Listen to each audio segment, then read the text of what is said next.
Monkey.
Monkey.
Hello and welcome inside Regency Furniture Stadium, the home of your Southern Maryland Blue Crabs here on July 10th. It's a Saturday evening, game one of a twin bill, minutes away from taking place. Sorry, we're on just a little bit later than we generally would be, but we're here now, right on the Hometown Real Estate Broadcast Network. Andrew Banster here to take you through game one of today's doubleheader. It is the West Virginia Power who come in with a 16-20 record on the year, facing off against your Southern Maryland Blue Crabs, who hold a 20-17 record on the year. Southern Maryland has had their game rained out in each of the past 2 days. Nothing but clear skies over our heads here in Southern Maryland on a Saturday night, and we'll get it going with the starting lineups. Leading off for the West Virginia Power will be the shortstop, number 2, Scott Kelly. Batting second, the second baseman, number 14, Elmer Reyes. Batting third, the third baseman, number 13, Alberto Calaspo. Batting fourth, the right fielder, number 48, Remer Liriano. Batting fifth, the first baseman, number 53, Edwin Espinal. Batting sixth, the center fielder, number 12, Ruby Silva. Batting seventh, the designated hitter, number 31, Tyler Patton. Batting eighth, the catcher, number 15, Alfonso Reyda. And batting ninth, the left fielder, number 6, Joe Quinones. On the mound for the West Virginia Power, the right-hander, number 35, Emmanuel Rosario. And managing the Power, Mark Minikazi. As for your Southern Maryland Blue Crabs, the lineup reads as follows. For your nearly first-place Blue Crabs, that's the position they held prior to yesterday's rainout. A Ducks win put Southern Maryland half a game back in this Atlantic League North Division, and they put out this lineup. The shortstop, number 12, Michael Baca, leads us off. Batting second, the second baseman, number 6, Kent Blackstone. Batting third, the designated hitter, number 9, Dario Pisano. Batting fourth, the center fielder, number 14, David Harris. Batting fifth, the first baseman, number 15, Alex Crosby. Batting sixth, the third baseman, number 7, Josh McAdams. Batting seventh, the catcher, number 17, Joe DeLuca. Batting eighth, the right fielder, number 24, Miles Williams. And batting ninth, the left fielder, number 11, Jake Lucci. On the mound for your Blue Crabs, the right-hander, number 25, Mike Devine. And we have just gotten word that Daryl Thompson will be our Game 2 starter here today. Yes, the very same Daryl Thompson who started and pitched 35 pitches through 3 1/3 innings last night prior to rain pouring down in Southern Maryland, leading to Thompson's night being over. That game will start back from scratch. It didn't reach the minimum of 4.5 innings that requires a restart. That's exactly what we'll do. Thompson will get the ball in game 2, but first, we'll step aside. When we come back, it's time for Blue Crabs baseball on the Hometown Real Estate Broadcast Network. This is Carlos Diaz, and you are listening to the Hometown Real Estate Broadcast Network. Good. American Radiology is the clear choice for all of your medical imaging needs. With locations in Charles and Calvert counties, they offer a full range of imaging services. Some of their latest innovations included 3D mammography and wide-open MRIs for our claustrophobic patients. For your convenience, they even offer extended weekday hours and Saturdays. For more information or to schedule an appointment, visit their website at AmericanRadiology.com. The Charles County Department of Health encourages you to get the COVID-19 vaccination today. You can get it all over Southern Maryland or no matter where you are across the United States. Vaccinations are offered right here at Regency Furniture Stadium with no appointment needed. Charles County Department of Health and the Southern Maryland Blue Crabs urge you to take one for the team and get the vaccine. Monkey.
This is Dario Pisano, and you're listening to the Home Broadcast Network. Welcome back inside the Hometown Real Estate Broadcast Network. Andrew Banstra, live from Regency Furniture Stadium, getting ready to take you through Game 1 of a twin bill here today between your Southern Maryland Blue Crabs and the visiting West Virginia Power. Now, technically, this is not the first time the Power have ever played at the Blue Crabs, but other than last night's rainout in which the game went 3 innings, didn't count as an official game, this is the first time they've officially played here at Regency Furniture Stadium. Mike Devine takes the mound for today's historic ball game. The right-hander wears number 25 and has been darn good this season for your Blue Crabs. Leads the league in strikeouts, top 10 in ERA, tied for first in wins. The right-hander has been magnificent, especially of late.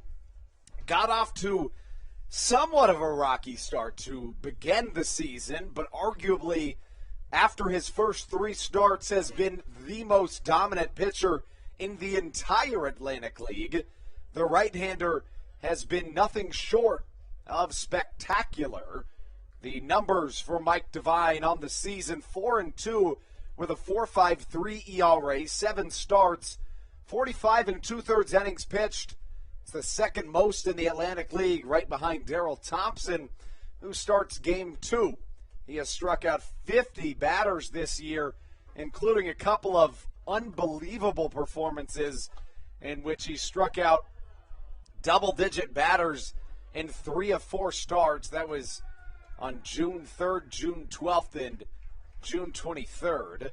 He has started against this West Virginia Power team once. It was in the second game of the season back on May the 29th. He did get the loss, but it was a good start. 5 innings, 8 hits, 4 runs, 4 walks, as well as 3 strikeouts. Now, interestingly, he threw 4 walks in that first start, but in his last 6 starts, he's issued just 10 walks total. Leading off for this West Virginia Power team will be the shortstop here today, number 2, Scott Kelly. Mentioned yesterday, this West Virginia Power team in many senses is a Somerset Patriots 2.0, and that they have a significant amount of former Patriots. First pitch, a ball from Mike Devine, the second on its way. Fastball in there, called strike. The numbers for Kelly on the season: a 347 hitter, an incredible 462 on base percentage. That's the 5th best in the Atlantic League. Changeup swung on and missed. The count 1-2 to Scott Kelly, the longest tenured Somerset Patriot of all time. Fastball inside just misses to even the count at 2 balls and 2 strikes. Kelly bats first. Elmer Reyes bats second. Batting third, Alberto Calaspo. Devine working out of the stretch. The longtime reliever turned starter gets a little cue ball off the end of the bat of Scott Kelly, and will stay at 2 balls, 2 strikes. After that first 3 we mentioned, it'll be Reamer Lariano batting 4th, playing right field. The first baseman, Edwin Espinal, bats 5th. Batting 6th, Ruby Silva, number 12, the center fielder. Batting 7th, the designated hitter, number 31, Tyler Patton. Batting 8th, the catcher, number 15, Alfonso Rada. As a high hop up the middle, Michael Baca throws across the infield for out number 1. And batting 9th, Joe Quinones. Now, we mentioned that yesterday's game was rained out, but again, 3 1/3 were played in that contest. But again, once it was rained out, the game has to be restarted the next day. The Power are up 2-0. Here on Christmas and July night here at Regency Furniture Stadium. That brings Elmer Reyes up to the plate, a 297 hitter on the year. has been on fire in the month of July, hitting .462 this month. Playing second base for this West Virginia Power team today, and he takes for ball number 1. The story on Reyes, one of his biggest career highlights, was playing for Team Nicaragua in the 2016 World Baseball Classic. Fastball swung on and missed, strike 1. Back in 2010, as a member of the Braves farm system, he was named the Danville Braves Player of the Year after hitting .294 in 53 games played.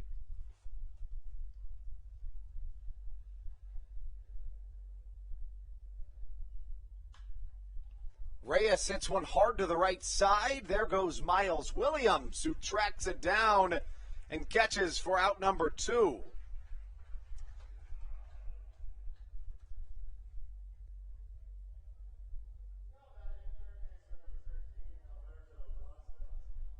Alberto Calasbo comes up to the plate representing the final West Virginia Power hope here in this first inning. Calasbo, a longtime MLB veteran, was slated in the 6th hole last night for this Power team. Fastball called strike.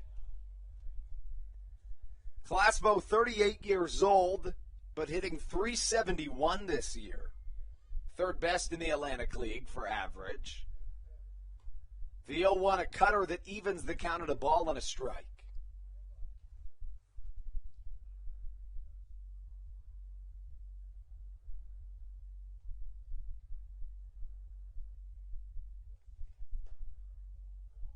Changeup, called a ball off the right hand of Mike Devine.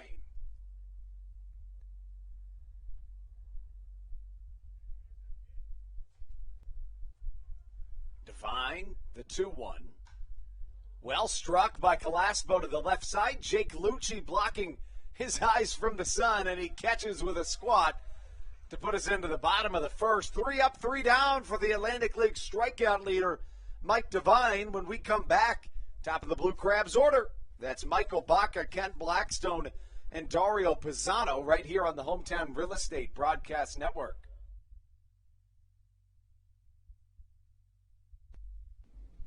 This is Jake Lucci, and you're listening to the Hometown Real Estate Broadcast Network. Dyson Building Center is one of the oldest family-owned and operated hardware, lumber, and building supply stores in Southern Maryland. They are located in St. Mary's County on Route 5 in Great Mills. Dyson's has an expansive and diverse inventory to help you with all of your home improvement and project needs. Whether you're new to the world of DIY, a tried and true DIY professional, or somewhere in between, the friendly and experienced staff at Dyson Building Center is ready and willing to help you today. In February of 2020, Regency Furniture Stadium and the Southern Maryland Blue Crabs were given what we view as an honor, being named the 4th mass vaccination site in the state of Maryland. Here's a message from Regency Furniture about the honor that it has been and still is to be one of Maryland's mass vaccination sites, getting our community back to safety.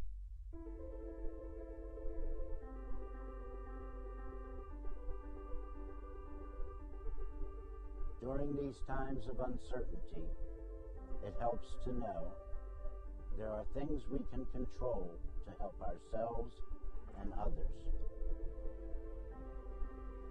For me, it presents the hope that soon enough, my friends and family will be together again.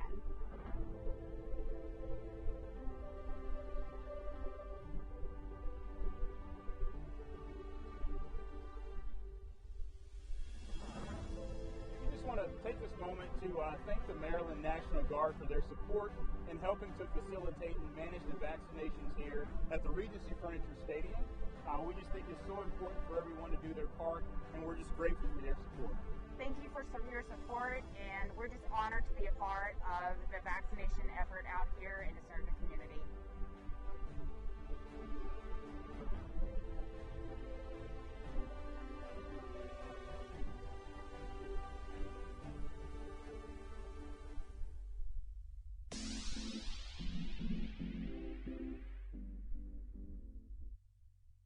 This is Jake Marshall, and you're listening to the Hometown Real Estate Broadcast Network. To the bottom of the first we go here at Regency Furniture Stadium. A 1-2-3 inning worked by the right-hander Mike Devine brings us into the bottom of the first. On the mound for the West Virginia Power, it's the right-hander Emmanuel Rosario. He's appeared in just 2 games this year. The right-hander has pitched all of an inning and 2/3 for the Power. Pitched on July 5th and July 7th.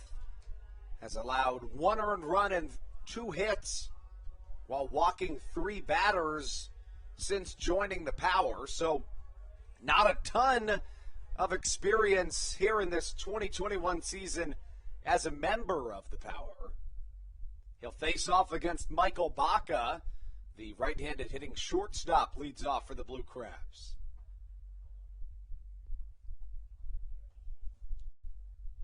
Rosario working out of the stretch. First pitch, fastball that misses upstairs.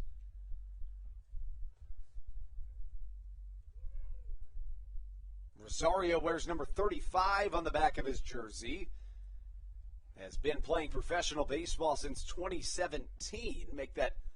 That's just his 2nd year of professional baseball, I beg your pardon. The right-hander actually was one of very few that played in the year of 2020, played in the All-American Baseball Challenge as a member of the Jersey Wise Guys. Has appeared in just 7 games professionally, as his 3rd pitch of his evening, also a ball, so the count 3-0. For the Jersey Wise Guys, he started 2 games, relieved in 3 more, pitched 9 1/3 innings, allowing 9 hits, 10 runs, 10 earned runs, I should say, and another 2 unearned, walked 12 batters, and in very few professional experiences, it's fair to say that walks have been the biggest enemy of the right-hander. That proves true as we start off in the bottom of the first with a 4-pitch walk. Michael Baca aboard, and that brings up Kent Blackstone. Now, we mentioned that yesterday 3 1/3 innings of baseball were played before the rainout forced us to restart the game here today, but Blackstone reached on a walk and singled up the middle. He also stole 2 bases. None of that will count, however, as the game restarted. The Power were up 2-0. No matter what happens in the Long Island Ducks game today, as a fastball called strike crosses, if the Southern Maryland Blue Crabs win both of their games today, they'll at least be tied for first place in the Atlantic League North Division. So they control their own destiny in terms of where they will end today in the Atlantic League North Division standings. Blackstone swings through an off-speed, and the count no balls and 2 strikes. The Blue Crabs just a half game back of the Atlantic League North Division leading Long Island Ducks. With Southern Maryland off these past 2 days, they have actually moved back and forth a couple of times in the standings. After Wednesday's contest, the Blue Crabs were a half game back in the Atlantic League North Division when the Ducks won both games of a doubleheader, and the Blue Crabs lost. Blackstone lines 1 foul. The next day was Thursday. The Blue Crabs had a rain out that day. Was scheduled to be Game 3, would have been a rubber match against the Gastonia Honey Hunters, but that was rained out. The Ducks lost that day, tying the Blue Crabs for the Atlantic League North Division lead. Right on left matchup, Rosario on the mound. Blackstone foul tip into the dirt. He'll stay there. Let's go through the Atlantic League rule changes. This year, the automated ball strike system, meaning basically a robotic umpire, does take place in this Atlantic League.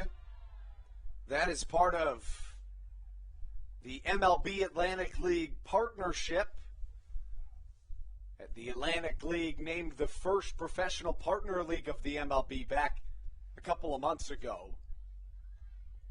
Black Zone swings through a changeup, strike number 3. 2 more rules this year. In the second half, the pitching rubber will be moved back 1 foot to 61 feet 6 inches. Additionally, the double hook designated hitter rule is implemented all of 2021 as Dario Pisano walks up to the plate. That rule means that once a team's starting pitcher is replaced, the team will lose its designated batter, make that hitter for the remainder of the game. The club will be required to use a pinch hitter or the relief pitcher must bat.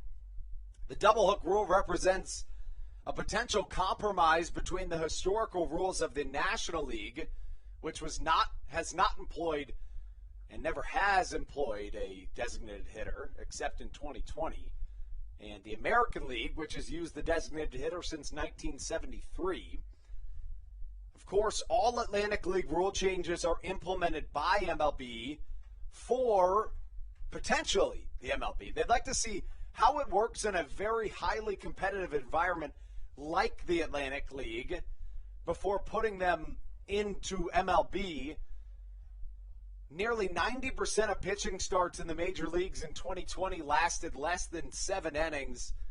By linking the designated hitter to the starting pitcher, this rule aims to incentivize teams to leave their starting pitchers in longer, increasing the value of starters who can work deeper into games and increase the strategic element in late innings.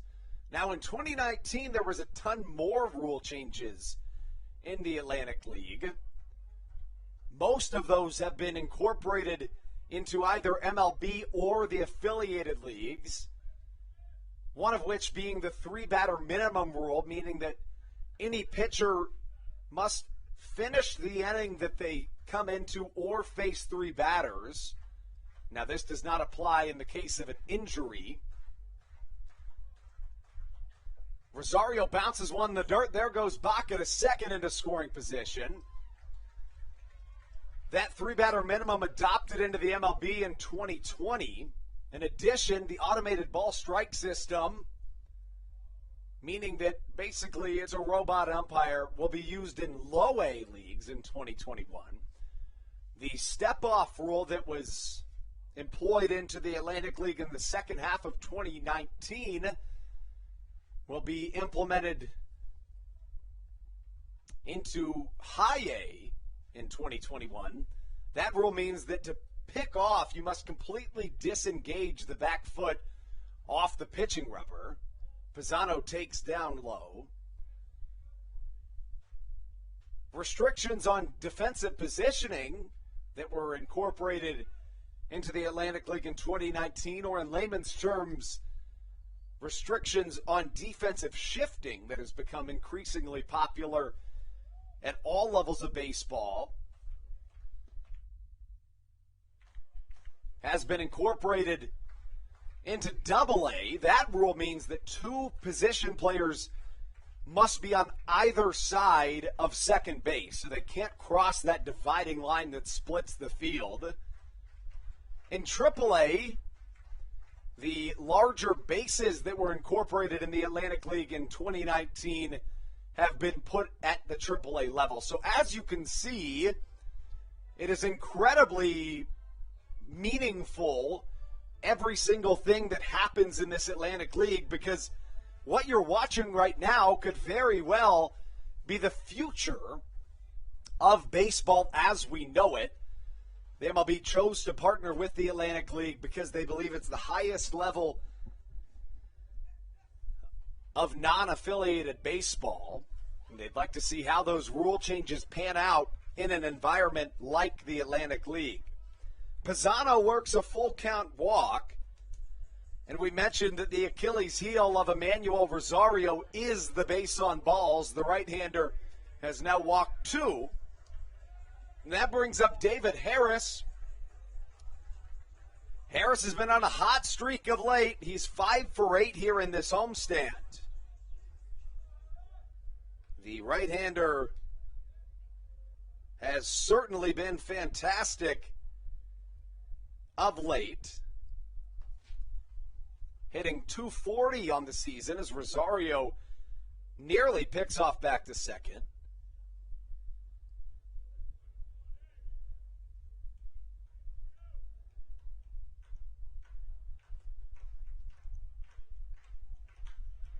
Harris fouls one to the left side.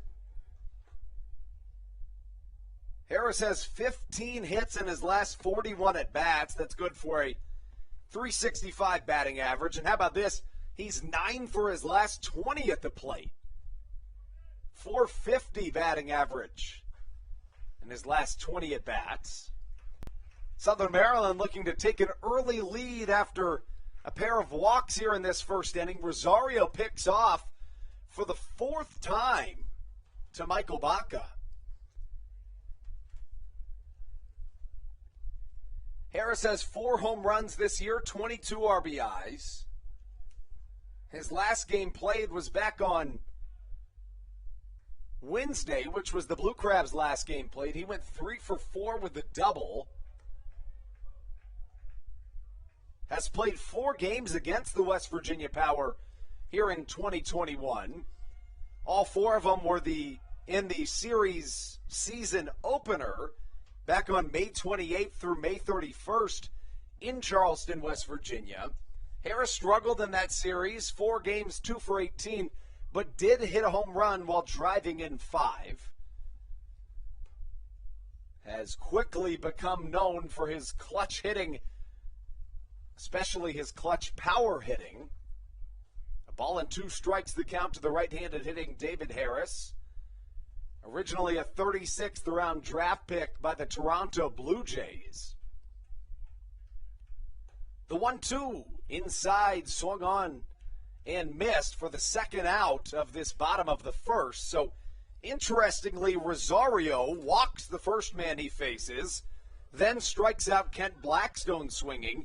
Next thing you know, he walks Dario Pisano, and then after that, strikes out David Harris swinging. So we've seen walk, strikeout, and Alex Crosby would like to change that rhythm up a little bit by getting on base via the hit and driving in Michael Baca, who has good speed standing in scoring position. Crosby moves into the 5 hole for one of the first times this year, in which he is hitting in front of Josh McAdams, meaning that for the first 15 games of this season, McAdams hit in the cleanup spot. Once David Harris moved into that cleanup spot, McAdams has been in the 5 spot in the lineup ever since, with Crosby batting 6th. But today, those two will flip-flop, with Crosby batting 5th and McAdams batting 6th. Crosby 10 for 35 with 16 RBIs on the season with runners in scoring position. 1 for 3 with a walk and an RBI in the Blue Crabs' last game back on Wednesday. Crosby foul tip back into the screen. The last time the Blue Crabs had back-to-back games rained out, they responded with a 17-7 stretch of baseball. Now they have 2 more rained out and try to finish off this first half on the same note. This is the Blue Crabs' 38th game of this season. Of course, 60 games in the first half, so the next 22, incredibly important for this Southern Maryland team. Make that 23. Rosario misses well outside, and the count 1 ball, 2 strikes. Here on Christmas in July, here at Regency Furniture Stadium, your Blue Crabs taking on the West Virginia Power after a pair of rainouts. Rosario's 1-2, fouled back in the net once more. The right-hander in just his 2nd season of professional baseball.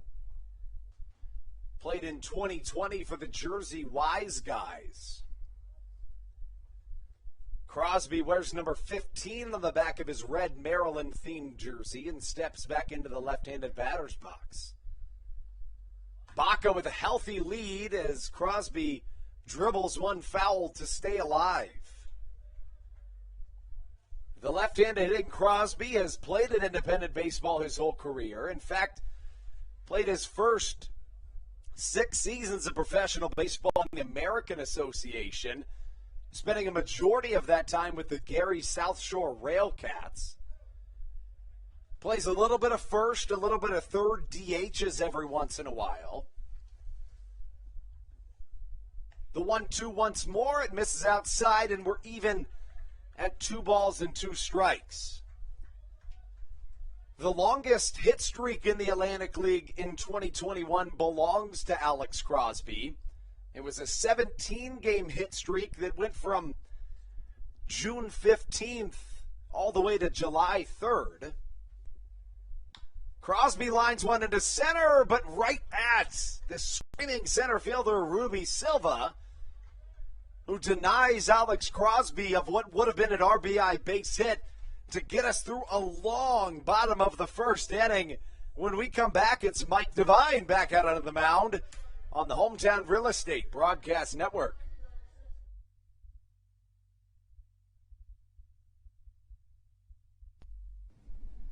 This is Andrew Riceno, and you are listening to the Hometown Real Estate Broadcast Network.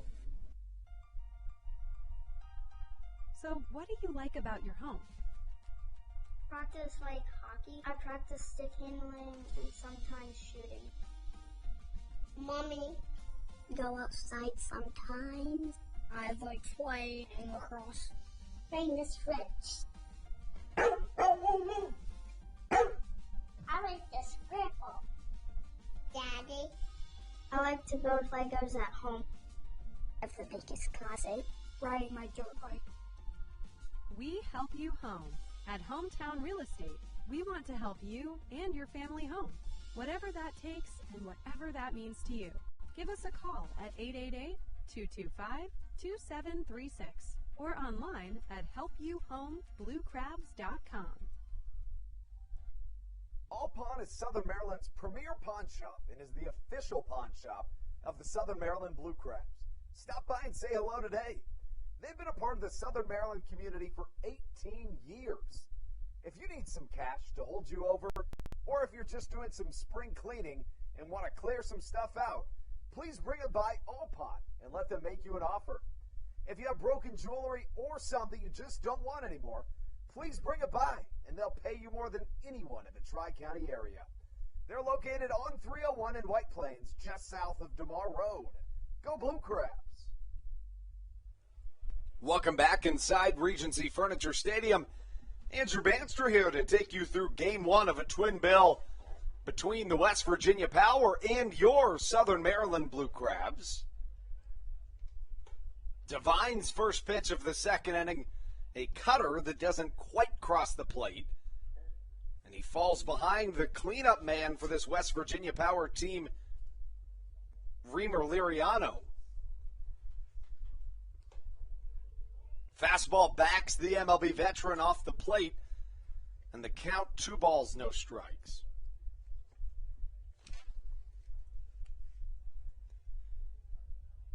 Liriano made his MLB debut back in 2014.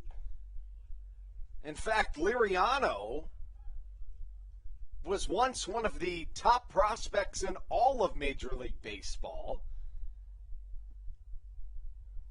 Signed with the San Diego Padres shortly after his 16th birthday as he lines one for a single into right field, the first base hit of the day, and it bounces in between the legs of Miles Williams. So call it a single and an error to get the cleanup man into scoring position.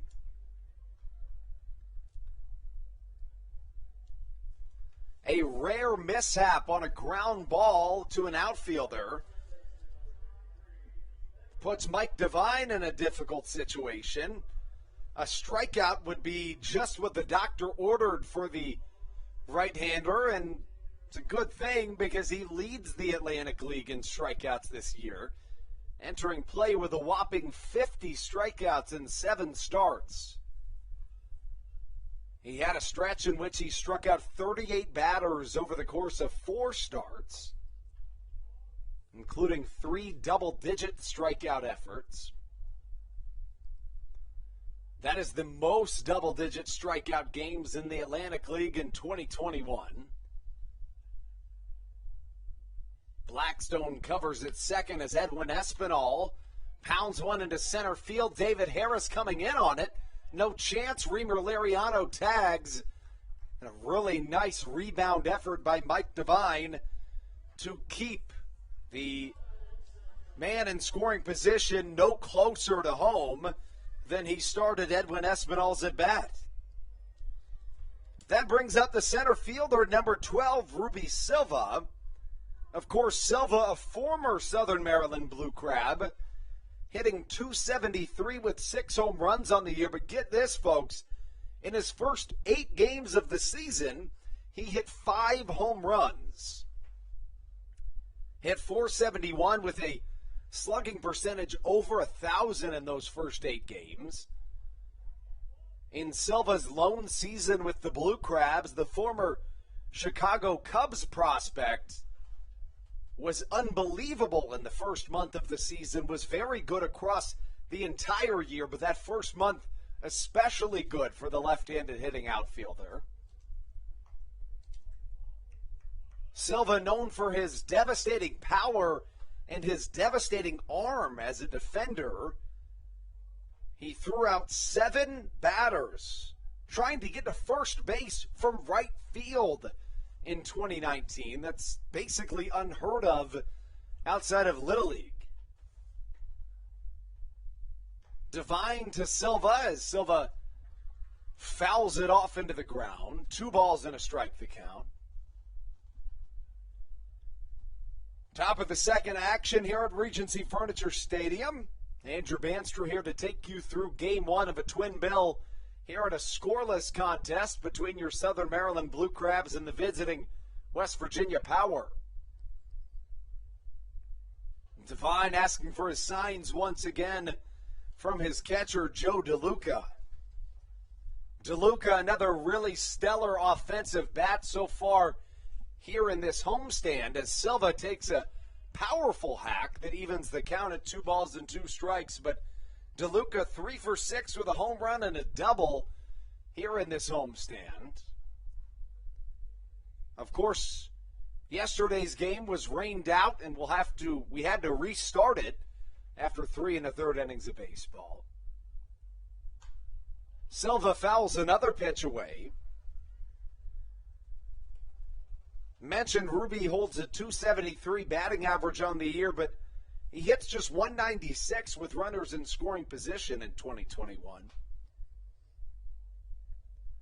Mike Devine tied for the Atlantic League lead and wins this year with 4. Baca creeps in from short to second, the 2-2 once again, and it's fouled into the glove of Joe DeLuca for a strikeout. A leadoff single combined with an error put the MLB veteran Reimer Liriano in scoring position, but a weak fly out to center followed by a strikeout from Mike Devine brings up a newcomer to this West Virginia Power team in Tyler Patton. Patton just signed today by this West Virginia Power team. The designated hitter wears number 31 on the back of his black jersey. Devine, a long look in. The pitch. Swung on and missed. Back-to-back strikes for the Atlantic League strikeout leader, Mike Devine.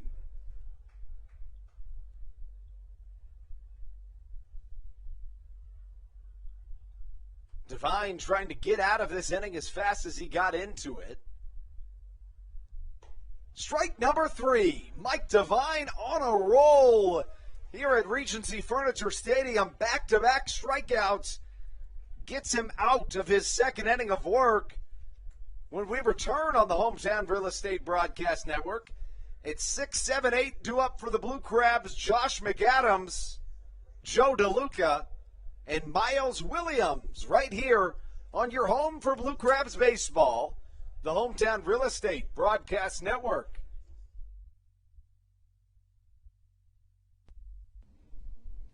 This is Daryl Thompson, and you're listening to the Hometown Real Estate Broadcast Network. Chick-fil-A of Charles County has been a proud supporter of the Southern Maryland Blue Crabs since their inception in 2008. For years, they have sponsored the Southern Maryland Blue Crabs, America's prisoners of war and missing in action. In between the second inning of each game, there is a moment of silence brought to you by Chick-fil-A. The Southern Maryland Blue Crabs appreciate and respect not only Chick-fil-A, but all of those that have served our great country. The seat that they sponsor was made possible by Chick-fil-A of Charles County. Thank you so much, and visit any of your Charles County Chick-fil-A locations today. Through October of 2021, COVID-19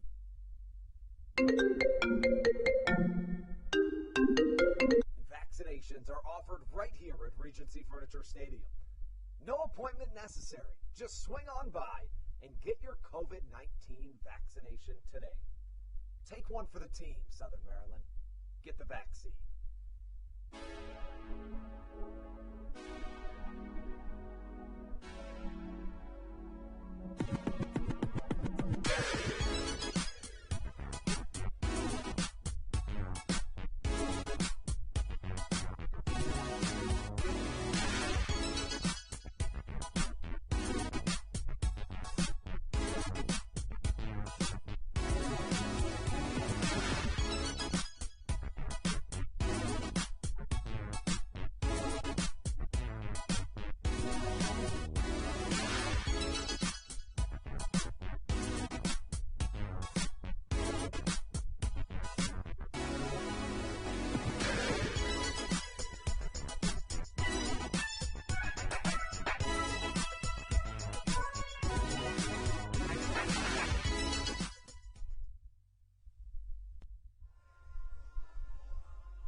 Welcome back inside Regency Furniture Stadium. Andrew Banstra here to take you through the bottom of the second inning of baseball.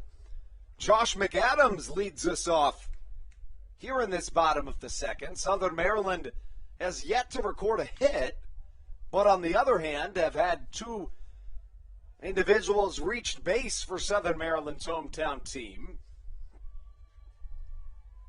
Emmanuel Rosario into his second inning of work. In his first inning, he walked the leadoff man Michael Baca on 4 pitches before striking out Kent Blackstone. He then walked Dario Pisano and struck out David Harris. And then to end the inning, the 5-hole hitter Alex Crosby lined out to the center fielder Ruby Silva. The count, a ball and a strike to Josh McAdams. McAdams, a .246 hitter on the year. Mentioned it earlier that Emmanuel Rosario, as Josh McAdams absolutely blisters a baseball, stays fair, and you will never see that baseball again. Bye-bye baseball. Josh McAdams sends one into the solar system, his 7th of the year.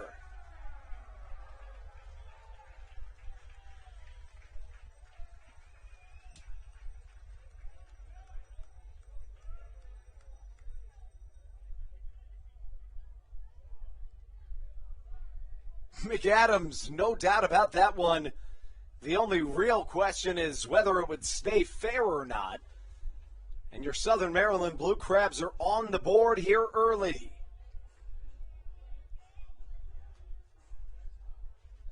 Looks like the West Virginia Power would like to at least try to have a word about whether that was fair or foul. The third base umpire will oblige and at least have a word with the home plate umpire, Joe DeBalso.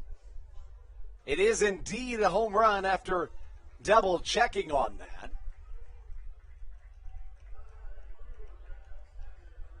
DeBalso continues to talk with a representative of the West Virginia Power, but that call will not change. It is indeed a solo home run. The umpire crew, we mentioned the third base umpire, that's Mike Williams. Joe DeBalso behind the dish, and at first base, Larry Rosenberg. So the solo shot from Josh McAdams brings up Joe DeLuca in a newfound Blue Crabs lead. DeLuca 3 for 6 here in the homestand. Right on left matchup to the switch hitting Joe DeLuca. First pitch misses downstairs for a ball. That is without a doubt the furthest hit home run by a Blue Crab at home here in 2021.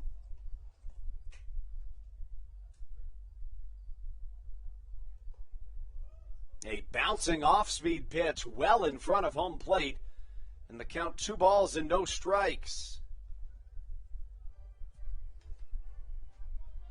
Try to get the official distance on that home run from Josh McAdams. Hit unbelievably far.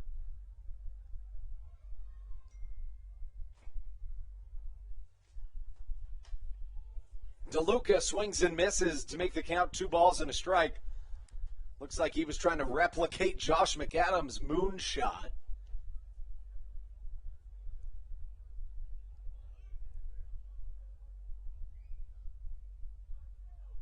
Rosario has allowed 3 to reach base here in his first inning and a half of work. Make that inning and some change, I should say. Does induce yet another strike from Joe DeLuca as the count evens at 2 balls and 2 strikes. DeLuca hits 10 for 37 at home in 2021. Is in his 5th season of professional baseball and his first in the Atlantic League. The switch-hitting catcher has spent a majority of his career in the American Association of Professional Baseball. DeLuca looks back, has a word with the home plate umpire DeBalso.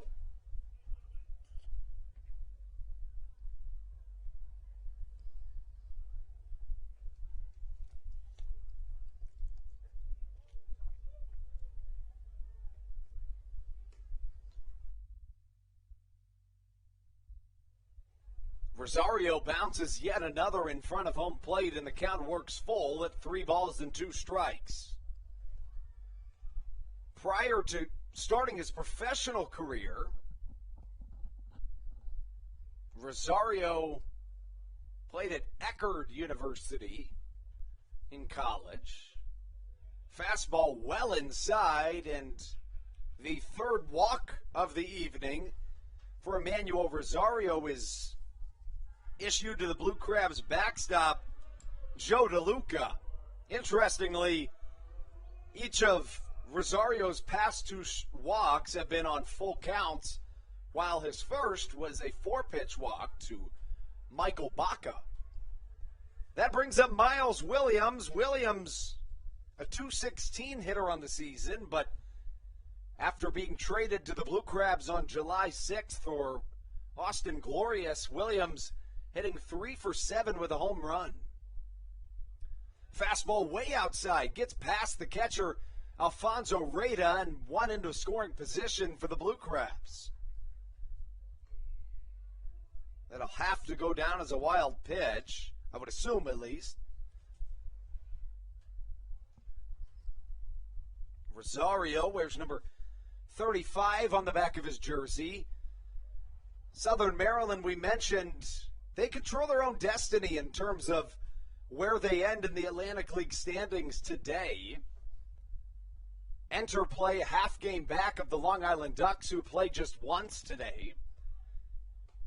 So even if the Ducks win this evening, if the Blue Crabs sweep this doubleheader, they find themselves tied at the top of the Atlantic League North Division.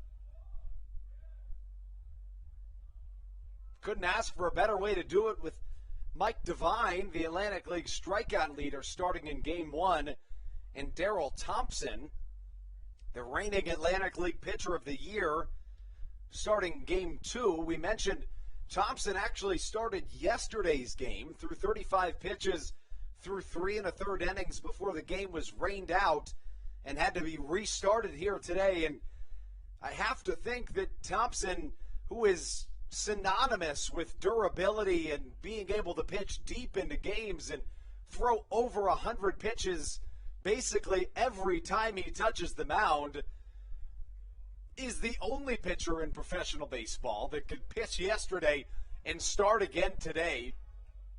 It also speaks to the leadership that Darryl Thompson exudes. The right-hander is the pitching coach for this Blue Crabs team, the face of the franchise, and the reigning Atlantic League Pitcher of the Year as Miles Williams draws a walk. And Emmanuel Rosario, after tiptoeing his way out of danger back in the first inning, is not doing the same here in the second. He allows a leadoff home run to Josh McAdams before walking back-to-back batters to bring up the 9-hole hitter Jake Lucci. Lucci, a 188 hitter on the season, in his 6th season of professional baseball. Interestingly, it's the first time he's played since 2017. Shows bunt, gets a piece of it, but it's fouled into the glove of Alfonso Reyda. 0-1 the count.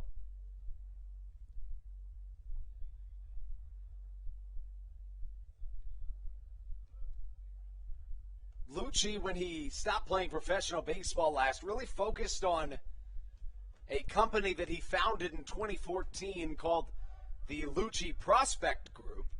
It's a company that's designed to get young athletes to the collegiate level and has an incredible 100% success rate of getting young athletes to that next level. Outside of a short stint in the American Association in 2017,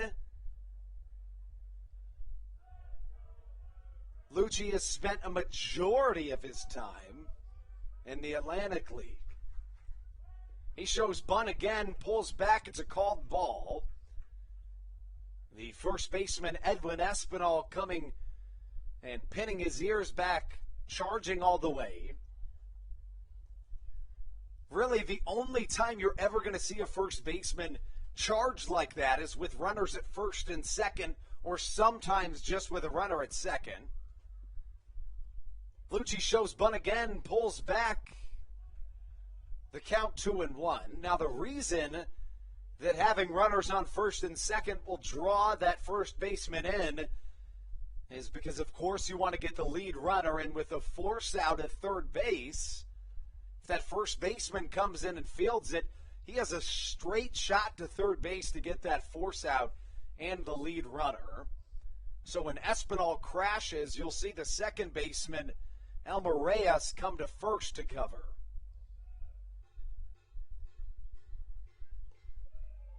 Won't see it here, however, as it looks like Lucci has opted away from the bunt. 3 balls and a strike the count. And Rosario is at risk of walking the bases loaded here in this bottom of the second inning. The cowbell rings here at Regency Furniture Stadium. 3-1 pitch to Lucci. A fastball crosses the plate as the count works full at 3 balls and 2 strikes.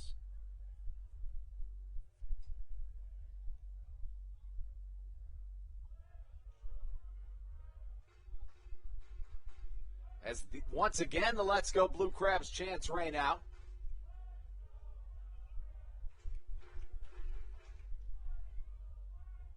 Rosario with the payoff pitch on its way. The 3-2 driven right up the middle. A line drive. Joe DeLuca on his horse. Ruby Silva comes up throwing. DeLuca in time, standing up to score from second base. Jake Lucci flips the lineup back on top with an RBI single up the middle. And the Blue Crabs are in business here in this bottom of the second.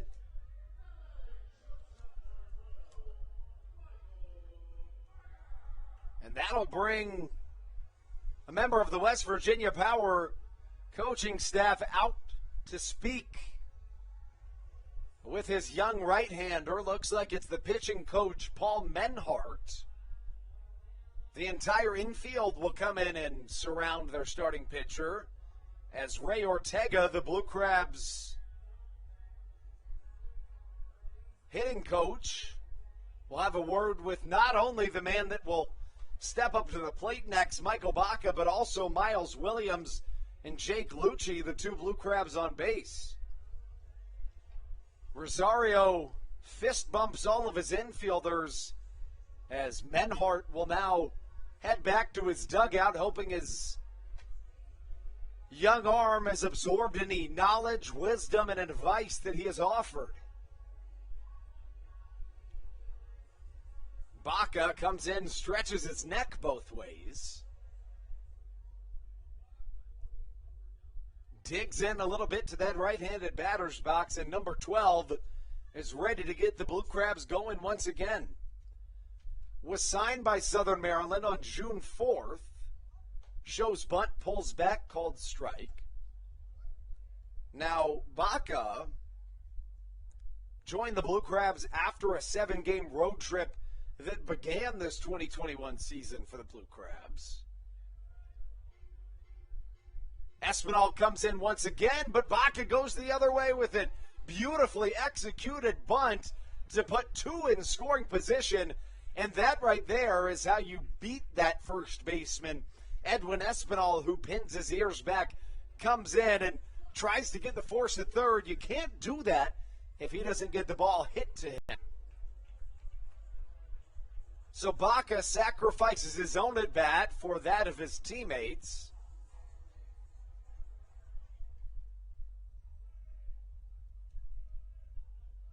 And now Kent Blackstone with two in scoring position. Blackstone 4 for 32 with runners in scoring position here in 2021. The left-handed hitting Vienna, Virginia native takes a changeup off the outer edge for ball number 1. Southern Maryland within striking distance of really breaking this one open here in the early going. Rosario, a long look into home. Blackstone hits one well to the right side. Let's see if it's enough to get Miles Williams home. Reamer Liriano catches, comes up throwing, and Miles Williams wisely decides to stay at third.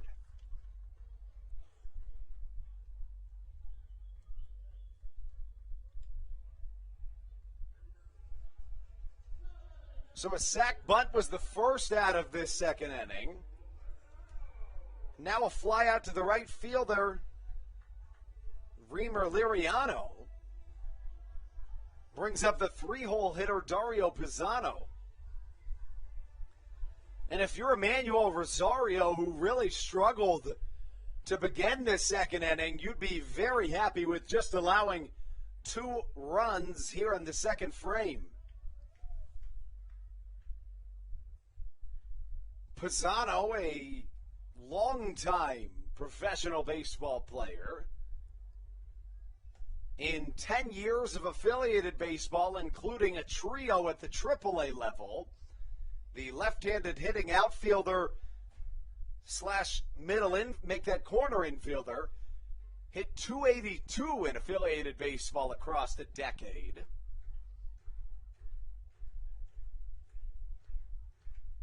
Pisano looking to get the Blue Crabs to keep rolling here.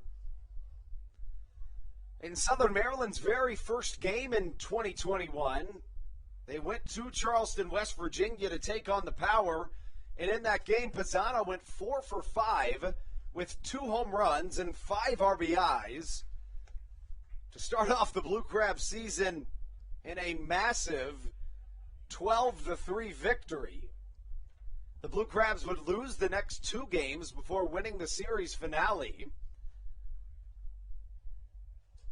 The Blue Crab season did not start as planned or as they may have planned. They began just 4-11, but have truly turned their season around. After that 4-11 start, they went on an incredible 16-6 run that, as we mentioned, came after the last time the Blue Crabs had back-to-back rainouts. That included a 5-game win streak and a 6-game win streak. At a point, the Blue Crabs had won 13 out of 15.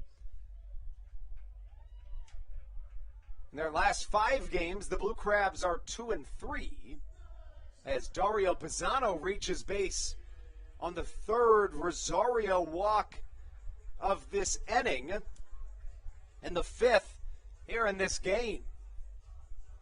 Bases loaded for the cleanup man, David Harris, who struck out swinging for the 2nd out of the 1st inning. The Blue Crabs enter play with a 20-17 record. Rosario rears back, offers an off-speed that misses off the outer edge. The ball and no strikes the count. A 2-0 Blue Crabs lead with the bases loaded here in this bottom of the 2nd inning. Already 2 runs scored in the frame.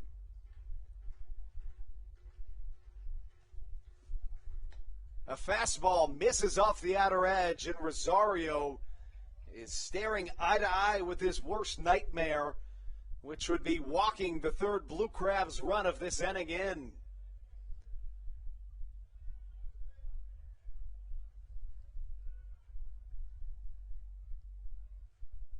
Rosario has already walked 5 batters in an inning and 2/3. With that being said, he's walked as many batters as he's recorded out. We mentioned that was really the Achilles heel for Rosario to this point in his professional career, but especially for a guy like that jumps and starts his professional career at a high level like the Atlantic League, it's very rare to see somebody with such little experience at this level as David Harris sends one to deep right center field. That has to be a bases clearing extra base hit.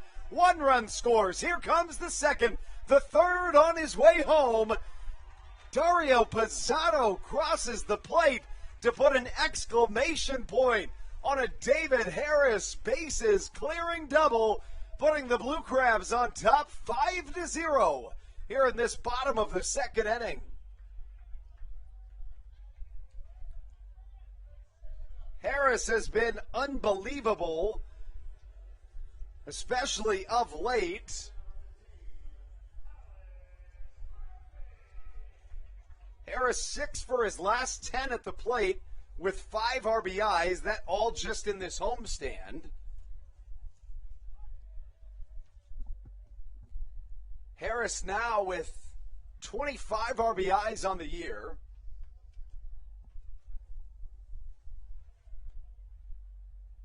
That brings up Alex Crosby, who takes off the plate. 1-0 the count.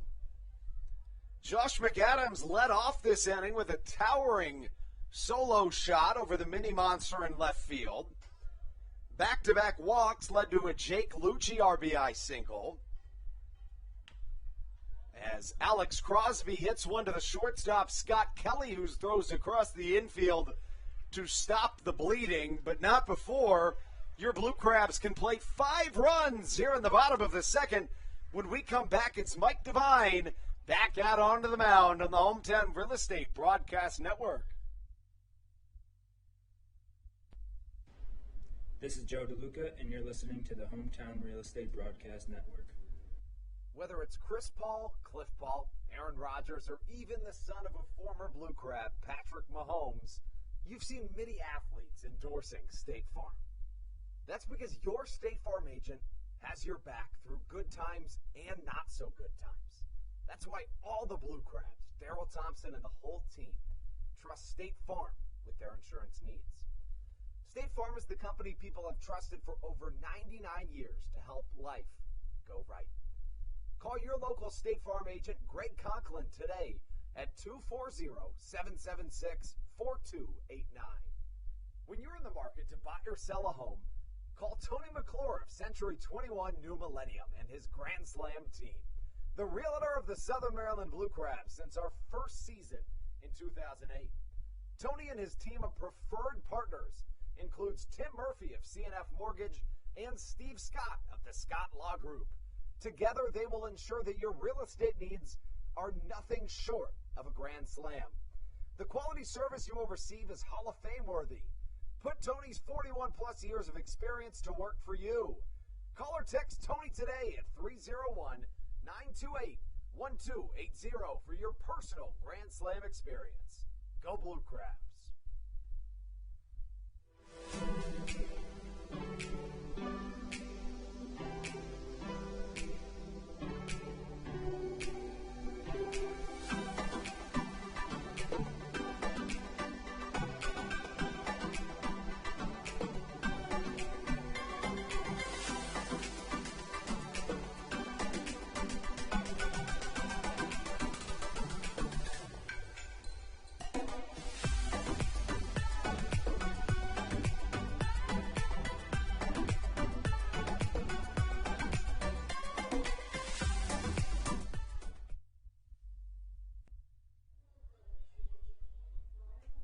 Alfonso Reyna leads us off in the top of the third.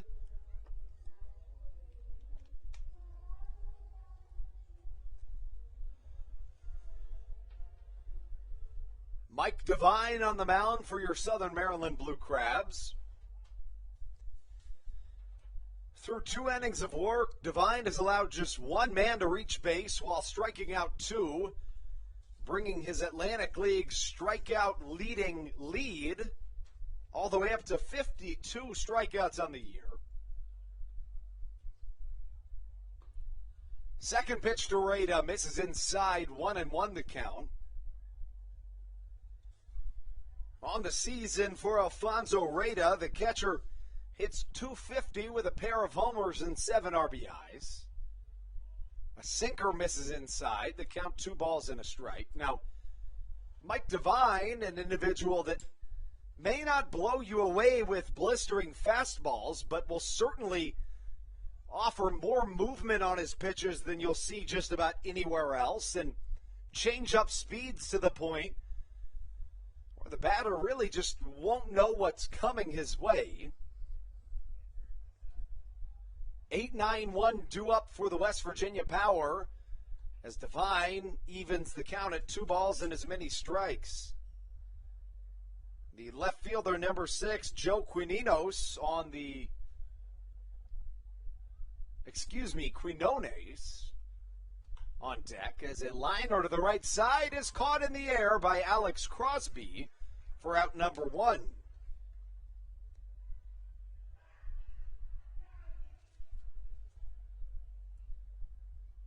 So a Reyna line out brings up the left fielder, number 6, Quinones. Give you the numbers for the left fielder on the season. He has played in 10 games. He is 1 for 11 on the year in at-bats. Wears number 6 on the back of his black and gray jersey. Devine working out of the stretch, the 0-1. In there, called strike number 2, and Devine is on a roll here early. The right-hander as confident as you'll see, and deservingly so. Strike 3, his third of the day as Mike Devine starts racking up strikeouts. He has fanned 3 of the last 4 batters that he's faced. That his first strikeout looking of the day. And that flips the lineup back to the top. Scott Kelly comes up to the plate.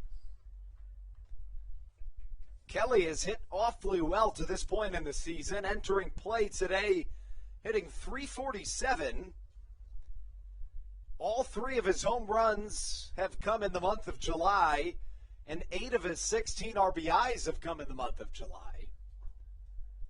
Devine with a cutter that misses inside, 1-0 the count.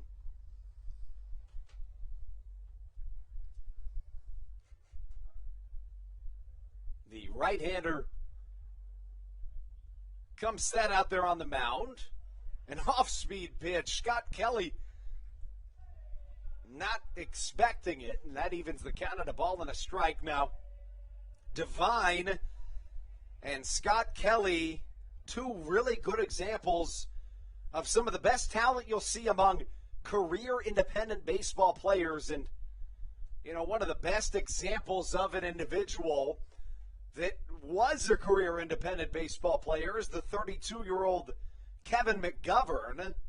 McGovern played for the Winnipeg Goldeyes for a majority of his career, was the American Association strikeout king on his career, before a couple of weeks ago getting picked up by the St. Louis Cardinals organization. If that name sounds familiar, the name Kevin McGovern, it should.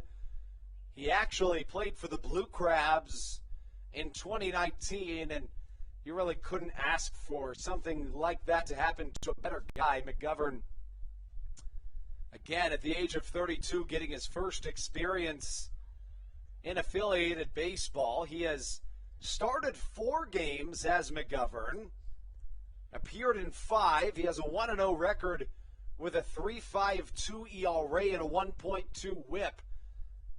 In addition, he has struck out 29 batters in 23 innings as Scott Kelly fouls a baseball back up to the Bayonet press box, and the count stays full at 3 balls and 2 strikes.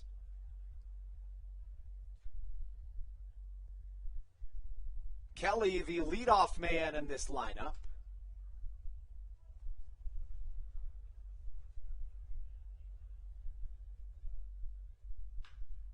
Kelly hits one to the left side. Michael Baca lays out. As Kelly thinks about extending it into extra bases, but is unable to.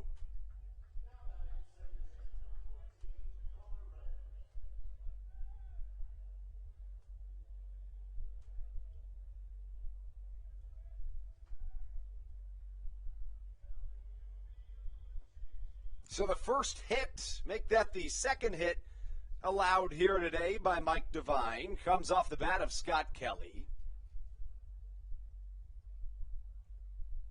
And that brings up Elmer Reyes, the 2-hole hitter, who takes for strike number 1.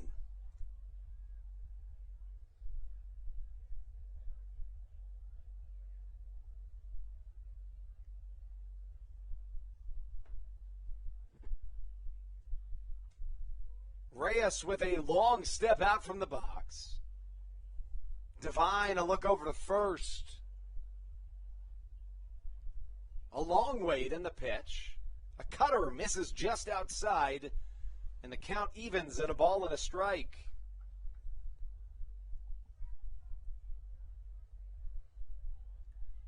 Reyes on the season, a .297 hitter with a .369 on base percentage.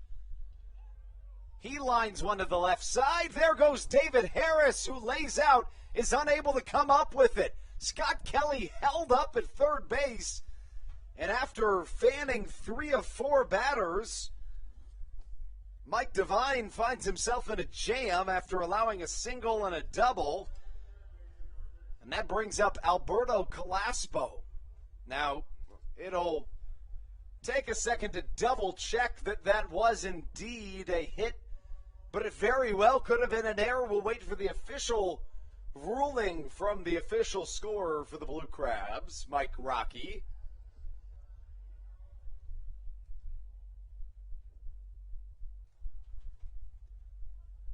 So now Mike Devine with 2 in scoring position against the longtime MLB veteran Alberto Calaspo, who takes inside for strike number 1.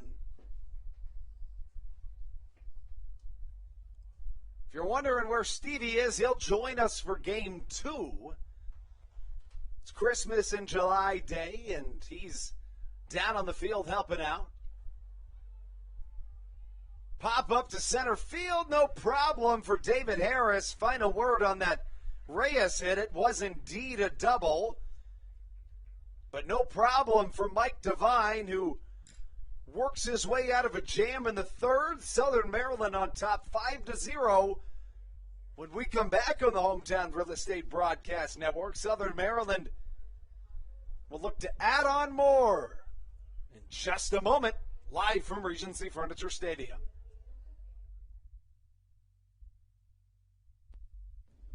This is Matt Latos, and you're listening to the Hometown Real Estate Broadcast Network. 1-0 Weis Markets is a proud sponsor of the Southern Maryland Blue Crabs and has been since their inaugural season in 2008. Weis Markets also presents one of the Blue Crabs' best and most famous promotions every single year. Kids can get in free to every single Blue Crabs game of every single year simply by wearing a jersey thanks to Weis Markets. Weis Markets can help you with all of your game day needs for a great price. Stop in at your local Weis today. Eat better, spend less. That's wise.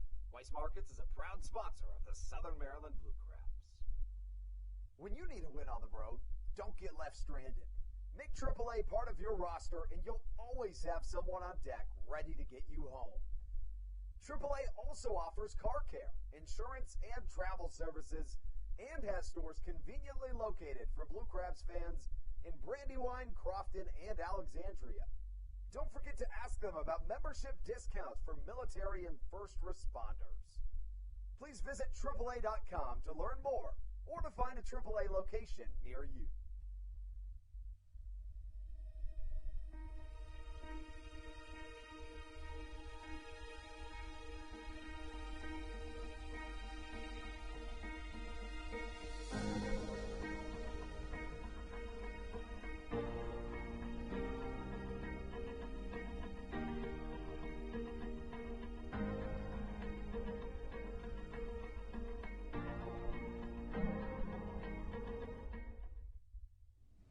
This is Mike Devine, and you're listening to the Hometown Real Estate Broadcast Network. Josh McAdams leads off the Blue Crabs in the top, make that the bottom of the third inning. McAdams also led off the bottom of the second inning for the Blue Crabs. He hit a solo shot for Southern Maryland that at the time broke a 0-0 score. After that home run, Emmanuel Rosario walked back-to-back batters before Jake Lucci singled in a run.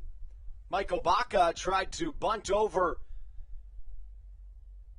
both Williams and Lucci, did so successfully while recording out number one on a sac bunt. McAdams drills another one to left field, and it's yet another base hit for the third baseman.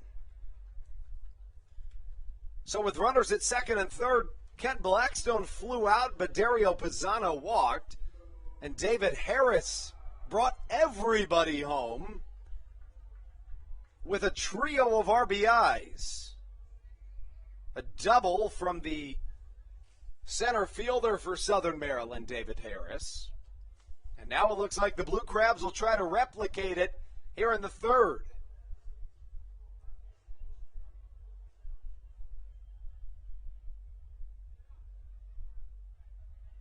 DeLuca, the switch-hitting catcher, a native of Cicero, New York. 6'5", one of the taller backstops that you'll find in professional baseball. Fouls one away for the first strike. Emmanuel Rosario, in his deepest appearance of this 2021 season, mentioned both of his first two appearances came in a relief role. He went one inning in his first appearance while going 2/3 of an inning in his only other. The Achilles heel for Emmanuel Rosario over the course of his career has been the walks. In just his second season of professional baseball, and he has walked 15 batters in 11 innings over those 2 years. Mentioned it last inning. You know, it's tough to expect a younger guy like Rosario, only 25 years old, to consistently perform at a high level. In a sense, you expect the command issues from a younger player, and over the course of his career, those things will kind of even themselves out as he becomes a more seasoned professional baseball player. DeLuca pounds one to the right side. Couldn't get over the head of the right fielder, Reamer Liriano not quite as he catches above his head for out number one, but sent on a good ride from Joe DeLuca.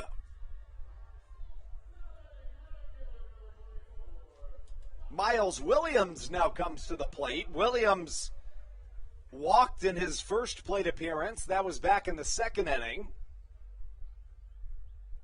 He worked the count full against Rosario before reaching base and later scoring on a bases-clearing double from David Harris. Fastball inside, misses for ball number one. One on, that's Josh McAdams at first, who's 2 for 2 today with a home run. Williams was traded to the Blue Crabs a couple of weeks ago. As Rosario bounces one in the dirt, 2-0 the count. I say a couple of weeks. What I should have said is a couple of days. Williams was traded to Southern Maryland back on July the 6th. In exchange for Austin Glorious, a former Boston Red Sox prospect.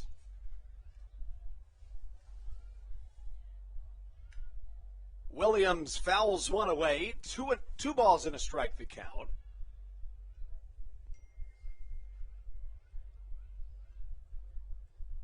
Miles Williams was originally born in Baton Rouge, Louisiana, but ended up growing up in the Los Angeles area.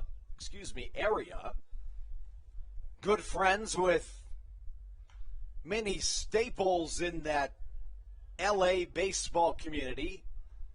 Cody Bellinger, Jack Flaherty, Max Fried, the late Tyler Skaggs, and other.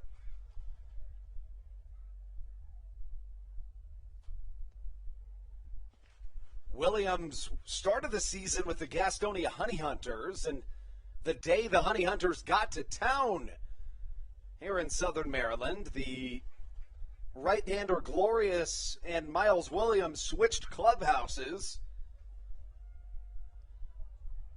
Interestingly enough, Glorious started for the Honey Hunters against the Blue Crabs, got a no decision in an eventual Honey Hunters win, but Williams homered off of Austin Glorious in that very same game as a member of the Blue Crabs.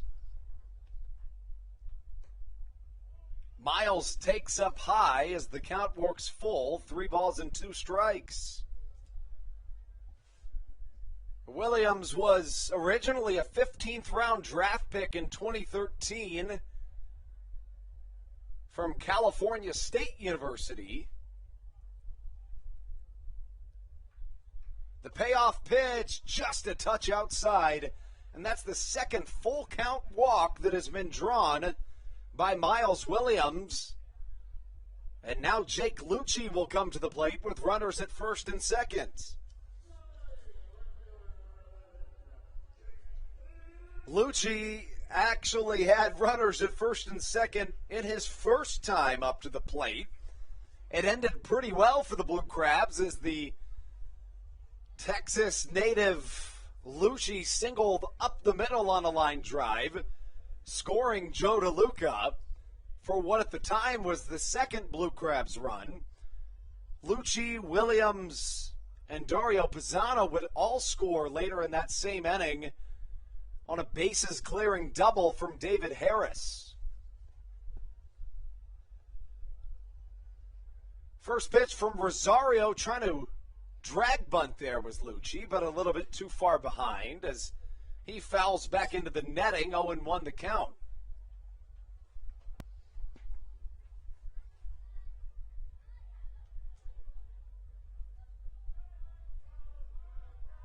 As the Let's Go Blue Crabs chants rain out at Regency Furniture Stadium.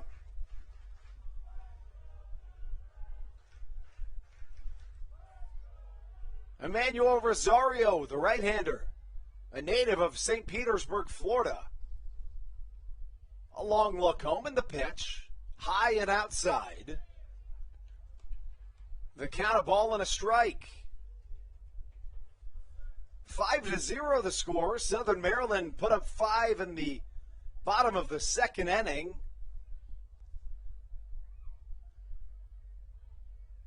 Rosario has already thrown a ton of pitches in this game.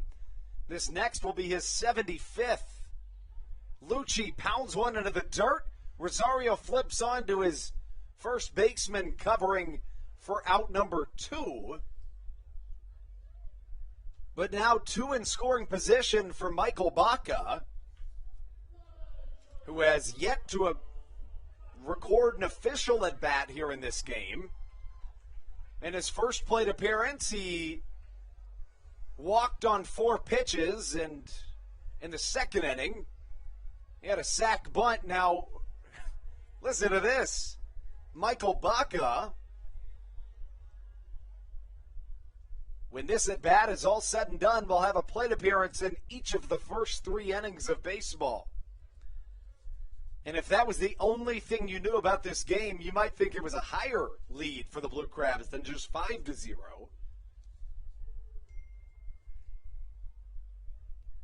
The Blue Crabs left 2 runners on base in the first. Of course, have another 2 aboard right now. Miles Williams at second, Josh McAdams at third. Baca, the leadoff man for the Blue Crabs,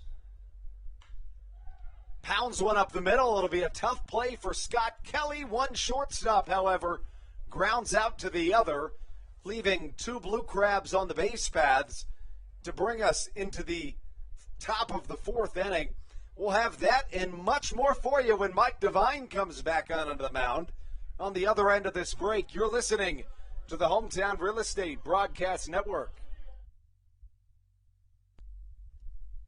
American Radiology is the clear choice for all of your medical imaging needs.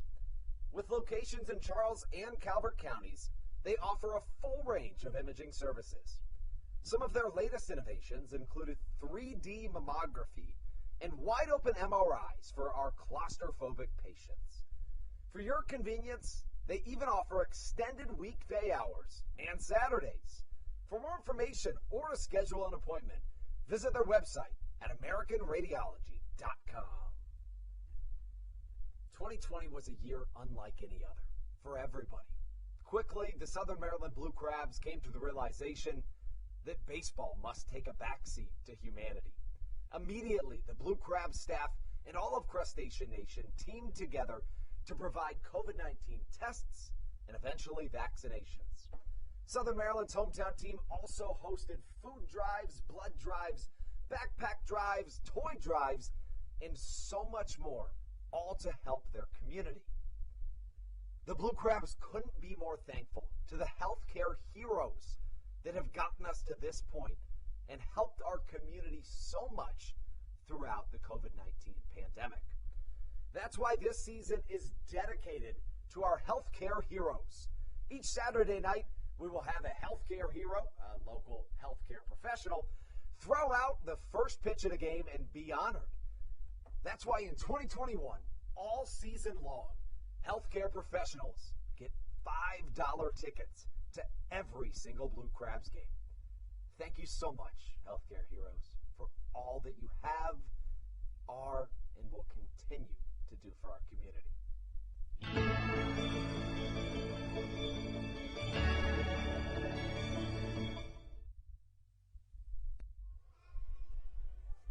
Welcome back inside your home for Blue Crabs baseball, the Hometown Real Estate Broadcast Network. We welcome you into the top of the 4th inning. Reamer Liriano spins like a top, avoiding a fastball that ran up and in from the right hand of Mike Devine. He does avoid danger. First pitch of the 4th inning misses for ball number 1. A interesting swing of the bat there as you see the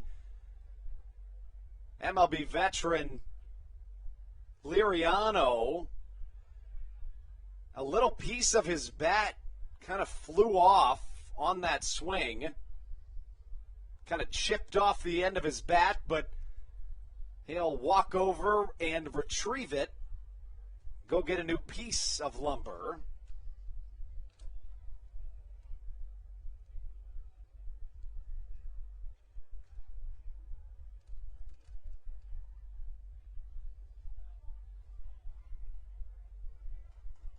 as the MLB veteran steps back into the right-handed batter's box.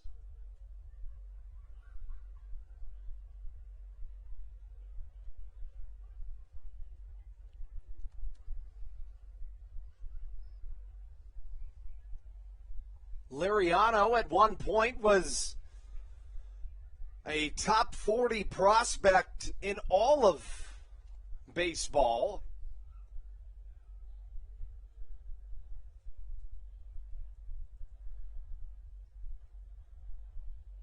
Liriano, 30 years old,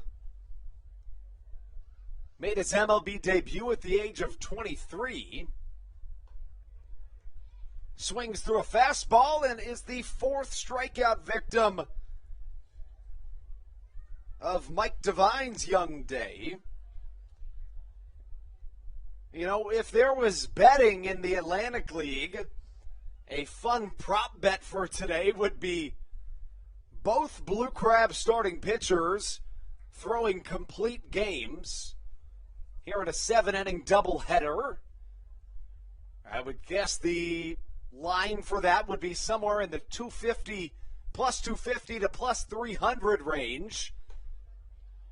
And while those odds are pretty good, I would think that, honestly, across maybe all of professional baseball, partly because Stan Clyburn generally gives a lot of trust to his starting pitchers, but also because Devine and Thompson have thrown the first and second most innings in the Atlantic League in 2021, would I say that maybe they'd have the worst odds in terms of the worst odds for the better, but the most likely would these two be to both throw complete games.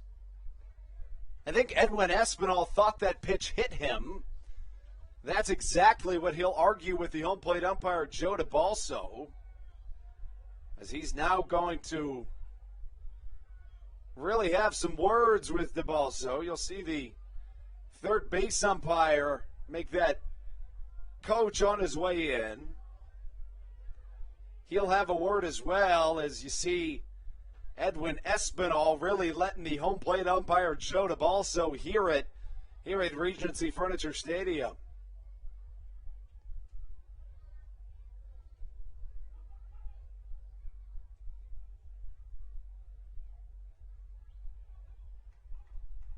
Nonetheless, Espinal's argument will go without a successful challenge, at least. Espinal, a former Somerset Patriot, the right-handed hitting first baseman, wears number 53. Another fastball inside from Espinal, who shows some fire in his belly here, letting the passion show. Is the right-hander.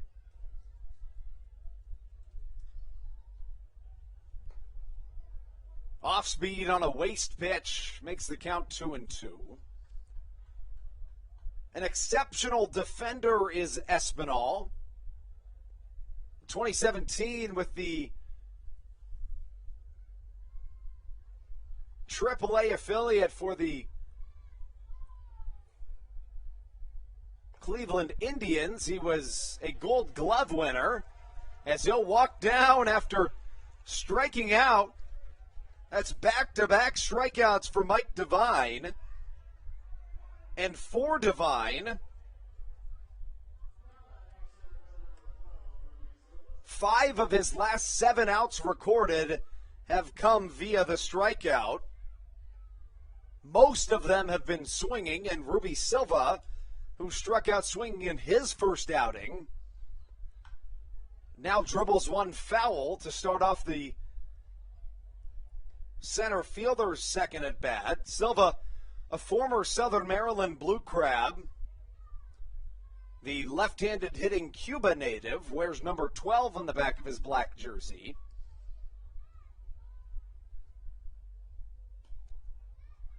Silva played in the Chicago Cubs system for nearly a decade, reaching as high as the AAA Iowa Cubs for many years. And interestingly enough, I probably saw him play over a dozen times back when he was with the Iowa Cubs. I grew up going to Iowa Cubs games as a native of Des Moines, Iowa. It's always fun to see a former Iowa Cub here batting in this Atlantic League. Devine takes Silva on strike number 2 as Silva tried to get a strong piece of that pitch. And the right-handed Pennsylvania native Mike Devine will try to strike out the side against the 6-hole hitter Ruby Silva. Unable to do that, but looks like it should be out number 3. In comes David Harris, who catches for out number 3. 1-2-3 inning for Mike Devine. It's his second 1-2-3 inning of the ball game and his first dating back to the first inning. The right-hander has been masterful to this point, allowing just 3 individuals to reach base, 2 singles and a double for this West Virginia Power team, but nothing to show for it. Southern Maryland, on the other hand, has left a good amount, make that now 5 runners on base so far in this game, but have also scored 5 runs and drawn 5 walks. That's how we take you into the bottom of the 4th. Emmanuel Rosario back out onto the mound when we return on the Hometown Real Estate Broadcast Network. This is awesome. Through October of 2021, COVID-19 vaccinations are offered right here at Regency Furniture Stadium. No appointment necessary. Just swing on by and get your COVID-19 vaccination today. Take one for the team, Southern Maryland. Get the vaccine. Dyson Building Center is one of the oldest family-owned and operated hardware, lumber, and building supply stores in Southern Maryland. They are located in St. Mary's County on Route 5 in Great Mills. Dyson's has an expansive and diverse inventory to help you with all of your home improvement and project needs. Whether you're new to the world of DIY, a tried and true DIY professional, or somewhere in between, the friendly and experienced staff at Dyson Building Center is ready and willing to help you today.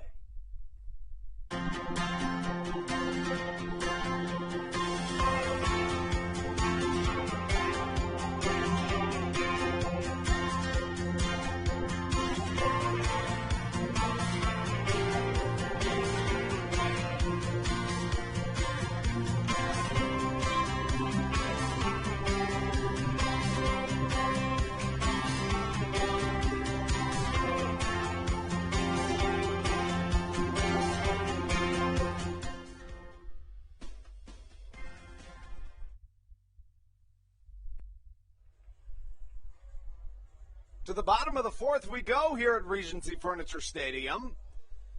Kent Blackstone leading us off here in this frame on a packed house here at Regency Furniture Stadium. Christmas in July is the theme of tonight's game. The left-handed hitting Kent Blackstone steps into the left-handed batter's box. To this point in the game, Blackstone 0 for 2, which is kind of disheartening for me at least. I'm feeling a little bad for Blackstone, and I say that because in yesterday's game that was rained out after 3 1/3 innings, Blackstone was 1 for 1 with a walk and 2 stolen bases, but none of that will count, however, as the game was rained out and restarted here in the form of a doubleheader on Saturday evening. Kent, a guy who certainly works extremely hard, improves every day, and is just an awesome guy on and off the field. So you pull for him, and you hate to see anybody have any statistics taken away from them. Blackstone sees a 2-seam fastball catch for the first strike of this bottom of the 4th. The count 2 balls and a strike. Rosario, in his first start of this 2021 season, misses high and away for ball number 3. Make that ball number 4, I beg your pardon. And Rosario, after seeing some early struggles, finds himself now having walked 7 batters with only 3 innings under his belt, has allowed just 4 hits, but that really goes to show why guys like Darryl Thompson really preach over and over again how important it is to not allow free passes on the base paths. Mike Devine has allowed just 1 less hit than Rosario has today, but with no walks and 5 strikeouts, Devine hasn't allowed a run, whereas Rosario, in 1 less inning of work, has walked 7 more batters while allowing just 1 more hit and 5 more runs, all of them earned. Rosario now facing the left-handed hitting Dario Pisano. Blackstone goes on the pitch, got a good jump in there easily. And he picks up one of those 2 stolen bases that will not be accounted for from yesterday's ball game. The 5th stolen base in 5 attempts this year for Blackstone. Dario Pisano accounts for 2 of the 7 Rosario walks this evening here in Game 1 of a twin bill between your Southern Maryland Blue Crabs and the West Virginia Power. Pisano gets a good piece of one, but fouls it away. A couple of defensive substitutions for this West Virginia Power team. Scott Kelly has subbed out of the game. Carlos Hughes takes over the responsibilities at shortstop, and Remer Liriano is also subbed out of this game. Tyler Summers coming in his place. Fastball bounces well in front of home plate and misses for ball number 2, evening the count at 2 balls and as many strikes to the left-handed hitting Boston area native Dario Pisano.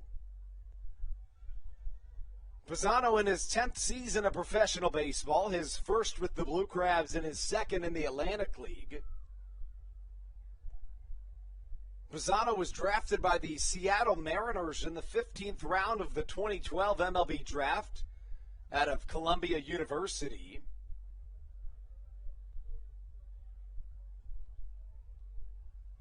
Received all Ivy League honors a couple of times when he was with the Lions of Columbia. Rosario on his way with this 2-2. Downstairs and misses for ball number 3. Pisano, a guy that can really hit the baseball, and you could tell there that he was a little frustrated that that wasn't in the zone. And that's how you know that you are in your zone as a hitter, when you really want the chance to put the ball in play. Sometimes if you're in a little bit of a slump, you'll just take your 3rd walk of the game, but not Dario Pisano, who works a full count. The payoff pitch inside, ball number 4. The 3rd walk drawn today by Dario Pisano. His on-base percentage will certainly take a hike. And that could be the end of the road for Dario Pisano,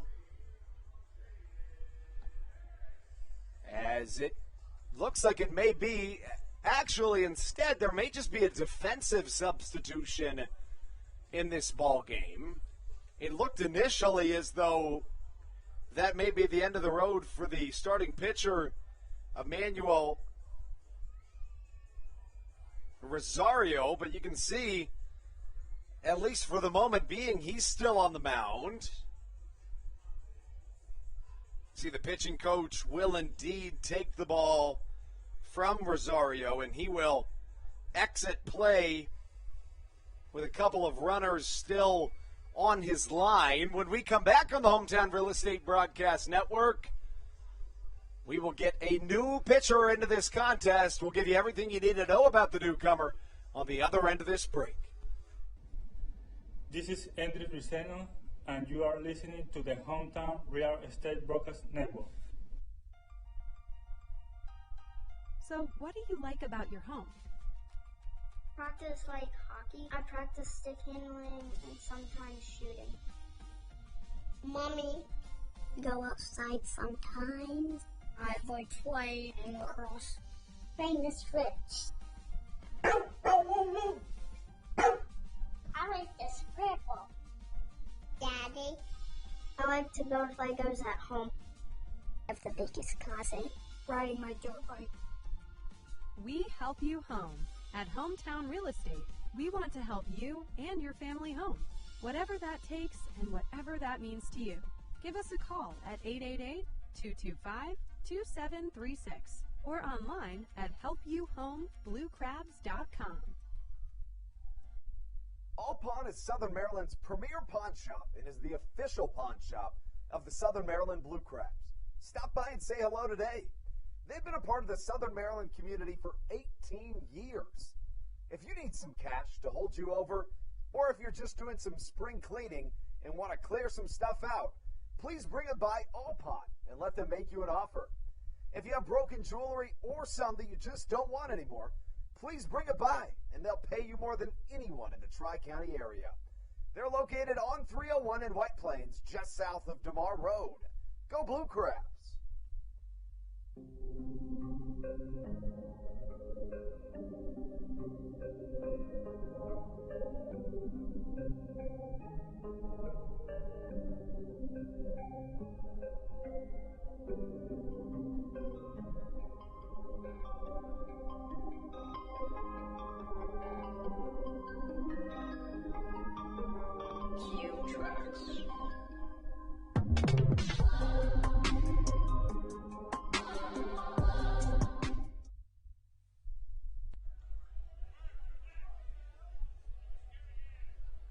David Harris is the first batter that'll face off against the newcomer into the game, number 45, Spencer Bivens. Bivens' first pitch of the game catches the outside corner for strike number one. We do have one down here in this bottom of the fourth inning, but I beg your pardon, there is no outs in this bottom of the fourth inning, as Harris lines one foul to the right side. We can't give you a final line on the starting pitcher, Emmanuel Rosario, yet, because he is still accountable for the runner at first, Dario Pisano, as well as the runner at second, Kent Blackstone. David Harris struck out in the first, but had a bases-clearing 3 RBI double in the second. A slider swung on and missed by David Harris. And that is out number one. For Spencer Bivens, this is his first appearance of the season as a member of the newcomer to the Atlantic League, the West Virginia Power.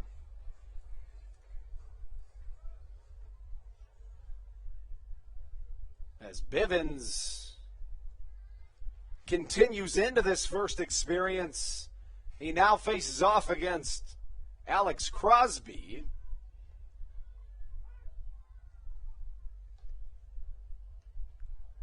This is Bivens' third season of professional baseball after attending college at Rogers State University in Claremore, Oklahoma. The 27-year-old 6'5" right-hander out of State College, Pennsylvania, as Blackstone tries to swipe third on the pitch, but looped foul into the stands from the bat of Alex Crosby. The first professional season for the right-hander Bivens, not related to Blake Bivens, was in the French Professional Baseball League as a reliever / starter that season for the Savigny Lions. He also played in the Frontier League to start this season. Of course, the Frontier League, the third highest level of independent baseball, meaning that this Atlantic League opportunity is easily the highest level of baseball that Bivens has competed at. In the Frontier League this year, Bivens appeared in 9 games. He allowed 11 earned runs in 13 2/3 innings pitched. Now, to be fair, this is a West Virginia team that has run into pitching troubles because a lot of their pitchers have had their contracts purchased. Looks like Alex Crosby was hit by a pitch, and that'll load the bases. Really, across the Atlantic League, we have seen unprecedented numbers in terms of the amount of individuals that have had their contracts purchased. 5 of them coming from the Blue Crabs, but how about a whopping 63 individuals who have had their contracts purchased here in 2021 as Josh McAdams steps into the right-handed batter's box. McAdams so far today 2 for 2 with a solo home run and a single. A win in this first game would tie the Southern Maryland Blue Crabs with the Atlantic League North Division leading Long Island Ducks. The Ducks played just 1 game today. Southern Maryland came in a half game back of them, meaning that the Blue Crabs control their destiny in terms of where they will wind up at the end of today in the Atlantic League standings.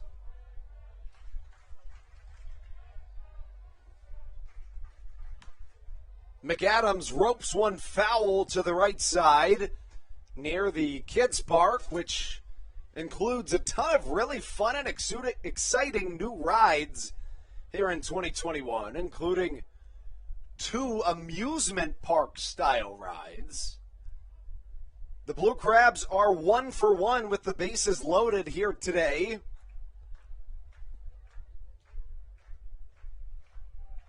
Back in the second inning, David Harris hit a bases clearing double with the bases loaded. The count, a ball and 2 strikes from Bivens to Josh McAdams, the 6-hole hitter for Southern Maryland, hitting in that 6th spot in the lineup for the first time this season here today.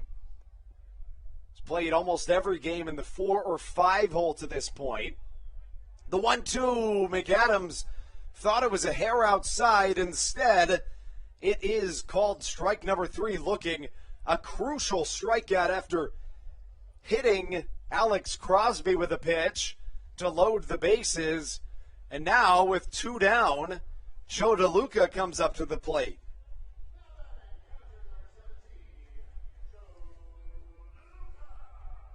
DeLuca 1 for 2 so far today. 0 for 1, I should say. He did reach base, however. Reached base on a walk. Advanced on a wild pitch and later scored off that aforementioned Harris double. DeLuca hits it to the right side and through the infield. 1 run scores. Being waved around. Coming home is Dario Pisano, who comes home. And the Southern Maryland Blue Crabs now lead by a whopping 7-0 here in this bottom of the 4th.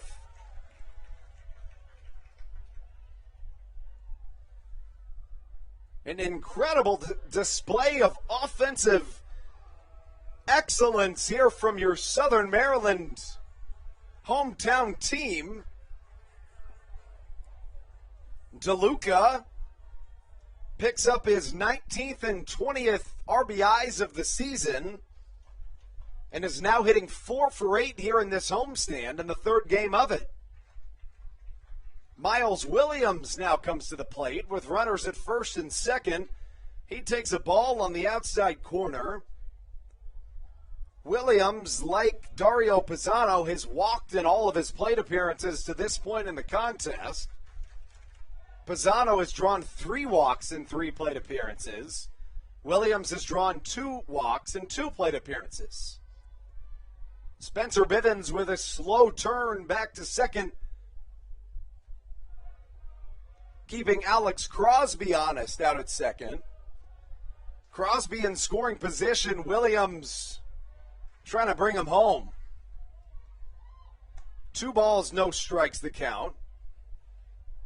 Williams began the season as a member of the Gastonia Honey Hunters. On the season with the Honey Hunters, went 9 for 29 in 29 games. Had a lot of pinch hit opportunities as a snap throw down to first from Alfonso Reyda not in time. Additionally, he was used as a defensive specialist on a handful of occasions, was Miles Williams, but ever since being traded to the Blue Crabs, the right-handed hitting outfielder has not only been spectacular, but has also jumped right into the everyday starting lineup. Bivens, a long look back to second. The pitch. Swung on and missed from Miles Williams, and after back-to-back pitches outside the strike zone, Spencer Bivens, of no relation to the Blue Crabs reliever Blake Bivens, has now evened the count at 2 balls and as many strikes.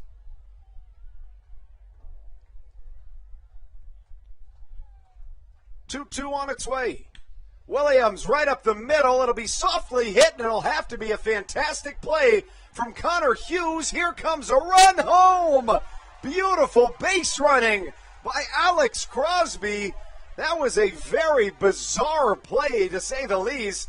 Miles Williams gets it right past the outstretched glove of the pitcher, Spencer Bivens, and then the defensive replacement, Connor Hughes, tries to spin and throw, realized he didn't have enough time.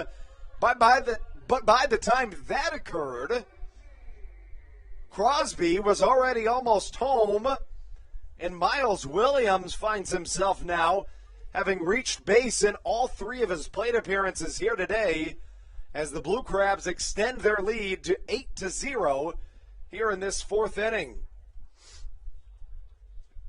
Southern Maryland plated 5 in the 2nd, now another 3 here in the 4th. Joe DeLuca at second, Miles Williams at first, and Jake Lucci at the plate. He takes a strike inside called by the home plate umpire, Joe Del Balso. Williams now 4 for 8 since joining the Blue Crabs back on July the 6th.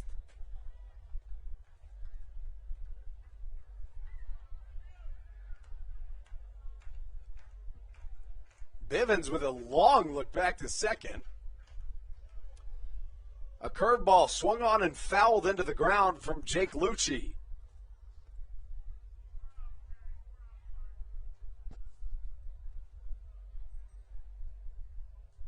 The official ruling on that Miles Williams hit goes down as a single with an RBI. Jake Lucci 1 for 2 today with a run scored and an RBI. As he fouls one into the parking lot to the left side, nearly caught by a fan. In fact, Lucci brought home the second Blue Crabs run of the game. That was back in the 2nd inning. The frame was led off by Josh McAdams, who had a solo home run. Back-to-back walks allowed Jake Lucci to single in another run.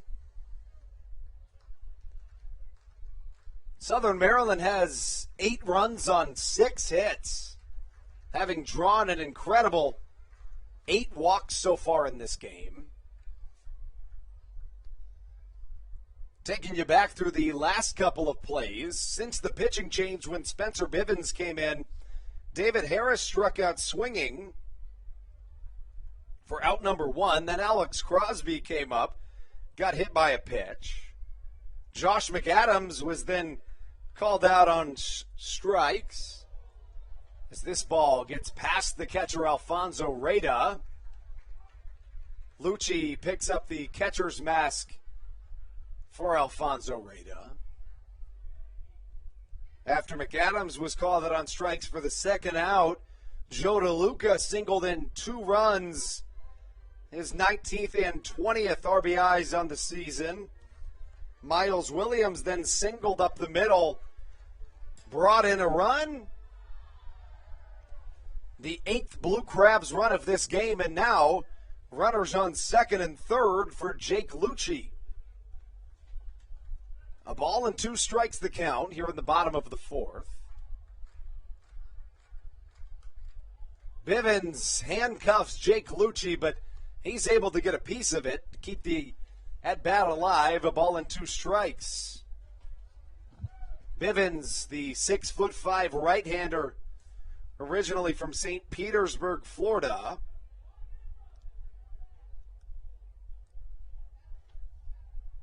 Facing off against Jake Lucci. Lucci awaiting the long look from the right-handed Bivens. The pitch on its way.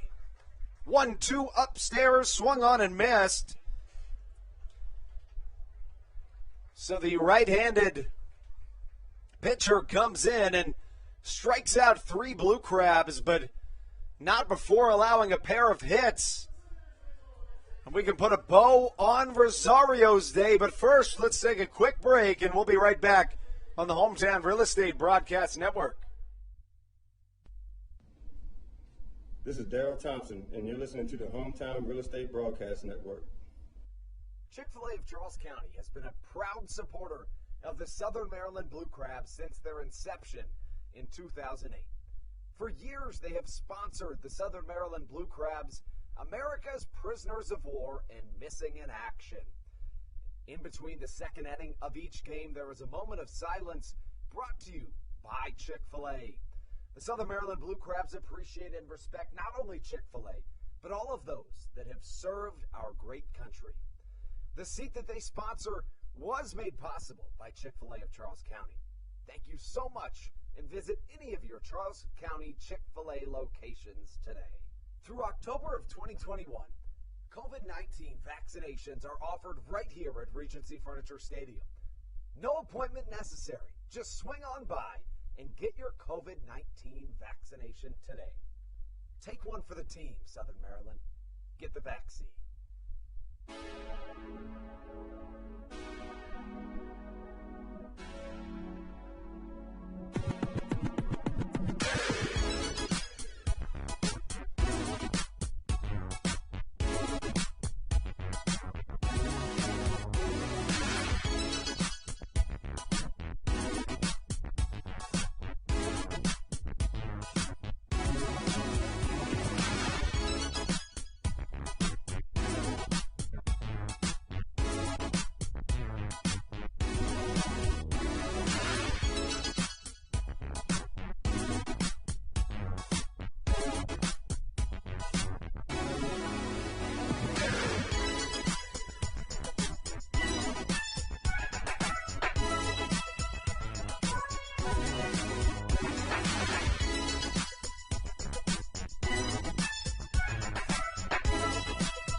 Into the top of the 5th we go here at Regency Furniture Stadium. To start us off comes the left-handed hitting newcomer to the West Virginia Power, Tyler Patton.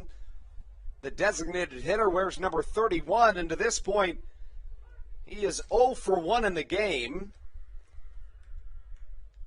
The Power have yet to hit through their lineup more than once through 4 innings, while the Blue Crabs have hit through their lineup 3 times complete. In the top of the 5th inning, Michael Baca will have his, how about this, his 4th plate appearance. And that'll come in the top of the 5th inning. The count 1-2 to Tyler Patton. Fastball comes in, just about hits him, but it'll miss. 2 balls and 2 strikes the count. Mike Devine has been as advertised to this point. the right-handed Atlantic League strikeout leader, in search of his 5th win of the year, which would be the most in the Atlantic League, giving him 2/3 of the Atlantic League Triple Crown. Has tossed 4 innings, allowing just 3 hits, no runs, no walks, 5 strikeouts. Devine in search of his 4th double-digit strikeout contest. Swinging bunt fielded with no problem by Joe DeLuca. He fires to first for a quick out number 1.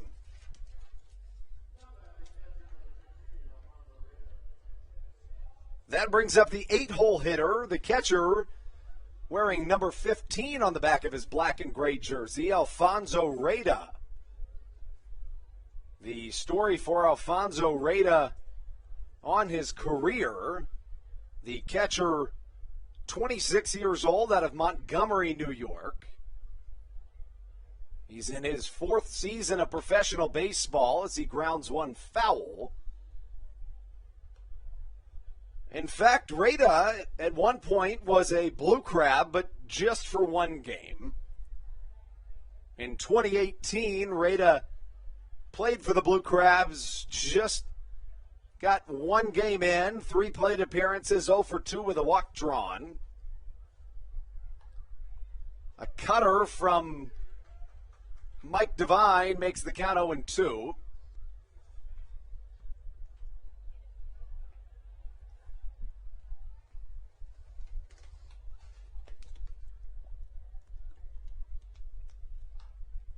Another cutter, this one, however, Reyes gets a piece of.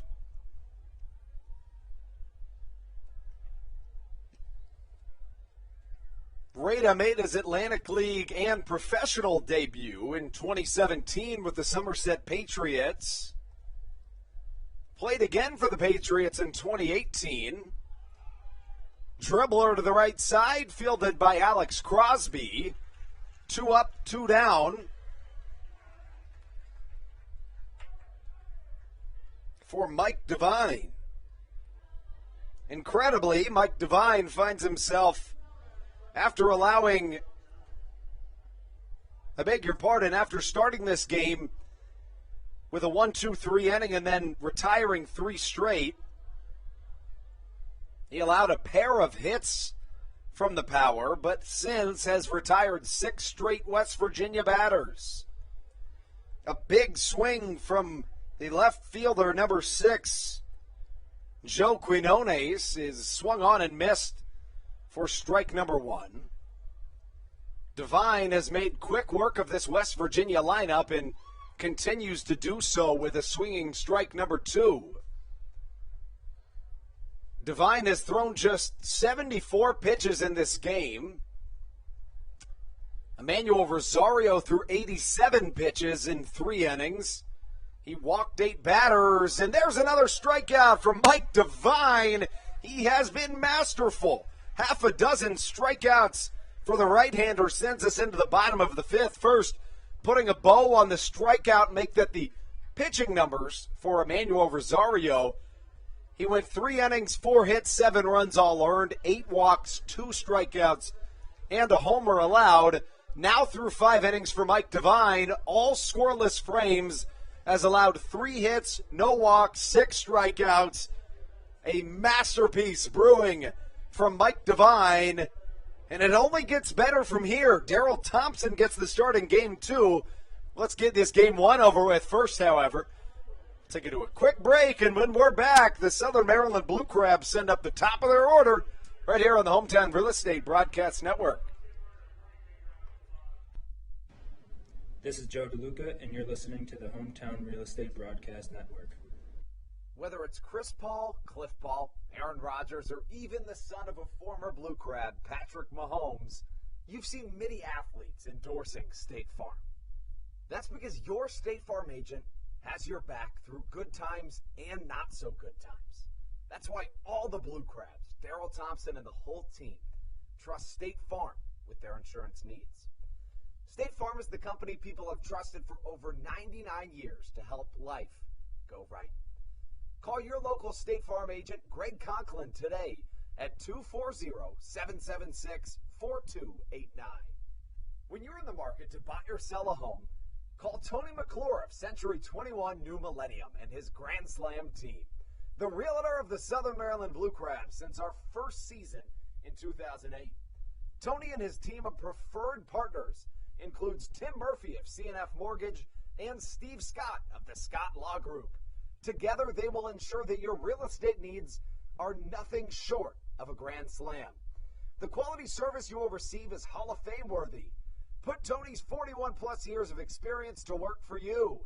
Call or text Tony today at 301-928-1280 for your personal Grand Slam experience. Go Blue Crabs.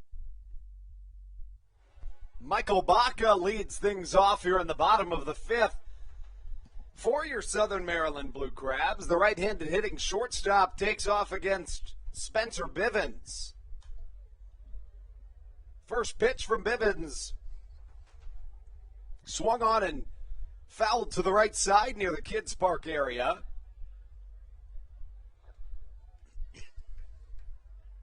Bivens with the tan glove holds it above his head and fires another strike. Bivens came in relief of the right-hander Emmanuel Rosario. In Bivens' first inning of work, he threw an inning. Allowed 2 hits, 1 run was earned, 3 strikeouts in the frame. Gets his 4th here. So of the 4 outs that he's recorded, all of them have come via the strikeout. And that brings up Kent Blackstone. Blackstone to this point in the contest, 0 for 2, but did reach on a walk. He would later score. Also got a stolen base in the frame. Curveball issued to Kent Blackstone. It misses for ball number 1. A deep breath from the right-handed 6'5" Bivens as Blackstone pounds one out of play to even the count on a ball and a strike.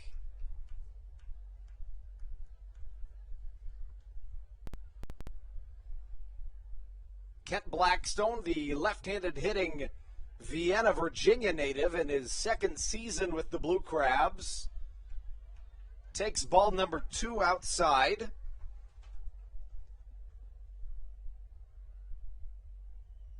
Spencer Bivens coming over from the Frontier League, now in his highest level of professional baseball, as he lines a pitch foul towards his own dugout.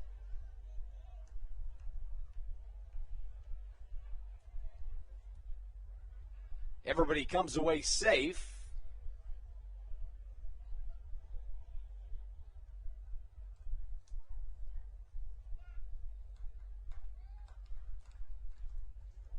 Fastball nearly gets away from Alfonso Reyda. Nobody on base, so the fact that it did in fact get away from him doesn't come back to hurt. 3 balls, 2 strikes from the right-handed pitcher. Reyda on his way home with the payoff pitch. High fastball, swung on and missed. And a good start to this game for Spencer Bivens in his Atlantic League debut. While he has allowed an earned run and 2 hits, all 5 of his outs he's recorded now have been via the strikeout.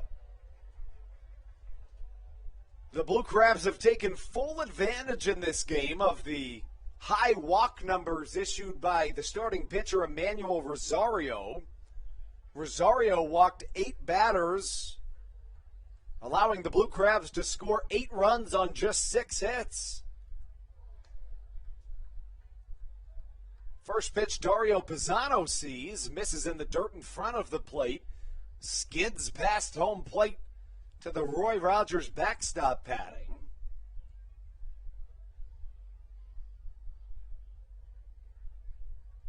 Dario Pisano awaiting the 1-0. Pisano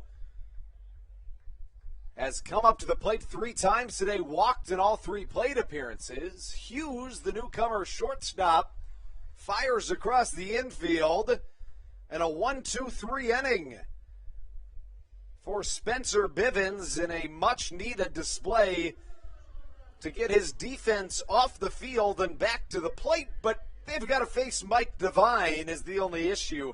We'll have that much more for you here when we return on the Hometown Real Estate Broadcast Network.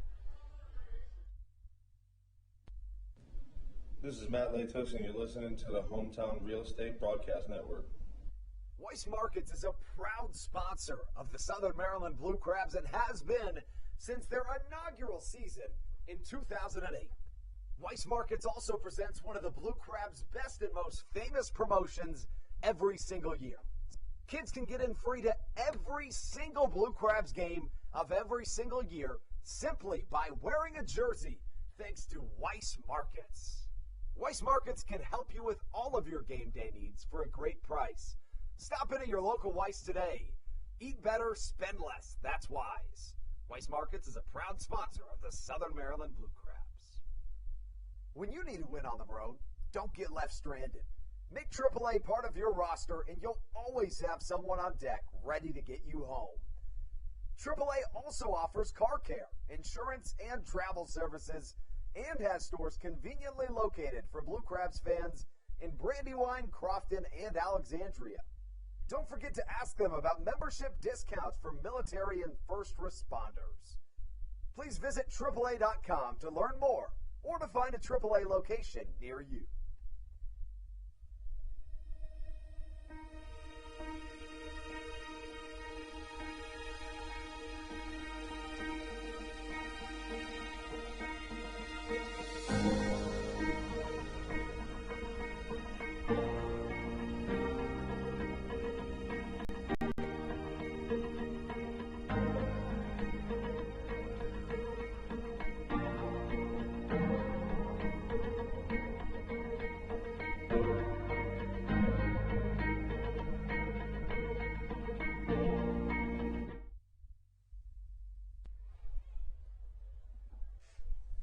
Welcome back inside Regency Furniture Stadium.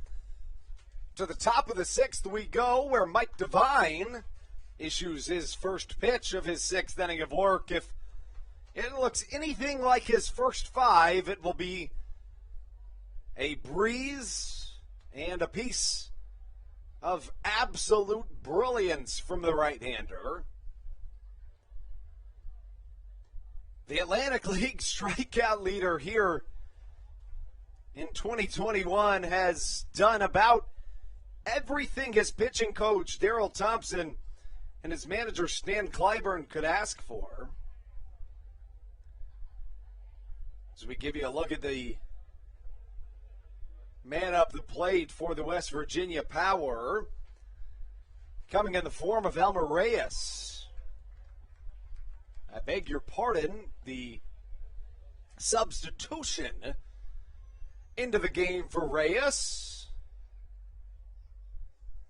as he finds himself a strikeout victim.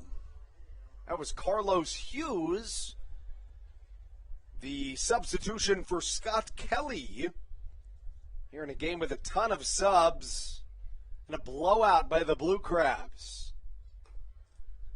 Devine now having issued 7 strikeouts through 5 1/3 innings. At this point, with the change of speed and the off-speed pitches, he's starting to make batters look silly. Fouled into the screen from the aforementioned now Elmer Reyes. A ball and a strike the count.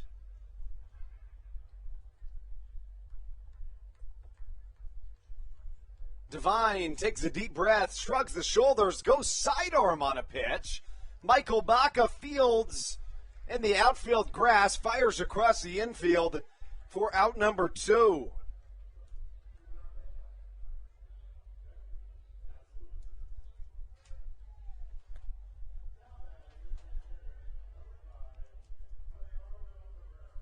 We do have a pinch hitter entering play into this contest. It is a newly signed individual into this Atlantic League, coming in place of the pitcher Spencer Bivens.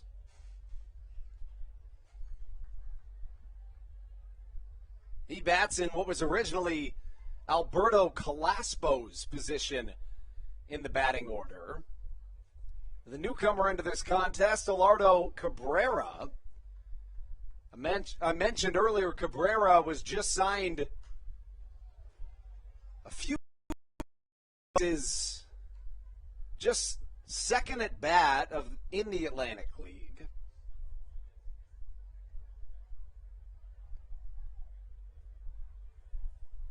The right-hander has appeared in 5 games. And he takes for a strike inside.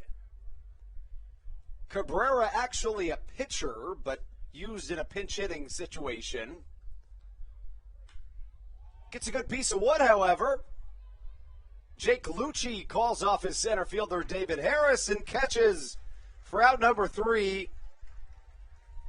Striking out 1 in the inning, Mike Devine picks up his 57th strikeout of the year, extending his Atlantic League lead in that category. The right-hander, another scoreless frame, and we head into the bottom of the 6th. Southern Maryland looking to pad their lead before the 7th and final inning of this first of 2 games here at Regency Furniture Stadium. We'll be right back on your home for Blue Crabs baseball, the Hometown Real Estate Broadcast Network. American Radiology is the clear choice for all of your medical imaging needs. With locations in Charles and Calvert counties, they offer a full range of imaging services. Some of their latest innovations included 3D mammography and wide-open MRIs for our claustrophobic patients. For your convenience, they even offer extended weekday hours and Saturdays.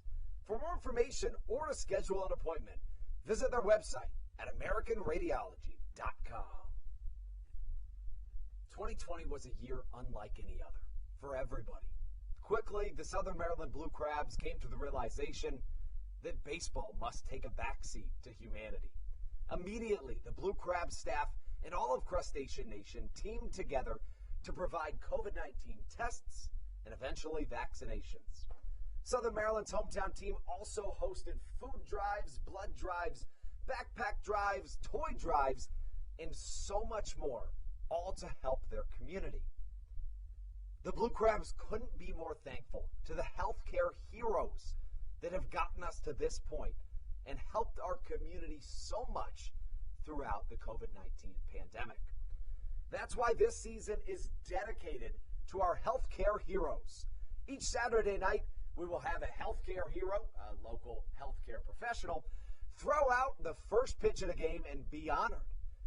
That's why in 2021, all season long, healthcare professionals get $5 tickets to every single Blue Crabs game. Thank you so much, healthcare heroes. Here on Healthcare Heroes Night, also Christmas in July, here at Regency Furniture Stadium, we take you into the bottom of the 6th. Mentioned the newcomer into the game, a pitcher by trade, but pinch hit for the West Virginia Power to end the bottom of the 5th, was a rare non-strikeout victim, Alardo Cabrera. Now he's on the mound. The right-hander will first come off against David Harris, who takes for a called ball on the outer half. Cabrera, a right-hander, wears number 5, 5'11", 195 pounds. Reached as high as the A level of affiliated baseball. From Venezuela originally is Cabrera. He's appeared in 5 games, has pitched a total of 8 2/3 innings, having allowed 6 earned runs as David Harris swings through strike number 2. To this point in the game, Harris 1 for 3 with 2 strikeouts and a bases clearing double, giving him 3 RBIs in the game. 25 on the season for Harris as he chases a fastball off the plate for a strikeout. Southern Maryland has fallen victim to the strikeouts of late, despite having scored a generous amount of runs over the last couple of innings. Southern Maryland's six of their last 7 outs have been via the strikeout offensively.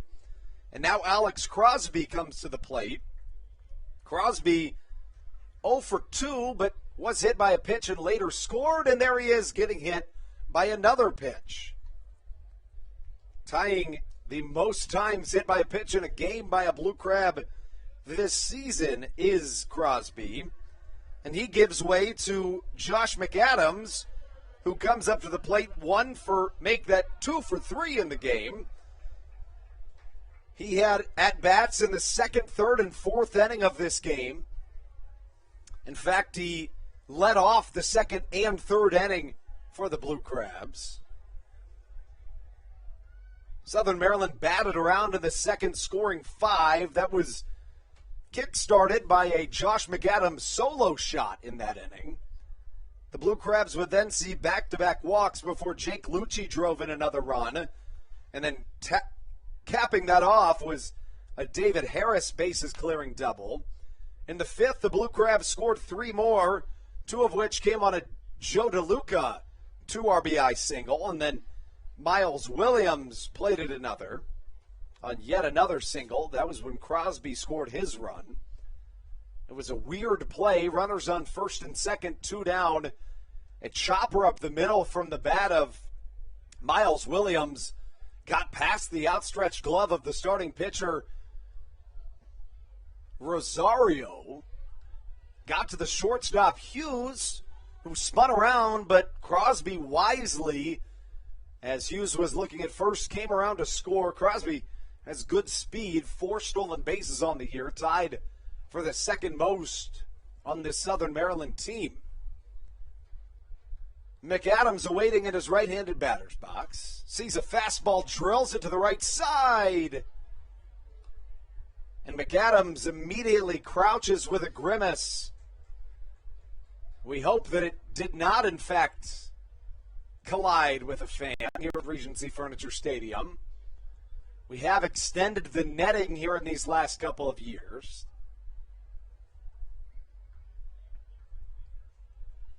The count 1-2 to the Calhoun, Georgia native, who strikes out for out number 2.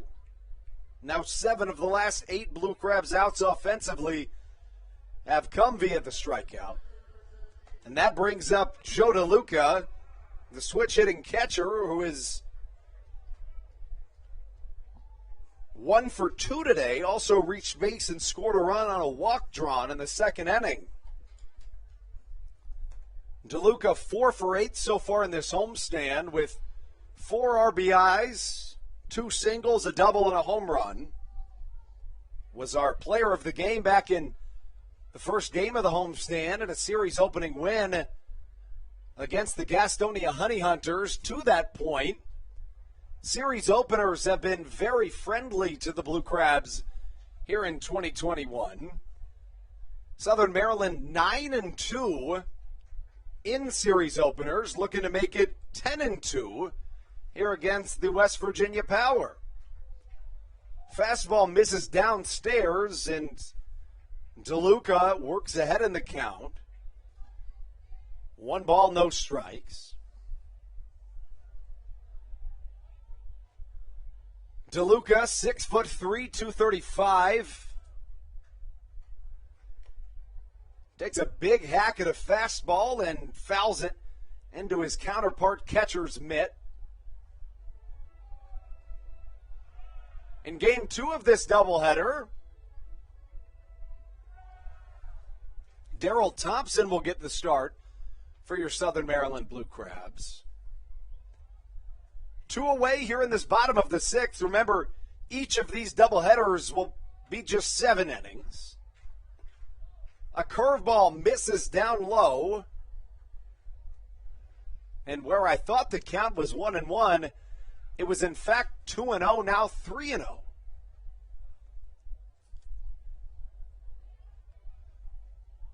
So DeLuca has the opportunity to possibly reach base for the third time here in this game and does just that on a 4-pitch walk.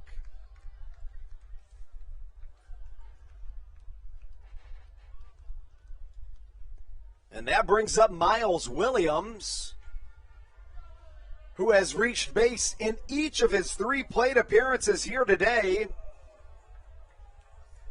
Southern Maryland has drawn a copious amount of walks so far in this contest. Good plate discipline combined with command struggles on the mound for the visiting West Virginia Power have now netted a total of 9 walks drawn for this Blue Crabs team. Miles Williams fans on a fastball. The first pitch, make that the second. And now the count 1-1 to the right-handed hitting Baton Rouge, Louisiana native who grew up in the Los Angeles area. Right on right matchup. Fastball swung on and missed by Miles Williams. He's walked twice in this game. He's also singled a run home. Since joining the Blue Crabs, Williams is 4 for 8 at the dish with a couple of walks drawn. Fastball high and away, called strike 3.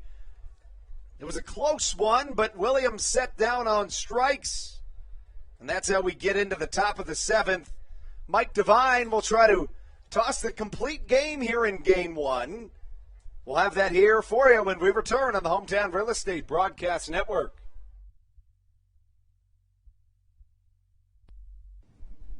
This is Andrew Riceno, and you are listening to the Hometown Real Estate Broadcast Network.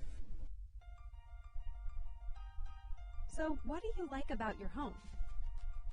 Practice like hockey. I practice stick handling and sometimes shooting.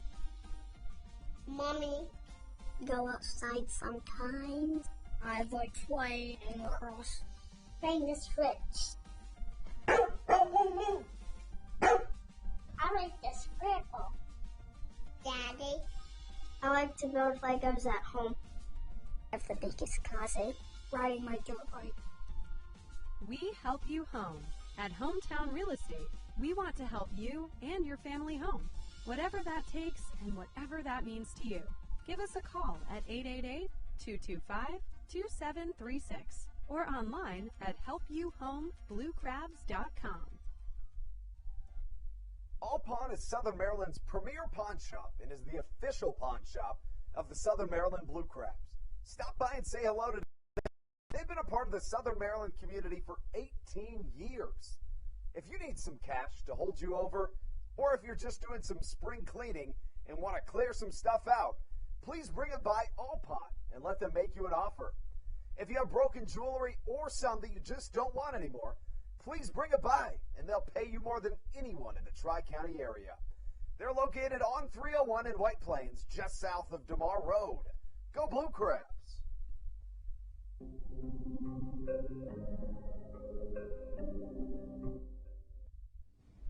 This is Mike Devine, and you're listening to the Hometown Real Estate Broadcast Network. Mike Devine welcomes himself into his 7th inning of work here at Regency Furniture Stadium. To this point, all of them scoreless as the right-handed Pennsylvania native tries to finish off the complete game shutout. The Blue Crabs only have one complete game shutout under their belt here in this 2021 season. It came from Daryl Thompson in a 9-inning masterpiece against the York Revolution.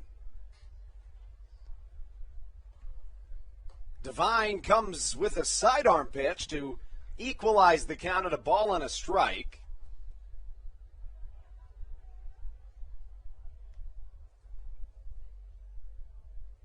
The right-handed hitting Tyler Summers up to the plate.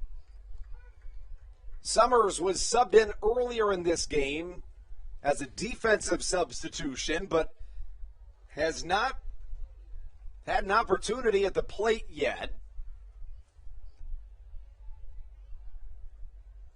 Off-speed pitch misses low and away in the count, 2 balls and a strike.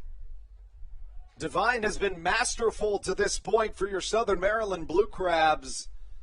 The right-hander, 6 innings, 3 hits, no runs, 0 walks, 7 strikeouts.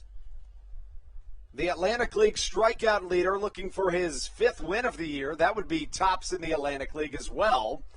Michael Baca gobbles up a hard-hit fastball as a ground out for out number 1. And that brings up Edwin Espinal.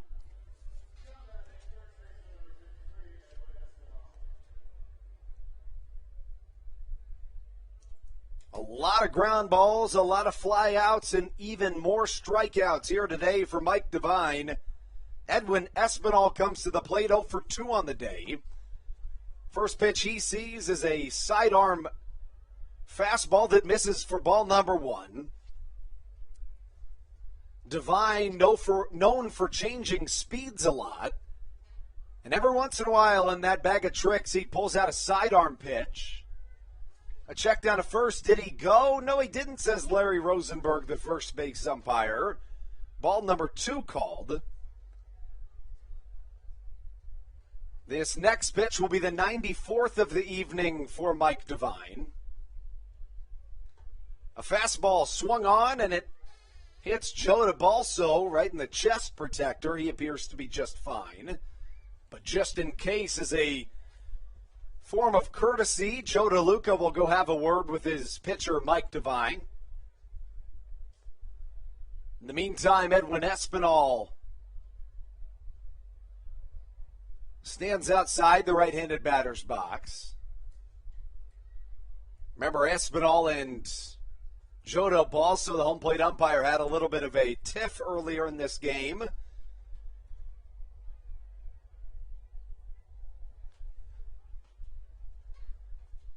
He thought he was hit by a pitch. DeBalso disagreed. Yet another hit to the shortstop position. Michael Baca fires across the infield for out number 2. And Mike Devine now 1 out away from a complete game shutout here at Regency Furniture Stadium. You won't even have to turn the dial after this game. We'll keep it right here. We will not end the stream. Instead, we'll come right back on, and 30 minutes after the final pitch is thrown for game number 2, Daryl Thompson gets the start. And that could be the final pitch of this ball game, folks. Ruby Silva, it's a towering shot to center field, and there it is. An 8-0 shutout victory. A complete game masterpiece from Mike Devine as your Blue Crabs take down the West Virginia Power, advancing the Blue Crabs to 21-17 on the year. And they're now tied for first place in the Atlantic League North Division. The West Virginia Power fall to 16-21 on the season. Again, the right-hander Daryl Thompson, who started yesterday's game, went 3 1/3, gets the start in game 2. With that being said, we'll step aside, get the lineups ready for game 2, and we'll be right back in 30 minutes right here on the Hometown Real Estate Broadcast Network.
Welcome back inside Regency Furniture Stadium.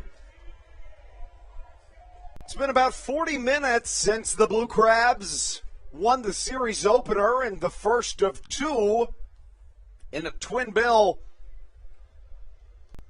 against the West Virginia Power.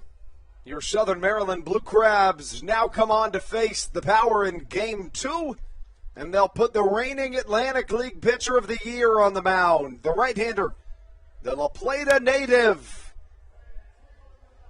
Daryl Thompson. The right-hander wears number 20, needs no further introduction. He has been as advertised this season. He'll face a lineup that reads as follows. Leading off, the catcher, number 2, Scott Kelly. Batting second, the right fielder, number 12, Ruby Silva. Batting third, the designated hitter, number 14, Elmer Reyes. Batting fourth, the left fielder, number 48, Remer Liriano. Batting fifth, the third baseman, number 13, Alberto Calaspo. Batting sixth, the first baseman, number 53, Edwin Espinal. 7, 8, 9 read as follows. It's the catcher, Justin Henley, the shortstop, Dominic Betancourt, and the second baseman, number 3, Carlos Hughes. On the mound for the Power, the right-hander, number 37, Junior Figuera. As for the Blue Crabs, they'll go with a lineup as follows. Leading off, the shortstop, number 12, Michael Baca. Batting second, the second baseman, Kent Blackstone. Dario Pisano bats third, with David Harris batting fourth. The third baseman, Alex Crosby, bats fifth. The designated hitter, Josh McAdams, bats sixth. The center fielder, Miles Williams, bats seventh, with Will Decker batting eighth. And batting ninth, Jake Marshall, as Daryl Thompson takes the mound. First pitch of the night, a called strike on the outside corner to Scott Kelly. And we are underway here at Regency Furniture Stadium. Thompson, the right-hander again, MLB and La Plata native, under his belt as he misses outside. The count, a ball and a strike. Thompson 4-1 on the year, a 3.7. Now, as a liner into center field is caught by Miles Williams. Williams in center for the first time.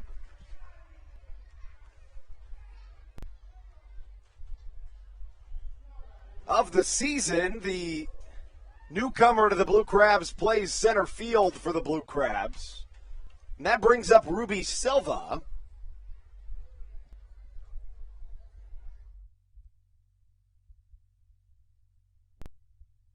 Silva gets into the left-handed batter's box, takes a called strike.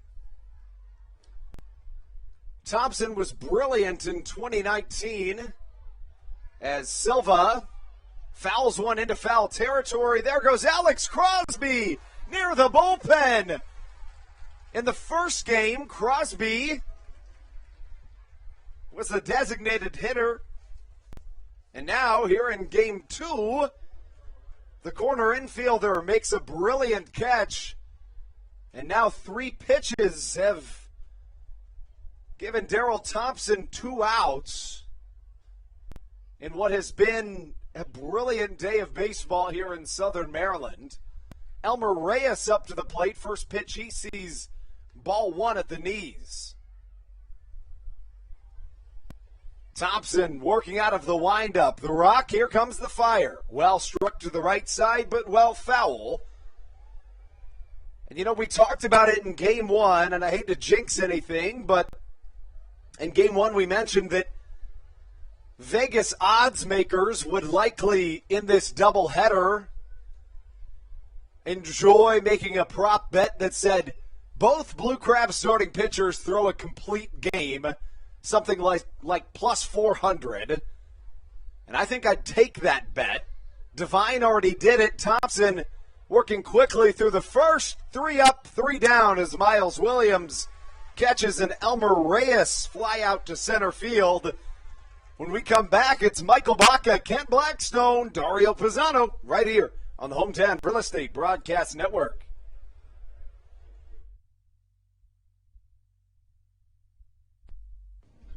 This is awesome. Through October of 2021, COVID-19 vaccinations are offered right here at Regency Furniture Stadium. No appointment necessary. Just swing on by and get your COVID-19 vaccination today. Take one for the team, Southern Maryland. Get the vaccine. Through October of 2021, COVID-19 vaccinations are offered right here at Regency Furniture Stadium. No appointment necessary. Just swing on by and get your COVID-19 vaccination today. Take one for the team, Southern Maryland. Get the vaccine. Through October of 2021, COVID-19 vaccinations are offered right here at Regency Furniture Stadium. No appointment necessary. Just swing on by and get your COVID-19 vaccination today. Take one for the team, Southern Maryland. Get the vaccine. Through October of 2021, COVID-19 vaccinations are offered right here at Regency Furniture Stadium. No appointment necessary. Just swing on by and get your COVID-19 vaccination today. Take one for the team, Southern Maryland. Get the vaccine. Through October of 2021, COVID-19 vaccinations are offered right here at Regency Furniture Stadium. No appointment necessary. Just swing on by and get your... This is Blake Vivens, and you're listening to the Hometown Real Estate Broadcast Network. To the bottom of the first we go. Southern Maryland took game one by a score of 8-0, 5 runs in the second inning. It began with a Josh McAdams solo shot, was capped off with a Jake Lucci RBI single and a David Harris bases clearing double. And then in the third, Joe DeLuca had a 2 RBI single, and Miles Williams followed with one of his own. Mike Devine was brilliant. He now leads the Atlantic League in wins. He tossed 7 innings of shutout work, allowing just 3 base runners, 3 hits, no walks, 7 strikeouts, while extending his Atlantic League lead in strikeouts in this 2021 season. Daryl Thompson on the mound for the Blue Crabs. He faces off against a fellow right-hander, number 37, Junior Figuera, who lets off a leadoff single. Michael Baca gets things going here on the Hometown Real Estate Broadcast Network in Game 2. And Stevie, it's good to have you back. It's nice to be back, Andrew. I don't know if you let the fans know or not, but I did. I figured you were going to. As everyone already knows, I was Santa Claus for the last 3 hours. I didn't tell them you were Santa. I said, out of respect to you, I said that you were on the field. So you just broke that news for yourself. Well, you know what? That's fine. It's Christmas in July here. We got a nice promotional night tonight at Regency Furniture Stadium. Had a bunch of Santa Clauses from all over the Eastern Shore over here at Regency. It was a fun time. Those guys are really cool to hang out with. What is it like hanging out with a whole bunch of Santas? Dude, they sat there and talked about what's it like being a Santa? I mean, kinda, yeah. But it was so cool to have them sit there and watch them interact with the kids and stuff like that. They would obviously meet a child for the first time and they would go, I haven't seen you in a year. You've grown so much. And they are so good at what they do. It was awesome to watch. So, did you feel like an oddball? Yeah. Because all these guys are presumably older men with big beards, right? Mm-hmm. And you're not. I'm not. I am just a big guy, no beard, small mustache, and long brown hair. That's true. Look almost the opposite of Santa Claus, but hey, we made it work today, and it was a good time. I imagine you learned a lot about an industry you're not as familiar with. I did. And now we give you an introduction to the man on the mound. Junior Figuera mentioned the right-hander wears number 37 on the back of his jersey. 6'4", 176 pounds. He faces off against Kent Blackstone, who takes the second ball of the at-bat to make the count 2-2. Interestingly, for Figuera, this is his first time pitching since 2017. He pitched in the Boston Red Sox organization in 2016 and 17, appearing in 16 games as Kent Blackstone gives a jolt to a fastball, but Scott Kelly has no problem reining it in for out number one. Anyways, we mentioned that he only has 17, make that 16 professional appearances, reminiscent of the Game 1 starter Emmanuel Rosario, who struggled mightily, walking 8 batters, allowing 7 earned in 3 innings pitched, en route to a Blue Crabs victory.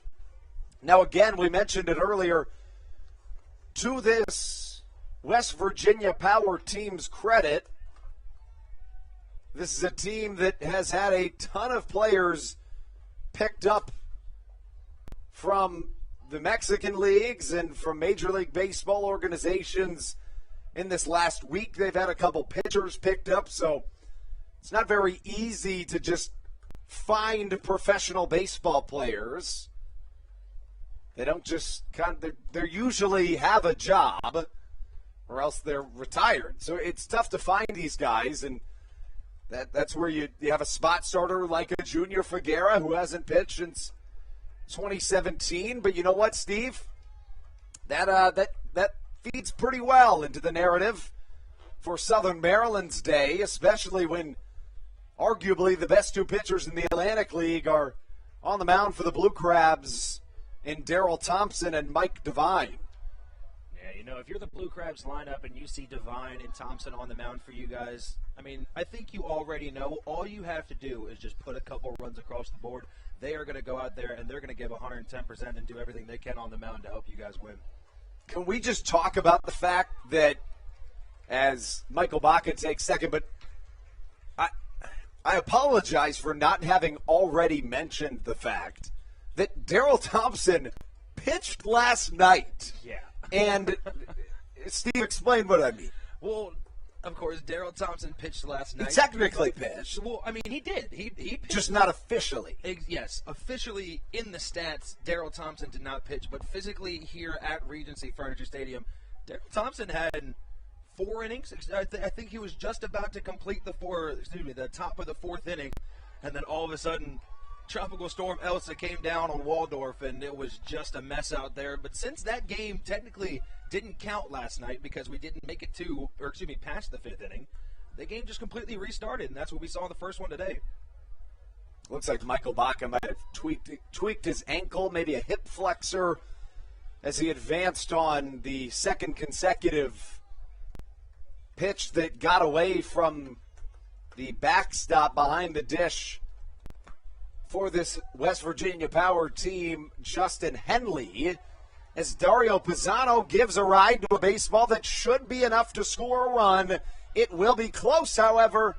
In fact, the right fielder is going to hold up, not even really make much of an attempt, and that may be the most surprising thing I've ever seen, given the fact that Ruby Silva has probably one of the best arms in all of professional baseball. In fact, our broadcast partner in 2019, Austin Rudy, went on the record as saying he thought that he had one of the top 10 arms in professional baseball. Wow. And I don't know that I disagree with him.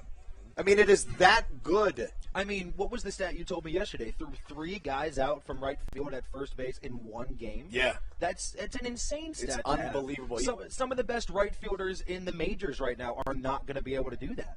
Even in a season. Exactly. Yeah, 3 in a season, and he did it once in a game. Yeah, he did it 9 times all year in 2019.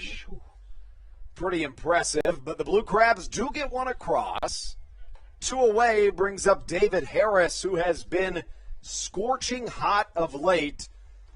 The Blue Crabs center fielder playing left today for Southern Maryland has been magnificent of late. We talk about in Game 1, he went 1 for 4, but he had 3 RBIs.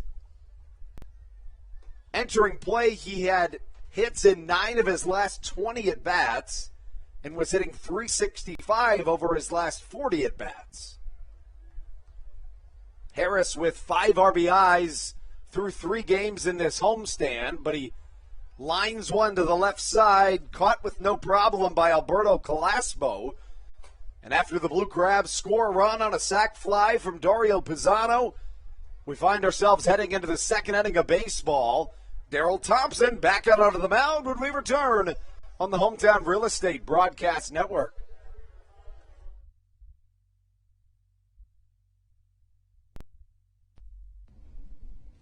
This is Daryl Thompson, and you're listening to the Hometown Real Estate Broadcast Network.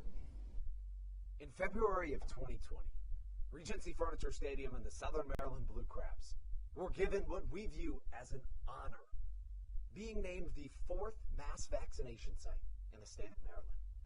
Here's a message from Regency Furniture about the honor that it has been and still is to be one of Maryland's mass vaccination sites, getting our community back to safety.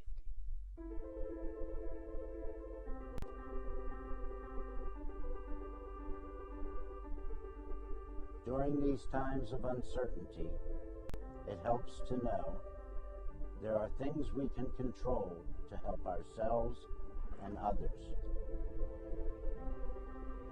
For me, it presents the hope that soon enough my friends and family will be together again.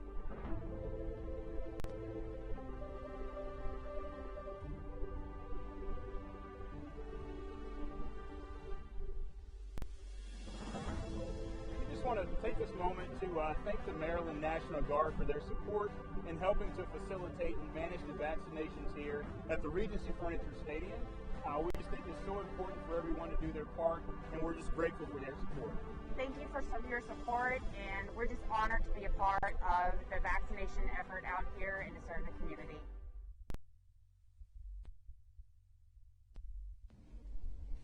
This is Daryl Thompson, and you're listening to the Hometown Real Estate Broadcast Network. Daryl Thompson, the La Plata native, the MLB veteran, welcomes himself into the second inning of baseball. Of course, on the day, the 9th inning of baseball after the series opener, Game 1 of the Twin Bill. Earlier today, Mike Devine tossed a complete game shutout, second by a Blue Crab in 2021, en route to a 8-0 victory. Thompson misses with a fastball to make the count 2 balls, 1 strike. Up to the plate, the left fielder Reamer Liriano. High and tight fastball makes the count 3 balls and a strike. Liriano is 30 years old, made his MLB debut at the ripe age of 23 as he swings over a fastball to run the count full. Played in the MLB Futures game in 2012 that takes place in All-Star Weekend. Here 9 years later, All-Star Weekend is right around the corner. As he strikes one to the left side, that has a chance, but it bounces off the mini monster. David Harris could hold Reamer Liriano to a single, Steve. And how about that for a range of emotions? And, I mean, off the bat, we've talked about it before. It's hard to see from our angle. A lot of the balls that are coming off the bat from both teams look like they're going to get out of here. And I thought that one for sure was gone. But as you said, nice job by David Harris playing that ball off the wall and showing that arm out in left field. Just fired it into second base.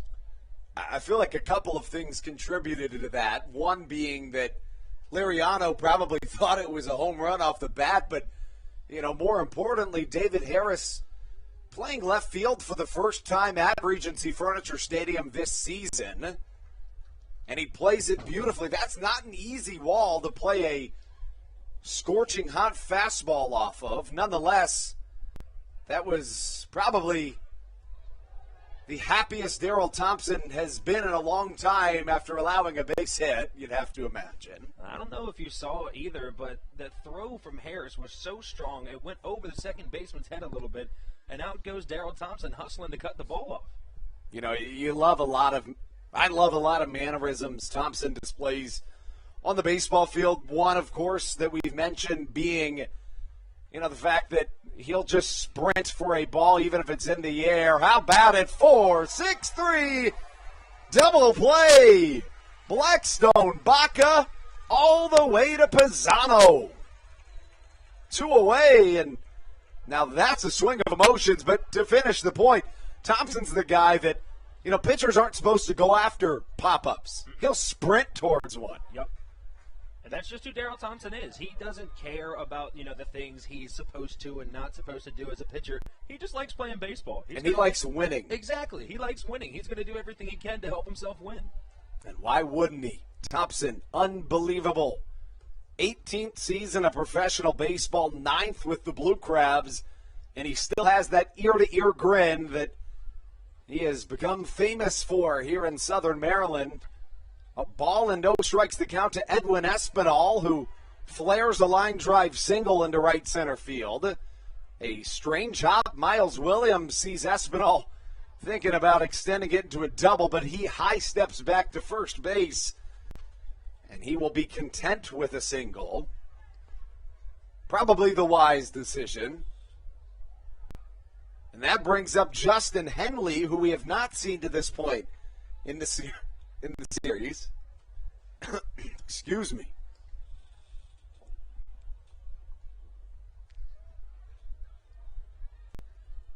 Justin Henley, the backstop, wears number 30 on the back of his Charleston Charlies jersey, a theme jersey for them. Here's Thompson fielding his position, underhand throw offline, gets into the bullpen of the West Virginia Power, and a rare fielding mistake for Daryl Thompson, who, I'll tell you what, he likes that.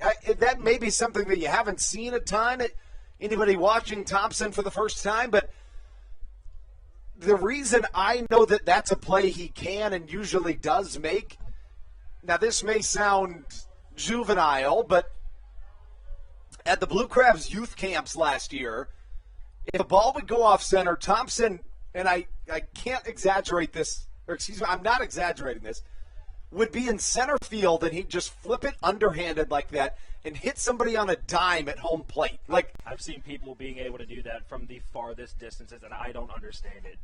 It doesn't seem humanly possible, but it is. He makes it look easy as ball one crosses. 1-0 Blue Crabs lead here in the top of the second brings up Dominic Betancourt.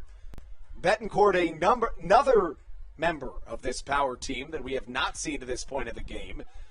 He gets a good piece of a fastball, hits it to the left side. If you're a Blue Crabs fan, take a deep breath and let some of that anxiety out. After a very difficult first inning of work, make that second. Thompson gets out unscathed. We'll be back in just a moment. Southern Maryland looking to add to their lead on the Hometown Real Estate Broadcast Network.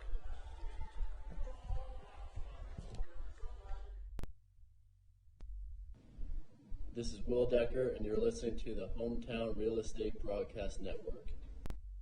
All Pawn is Southern Maryland's premier pawn shop and is the official pawn shop of the Southern Maryland Blue Crabs. Stop by and say hello today. They've been a part of the Southern Maryland community for 18 years. If you need some cash to hold you over, or if you're just doing some spring cleaning and want to clear some stuff out, please bring it by All Pawn and let them make you an offer. If you have broken jewelry or some that you just don't want anymore, please bring it by, and they'll pay you more than anyone in the Tri-County area. They're located on 301 in White Plains, just south of DeMar Road. Go Blue Crabs! Hey Blue Crabs fans, make sure to visit the All-American Steakhouse and Sports Theater at 35 St. Patrick's Drive, right here in Waldorf, for some great food with great friends. Their steaks are fresh, hand-cut in-house daily, as well as many other fresh seafood, chicken, and beef options. They offer outdoor and indoor dining, available each and every day, along with the same great menu to go if you would like. Please visit them online at www.theallamericansteakhouse.com. That's www.theallamericansteakhouse.com. You can also visit them on Facebook or Instagram. They have daily specials that you just can't pass up. Thank you, Blue Crabs fans. To the bottom of the second we go here on the Hometown Real Estate Broadcast Network. Andrew Banstra, joined by my broadcast partner, Stevie Thompson. Make that Stevie Bowen. What am I saying? I apologize for that. We've been through how many games in the season already, especially home games? This is the 38th game of the season. Crosby fouls one into the ground as Junior Figueroa's second inning of work is now underway. You know, Andrew, I'll make a comment on it. Stevie Thompson isn't a terrible name. I don't hate it. Alex Crosby, a swinging bunt to the left side. Justin Henley gets it himself. Not a chance. That's a bunt single, really just a single for Alex Crosby. Now, in my defense, one of my buddies that used to work here was named Steve Thompson. Oh, really? So that's kind of where that comes from. Okay, that makes it a little bit better. That makes more sense. Steven, if you're listening, I'd appreciate your support here. You're welcome for the shout-out. Please throw a comment onto the YouTube account in the comment section just so Andrew has someone to vouch for him. Josh McAdams comes up to the plate. McAdams in Game 1 was 2 for 4, 2 strikeouts. Was part of that sequence in which after Southern Maryland dominated in the second, and even in the midst of their run-scoring affair in the fifth inning, Southern Maryland, to end the game, 9 of the last 10 offensive outs they recorded were via the strikeout. This is not a team that strikes out a lot, but a really good pitching performance from Spencer Bivens was really all it took. Not to take anything away from Southern Maryland's incredible offensive showcase, scoring 8 runs in 7 innings. Really just 6 innings of offense, however. They didn't end up hitting in the bottom of the 7th, holding the lead. The big bats in that game for Southern Maryland. McAdams went 2 for 4. David Harris had 3 RBIs. Joe DeLuca had 2. But the walks were the real name of the game. The Southern Maryland Blue Crabs had 8 runs and on just 6 hits. But they walked 9 times. Dario Pisano walked 3 times.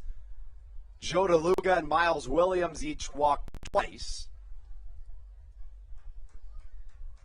That solo shot from McAdams in the second inning of Game 1 was his 7th of the year. Crosby at first, and McAdams drills one down the left field line. It's fair! Alex Crosby rounding second base. He should come around to score. He rounds third. This is going to be a close play at home. The third baseman, Alberto Calaspo, throws home, and that's a Blue Crabs run. Southern Maryland plates another here in the bottom of the second. And a nice piece of hitting there by McAdams. That's exactly where he needed to put that. That back left corner right outside of that foul line over here at Regency Stadium is hard to play a ball off of. There's a concrete wall that it can shoot off of, and you can clearly tell there's a left fielder, Rima Liriano, just was not able to get there and get there in time. That brings up Miles Williams. Williams, in Game 1 of this doubleheader, found himself walking twice. He went 1 for 2 outside of those walks. He plated a run on a very bizarre play. There were runners on first and second with 2 down. He hit a pretty hard ground ball up the middle. It bounced past the outstretched glove of the pitcher at the time, Emmanuel Rosario. The defensive replacement shortstop, Carlos Hughes, got the ball right past the the infield dirt into the outfield grass. Tried throwing home, but by that time, Alex Crosby from second base was already almost home. There was no chance he could get him, so an infield single scored Crosby from second. As Miles Williams fans on a fastball from the fireballer Figueroa. A ball and 2 strikes the count. No outs here in this bottom of the second inning. The Blue Crabs with a runner in scoring position, in their center fielder, Miles Williams, up to the plate. He takes a fastball on the outside corner. It's strike number 3 looking. And that's how Figueroa gets his second, make that first out of this second inning. You can see Miles Williams shaking his head a little bit as he got punched out there. Did not like the call from the robo umpire behind the plate. Looked to be pretty close. I mean, even if it's a real umpire back there calling balls and strikes, I think that one might have been called strike 3, but you never know. Yeah, that's one of those ones that could have gone either way. You have to imagine Miles Williams just thinks to himself, next time I'm probably protecting that pitch, but it was also really close, so that's a tough one to gauge. Sometimes you just got to tip your cap to the pitcher. Will Decker comes up to the plate. The 8-hole hitter for this Blue Crabs team did not play in the first game of the Twin Bill, but does in the second. Additionally, Joe DeLuca played in the first, is not playing in the second.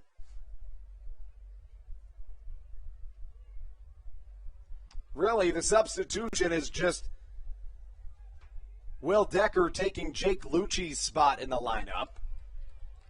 And then a couple of defensive substitutions jumbling around spots in the outfield. Decker in right. David Harris goes from center to left after game 1. And Miles Williams from right to center.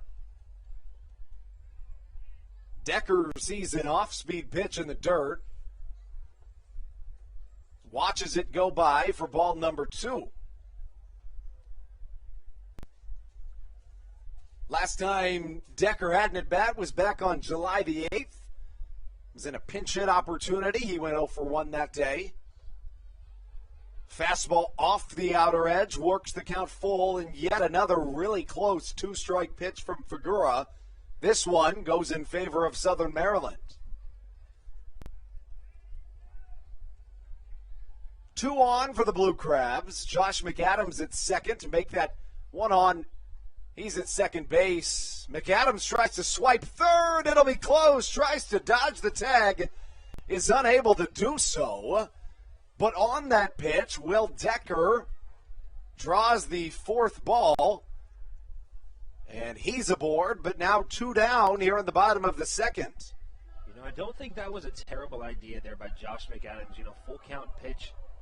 Only 1 out. I think you catch him sleeping there behind the plate, but all in all, just a fantastic throw coming from Justin Henley. So now Jake Marshall getting his first plate appearance of the day. For Marshall, his last time at the dish was back on July 8th as well. Came in the bottom of the 9th with 2 down. He subbed in for Jake Lucci and went down on strikes in game 2 against the Honey Hunters. He pops one up in the infield.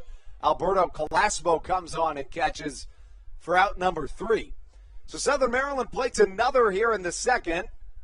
So we take you into the top of the third. We hand it over to Stevie Bowen. He'll take you through the middle 3 innings right here on the Hometown Real Estate Broadcast Network. This is Greg Ferreira, and you are listening to Hometown Real Estate Broadcast Network. Hey, Blue Crabs fans. Make sure to visit the All-American Steakhouse and Sports Theater at 35 St. Patrick's Drive, right here in Waldorf, for some great food with great friends. Their steaks are fresh, hand-cut, in-house daily, as well as many other fresh seafood, chicken, and beef options. They offer outdoor and indoor dining, available each and every day, along with the same great menu to go if you would like. Please visit them online at www.theallamericansteakhouse.com. That's www.theallamericansteakhouse.com. You can also visit them on Facebook or Instagram. They have daily specials that you just can't pass up. Thank you, Blue Crabs fans. When you need a win on the road, don't get left stranded. Make AAA part of your roster, and you'll always have someone on deck ready to get you home. AAA also offers car care, insurance, and travel services, and has stores conveniently located for Blue Crabs fans in Brandywine, Crofton, and Alexandria. Don't forget to ask them about membership discounts for military and first responders. Please visit AAA.com to learn more or find a AAA location near you.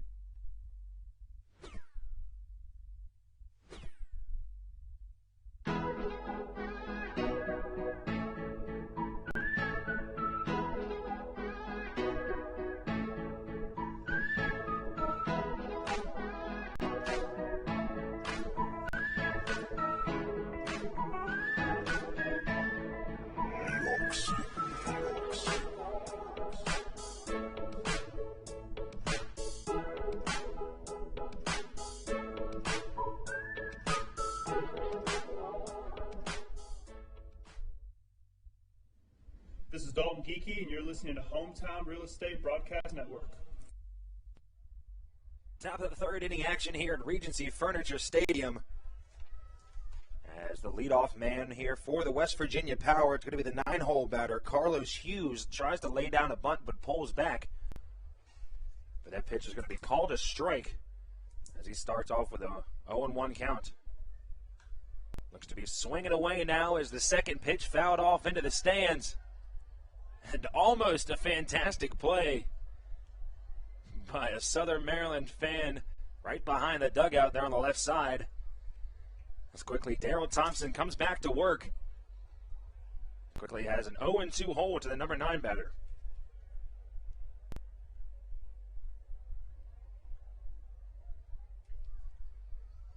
The 0-2 pitch. That one's grounded over to Blackstone at second. Gobbled up easily. Thrown over to Pisano for the first out of the inning. We talked about it a lot. Daryl Thompson, not a guy that's going to strike you out. He's not going to have 10 to 12 strikeouts a game. He likes to keep that number somewhat low. Likes to make his defense work a little bit, and you can see it right there. You know, he will pitch you a ground ball and a pop-up any day of the week.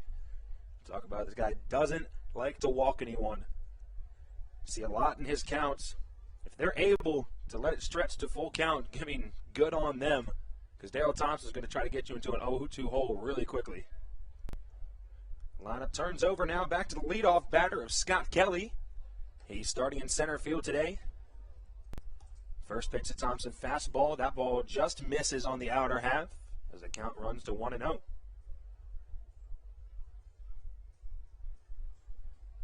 the 1-0 pitch from Thompson. Fastball just missed the upper part of that strike zone. Of course, as soon as I say Daryl Thompson doesn't like to walk anyone, he's got a 2-0 count to start off. Third pitch, fastball right down the middle. As he's battled back here to a 2-1 count.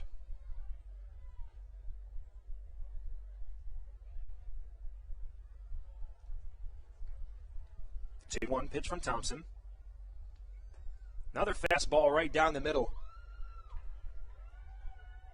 Scott Kelly has himself a 2-2 count. Here with one out in the top of the third. The Blue Crabs leading after just a run in each of their first 2 innings at bat as they lead 2-0. A breaking ball gets over on top of it. That's grounded over near Baca. Has got to throw quick. And a beautiful play by Michael Baca. And a great scoop over by Dario Pisano at first. Beats him by a hair. It looked like Alex Crosby was going to be able to come over and cut Baca off on that ball. But we've seen Michael Baca make some really strong defensive plays the last couple of days here on this home stretch. He just adds to his resume as now quickly, once again, Daryl Thompson 2 outs in the inning.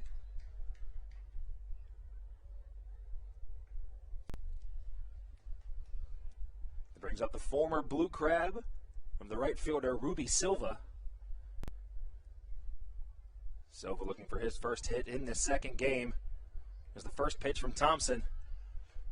Fastball looked to stay a little bit too inside on that strike zone as he takes ball 1.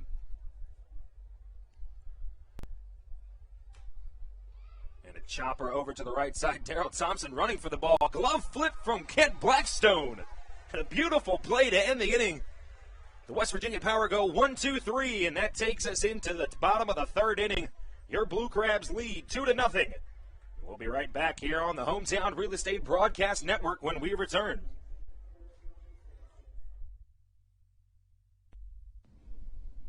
This is Daryl Thompson, and you're listening to the Hometown Real Estate Broadcast Network.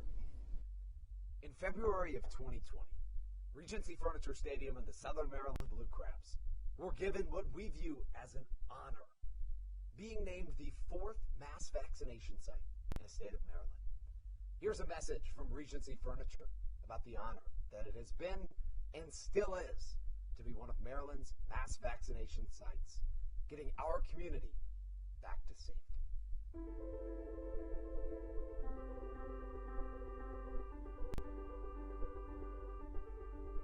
During these times of uncertainty, it helps to know there are things we can control to help ourselves and others.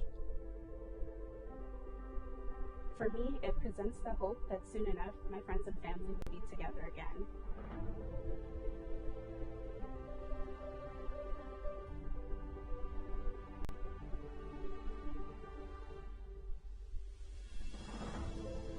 Want to take this moment to thank the Maryland National Guard for their support in helping to facilitate and manage the vaccinations here at the Regency Furniture Stadium.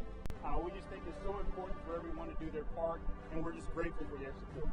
Thank you for your support, and we're just honored to be a part of the vaccination effort out here in the Southern. This is Kent Blackstone, and you're listening to the Hometown Real Estate Broadcast Network. Michael Baca leads things off for the Blue Crabs in the bottom of the third inning. As we talked about earlier, the Blue Crabs able to score 1 run in each of their first 2 times at the plate, as they currently lead 2-0 in the bottom of the third. The second pitch to Baca jammed him in on the hands. That one's drifting back into shallow right field. It's going to be the second baseman of Carlos Hughes, able to gobble that one up for the first out of the inning.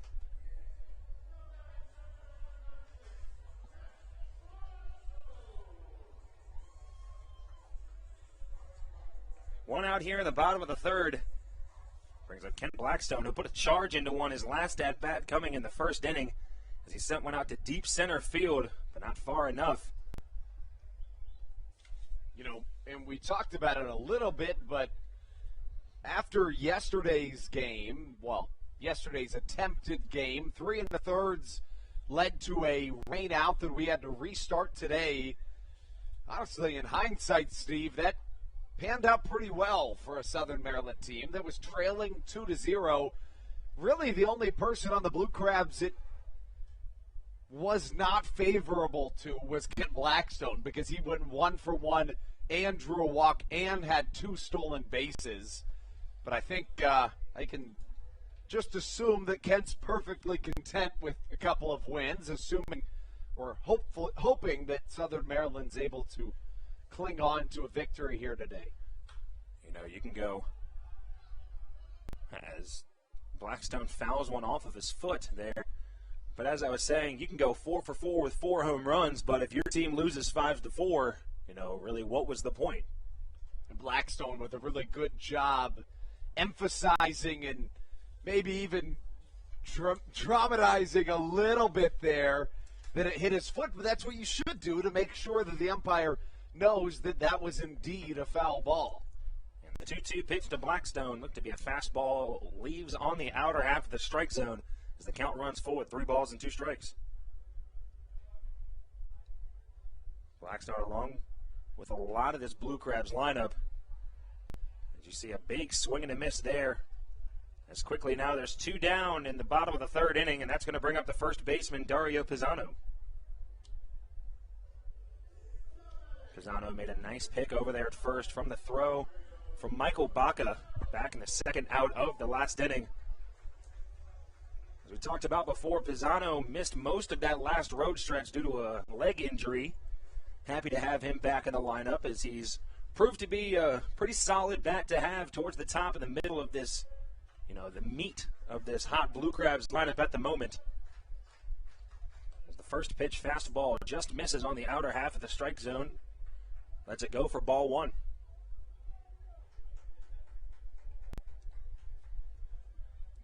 Pisano had the sac fly that scored Michael Baca back in the first, so he's 0 for 0 on the day so far.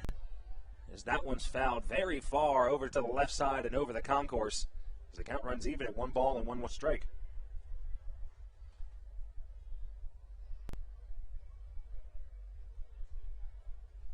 After this homestand, which ends tomorrow, the Blue Crabs will have a really important and difficult 6-game road trip. The Blue Crabs will head to Lexington to take on the Legends for a 3-game set. They'll then travel to Lancaster, Pennsylvania to take on their Atlantic League North Division rival, Lancaster Barnstormers. And the 2-1 pitch to Pisano misses high and upstairs. The count runs 3 balls and 1 strike to the first baseman.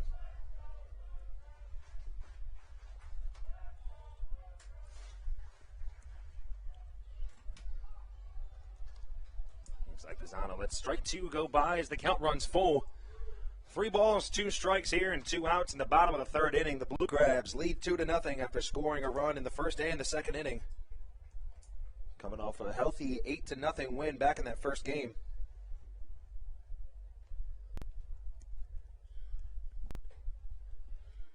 And the full count pitch misses out of the zone as Pisano draws a walk.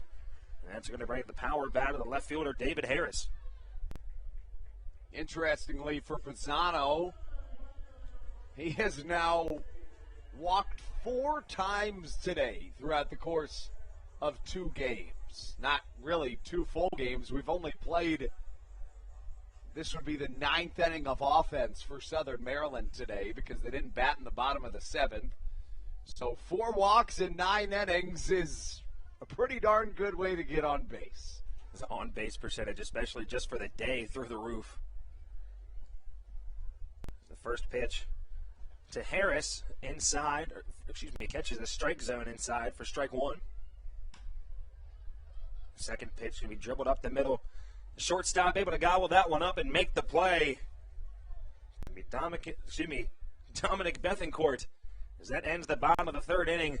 Blue Crabs still lead 2-0 as we head into the top of the 4th inning. West Virginia Power looking to put a couple runs on the board to hopefully cut this lead in half.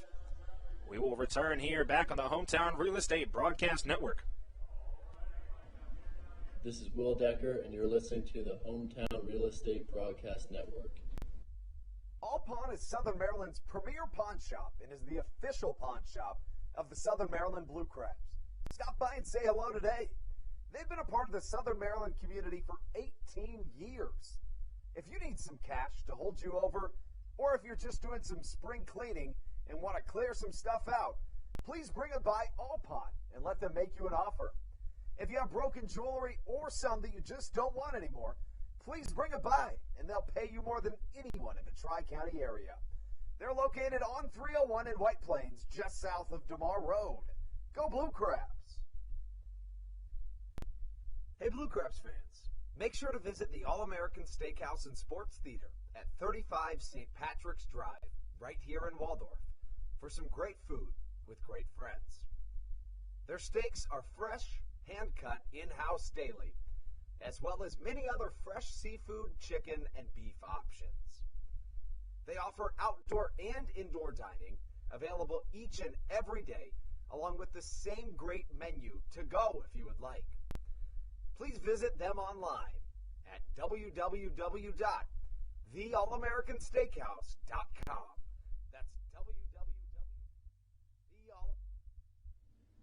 This is Will Decker, and you're listening to the Hometown Real Estate Broadcast Network.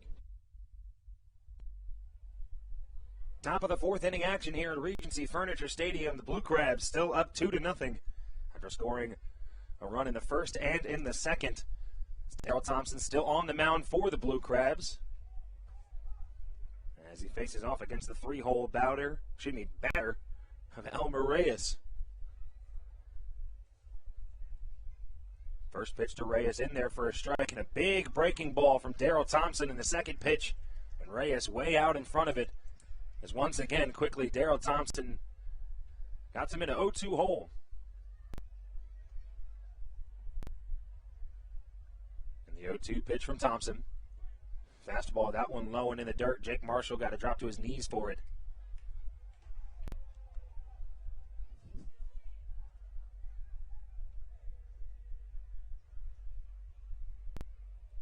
One and two the count to the designated hitter, Reyes. Fastball, that one's lifted over to right field. Will Decker just has to come in a step or two, but able to gobble that one up for the first out of the inning. After that first step, I was concerned for a split second that he may have overran it. Thankfully, I was incorrect, and once again shown why I'm up here in the air conditioning. You know, Andrew, every day we find more reasons to why we're up here in these comfy chairs and not out there playing the sport. Yeah, that's true. We do, which is sad. But you know what? We've lived those days. Yeah, that's true. I think our time's over, man. I wish it wasn't. Same. Honestly, I wish I was out there as well. But I'm happy to be here with you and everybody of Crustacean Nation. It brings up the 4-hole batter of Reimer Liriano, the left fielder. As that first pitch misses just out of the zone for ball one.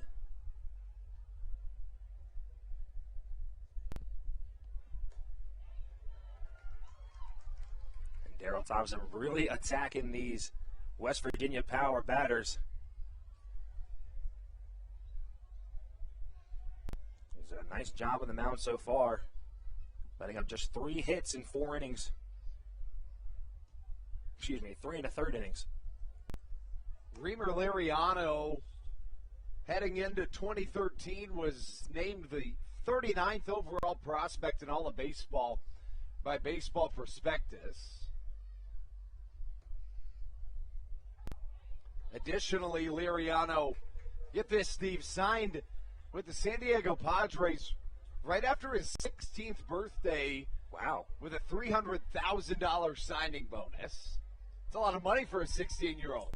You could have given me like $10,000 a year at 16, and I would have been so excited about it. I would think that's the most money in the world. Me too. And that ball, a 3-2 pitch. That one's lined back up the middle. And Liriano is aboard with a base hit here in the top of the 4th inning with only 1 away.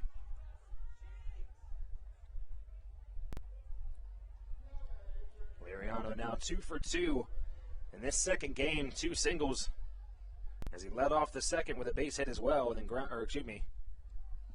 out on a double play ball hit by this guy, Alberto Calaspo. Get this, in 2011, the prospect at the time, Reimer Liriano, was ranked as the 5th best prospect in the Midwest League, right behind Billy Hamilton, Jake Marisnik, Nick Castellanos, and after today, a first-time All-Star, Taiwan Walker. What a list of guys to be playing with, especially at that time, as Calaspo able to bloop one into shallow center field. Baca nor Williams able to get to it, as now there's a runner on first and second with 1 away in the top of the 4th. And it looks like Stan Clyburn going to come out and talk to Daryl Thompson. You have to wonder if he'd be on a pitch count tonight because of, starting and pitching 4 innings last night. Thompson, a guy that basically has a rubber arm, but if you're Stan Clyburn, who just had one of your best starters, Brandon Barker, get picked up by the Kansas City Royals AAA affiliate, the Omaha Storm Chasers, the very last thing you want to do is lose or potentially injure Daryl Thompson, who already is doing something tonight that is quite uncharacteristic across all of baseball. But just so we know, last night he tossed 3 1/3. Right now, he is 3 1/3 through this start. Daryl Thompson, a guy that we said won't give you a whole lot of high strikeout numbers, but he'll go 8 and maybe even full games. We talked about he's a workhorse there on the mound.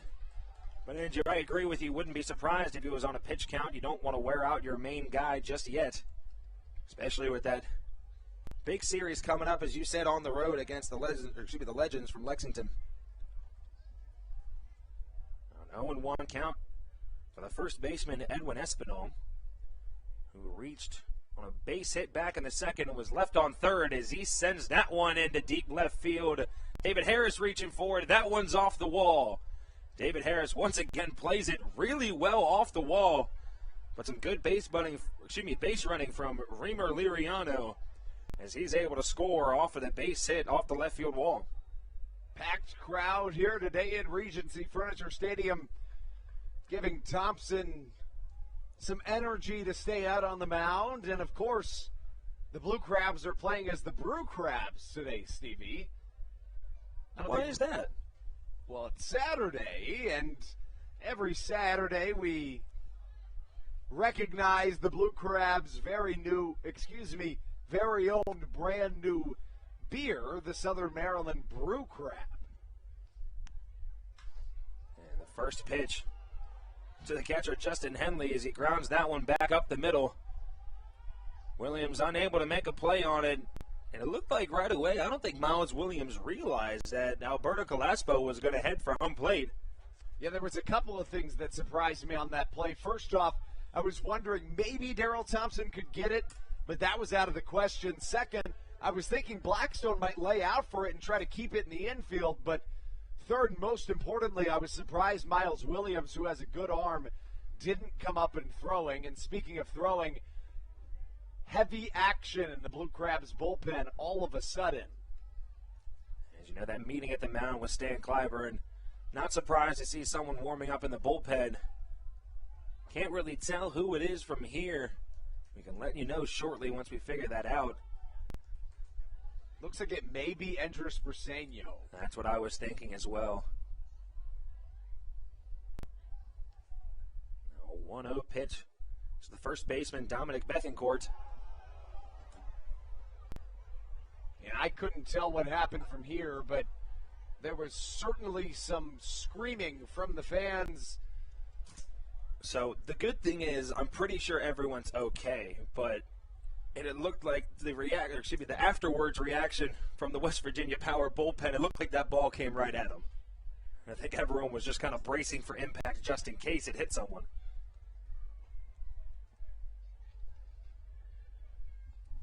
Now 1-1 pitch. Another one fouled off to the right side is now with one out here. Dominic Bethencourt has himself in a 1-2 count.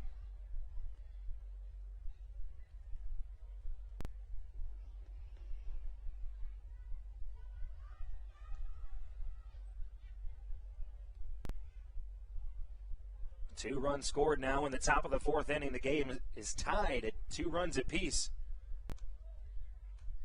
And another ball by Bethencourt fouled off as he stays alive, still with a 1-2 count.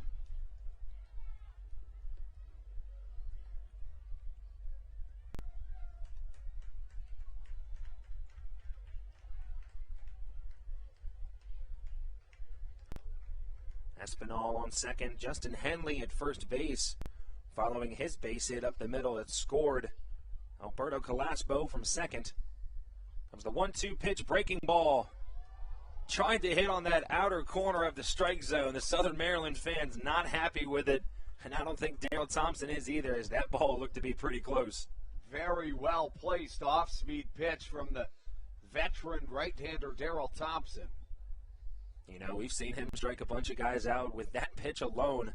That breaking ball is deadly when he's on the mound, but he just comes right back at him with a fastball as he swings through a fastball high and out of the zone for the second out of the inning. Thompson entered play today with the best walks plus hits per inning, or WHIP, in the entire Atlantic League, but today has allowed 7 hits through 3 2/3. But again, he pitched 3 1/3 yesterday before a rainout made us restart the entire game with a doubleheader here today. So you have to imagine there's some sort of fatigue on the arm, because it's not just that 3 1/3 that goes on Thompson's arm. It's every single pitch in between the innings. It's long toss before the game. It's throwing in the bullpen to get ready for the start. It's stretching. It's running. It's a lot on your body than just the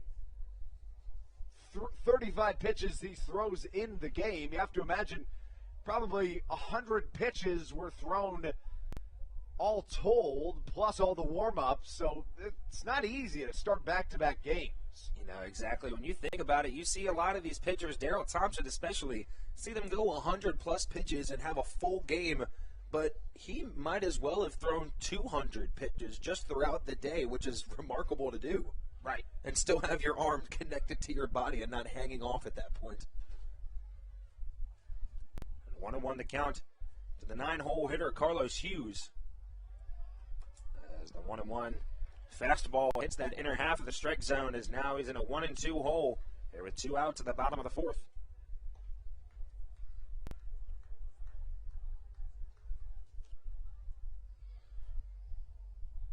Hughes grounded out to Blackstone to start off the top of the 3rd.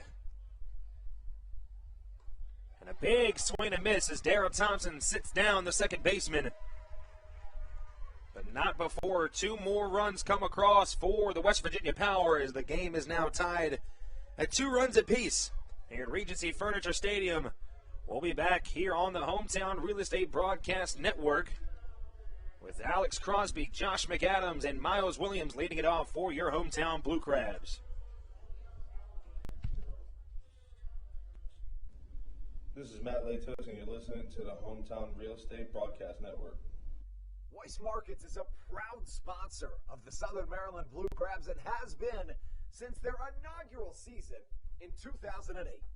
Weiss Markets also presents one of the Blue Crabs' best and most famous promotions every single year.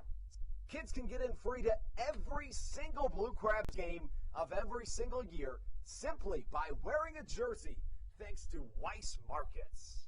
Weiss Markets can help you with all of your game day needs for a great price. Stop in at your local Weiss today. Eat better, spend less. That's wise. Weiss Markets is a proud sponsor of the Southern Maryland Blue Crabs. When you need a win on the road, don't get left stranded. Make AAA part of your roster, and you'll always have someone on deck ready to get you home. AAA also offers car care, insurance, and travel services, and has stores conveniently located for Blue Crabs fans in Brandywine, Crofton, and Alexandria. Don't forget to ask them about membership discounts for military and first responders. Please visit AAA.com to learn more or to find a AAA location near you.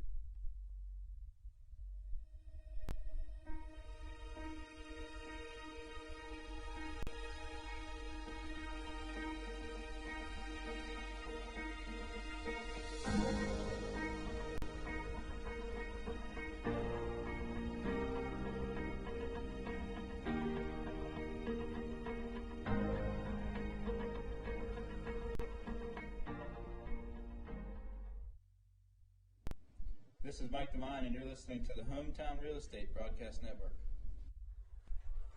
Junior Figueroa back on the mound for the Power, as they are able to plate 2 runs across in the top of the 4th inning, as they have tied this game up at 2 heading into the bottom of the 4th. Alex Crosby, the third baseman, going to lead it off.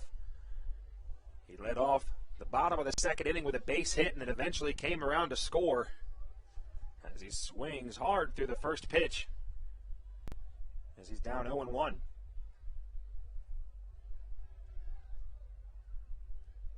Crosby playing third base today. We see him at first. We've seen him in the designated hitter spot.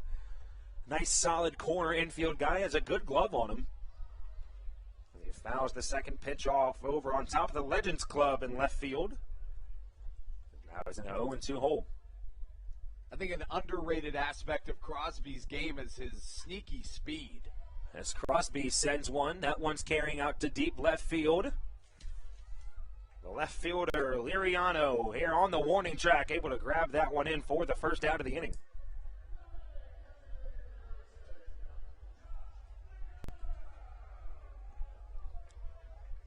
It brings up the designated hitter of Josh McAdams, but had that home run that started the scoring for the Blue Crabs in the first game today, as his bat has been absolutely hot of late.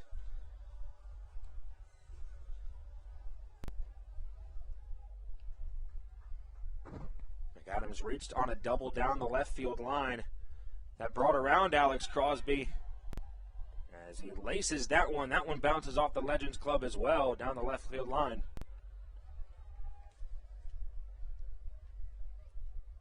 McAdams 3 for 5 today with 3 RBIs. Leads the team in RBIs on the season with 26.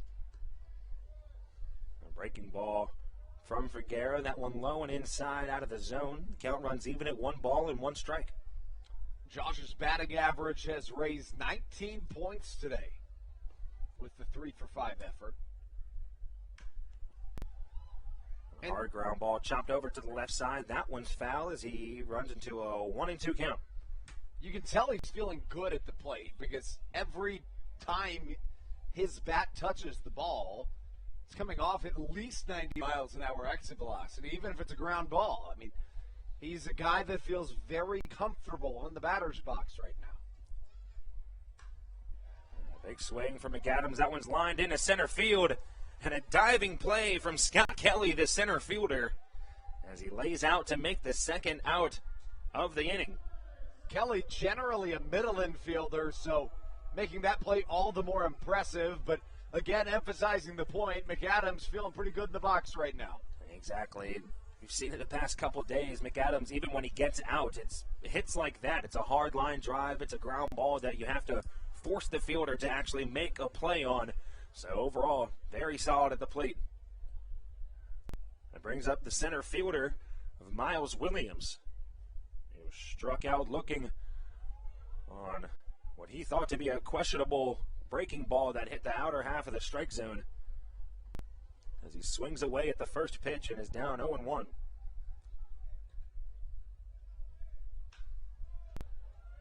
That ball grounded over to the shortstop. And a big throw across the diamond. Is Dominic Bethencourt able to make the play? 1-2-3 go the Blue Crabs. As we're still tied at 2 as we head into the top of the 5th inning. We'll be back on the Hometown Real Estate Broadcast Network. It's going to be the leadoff batter once again. Scott Kelly and Ruby Silva leading it off for the Power once we return.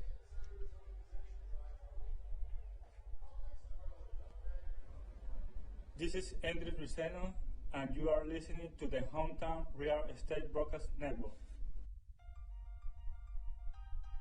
So, what do you like about your home?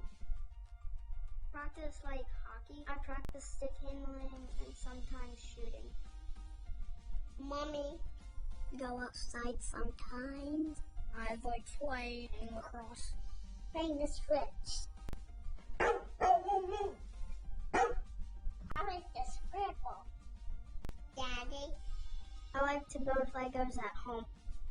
I have the biggest closet. Riding my dirt bike. We help you home. At Hometown Real Estate, we want to help you and your family home. Whatever that takes and whatever that means to you. Give us a call at 888-225-2736 or online at helpyouhomebluecrabs.com. All Pawn is Southern Maryland's premier pawn shop and is the official pawn shop of the Southern Maryland Blue Crabs. Stop by and say hello today. They've been a part of the Southern Maryland community for 18 years. If you need some cash to hold you over, or if you're just doing some spring cleaning and want to clear some stuff out, please bring it by All Pawn and let them make you an offer. If you have broken jewelry or some that you just don't want anymore, please bring it by and they'll pay you more than anyone in the Tri-County area. They're located on 301 in White Plains, just south of DeMar Road. Go Blue Crabs!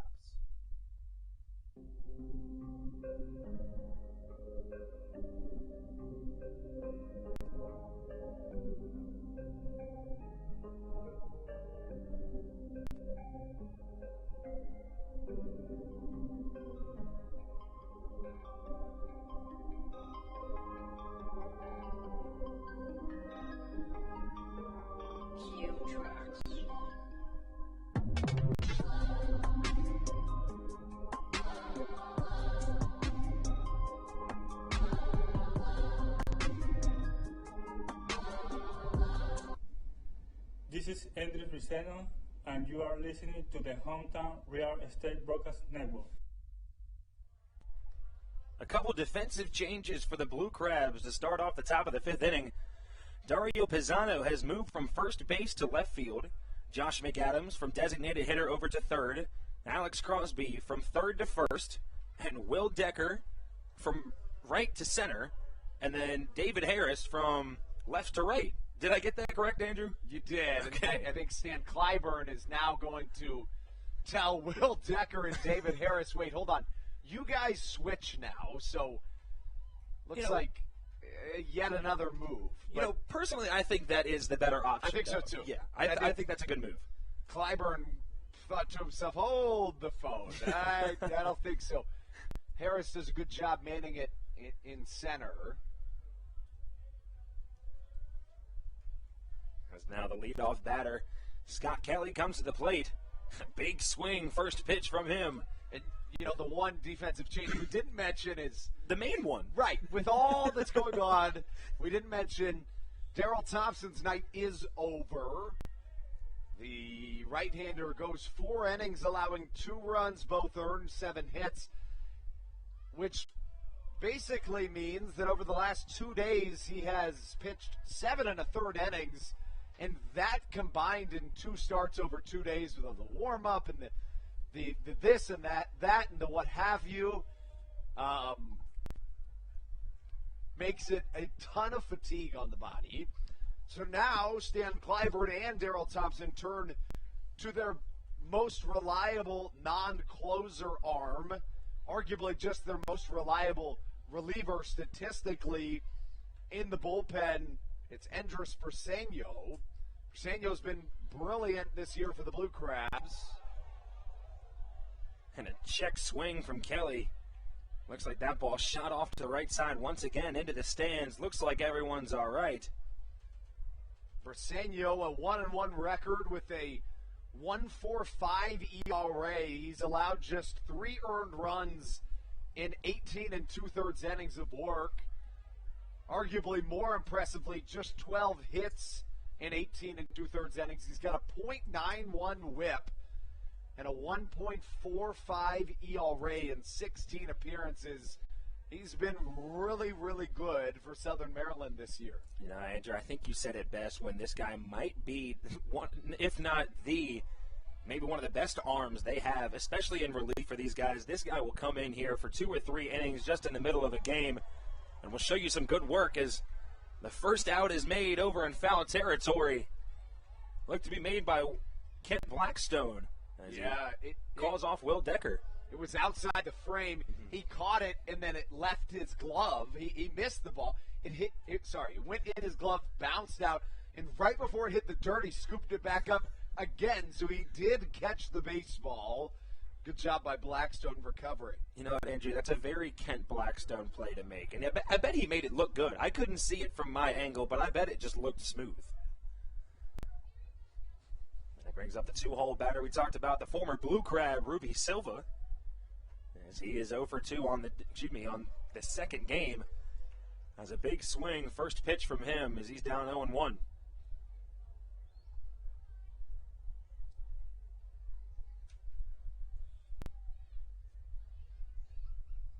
The second pitch from Briseño, another big swing from Silva as he swings through the low fastball and quickly in an 0-2 hole. Top of the 5th inning here at Regency Furniture Stadium. Blue Crabs 2, West Virginia Power 2. As Endress Briseño on the mound now with 1 away. And the 0-2 pitch to Ruby Silva. Fastball way inside. Silva jumps out of the way of it as the count runs to 1-2.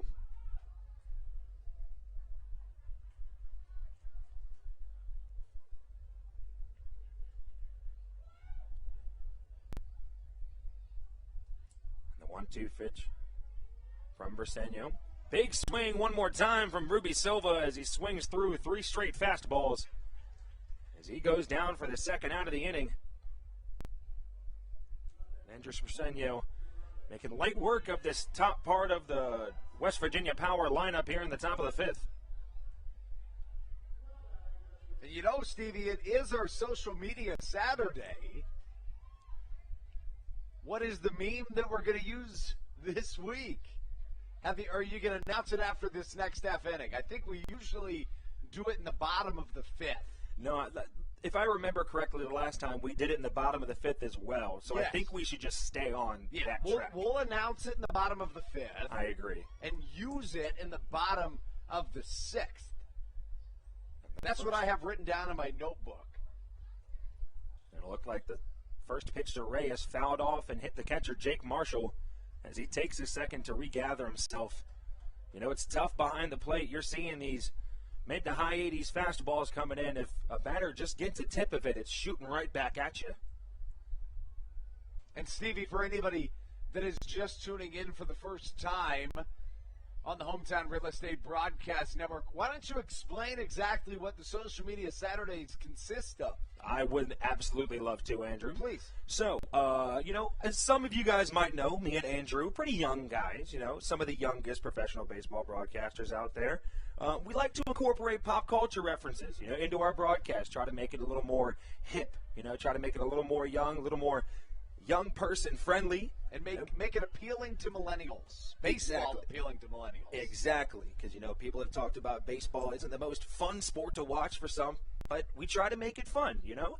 And what we do is, Social Media Saturday, we pick a meme that me and Andrew have both talked about throughout the week, and we do our best to try to throw it into our broadcasts at every Saturday home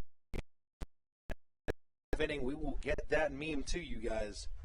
But for right now, Andrew Briseño has himself a 0-2 count. Over to Elmer Reyes. As that pitch misses the zone, the count runs to 1-2.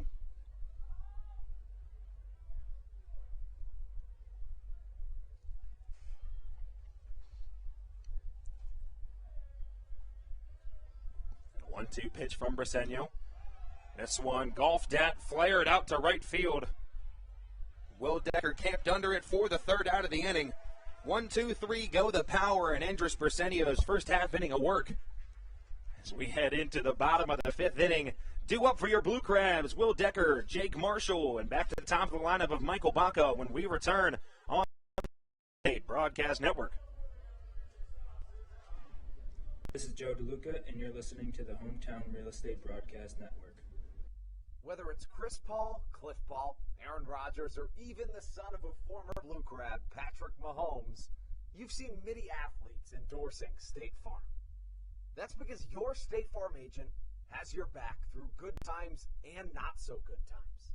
That's why all the Blue Crabs, Daryl Thompson and the whole team, trust State Farm with their insurance needs. State Farm is the company people have trusted for over 99 years to help life go right. Call your local State Farm agent, Greg Conklin, today at 240-776-4289. When you're in the market to buy or sell a home, call Tony McClure of Century 21 New Millennium and his Grand Slam team, the realtor of the Southern Maryland Blue Crabs since our first season in 2008.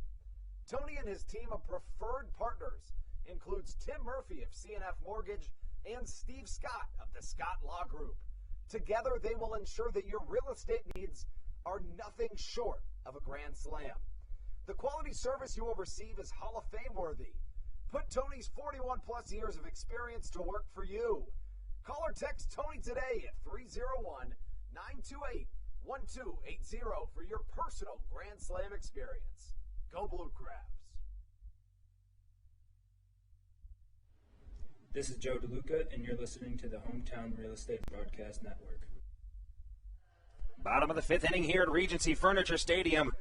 It's going to be Will Decker, the right fielder, leading it off here for the Blue Crabs. And Andrew, you and I talked a little bit in between that half inning, and you came up with a meme that we can use for our Social Media Saturdays. Why don't you tell them what it is? You did. Excuse me, we did. And to reiterate, we find it incredibly important, especially Stevie and I obviously love the game of baseball, and as some of the younger broadcasters, some of the youngest broadcasters in professional baseball, we find it important to find ways to appeal to the baseball fans of tomorrow, right? Our younger generation, by incorporating funny memes into our broadcast. And as Will Decker swings through a fastball, our meme of the week on this Social Media Saturday is the TikTok sound, sheesh.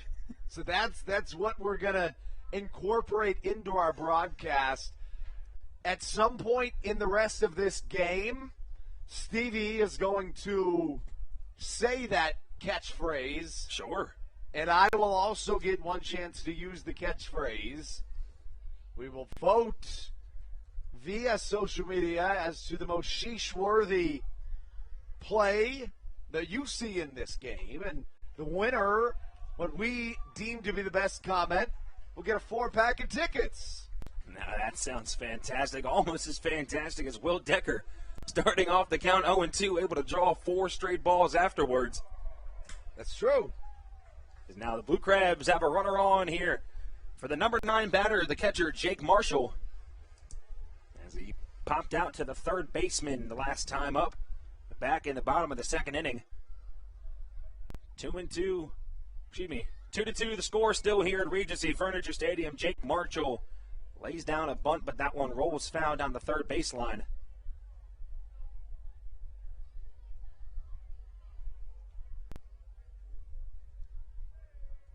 For anybody that isn't familiar with the sheesh TikTok, basically it's something people say when something good happens, or just basically you could use it anytime, anywhere. You know, if you see something that, speaking of seeing something, Jake Marshall laid down a bunt over to the left side, looked like he was going to be able to beat that one out, but the sacrifice bunt does its job. It's now the runner on second base, Will Decker, with just one away. But back to what we were saying, the way you use it is if you see something, I guess, just remarkable, something really cool, you know, it's one of those like, sheesh. Yeah, like, that was cool. But it's, you know, of course, it's a little over-exaggerated. But as you said, we're looking to see something cool out here tonight. We got a tie ball game heading into the later half of these games, especially when they're only 7 innings. It brings up the leadoff batter, Michael Baca.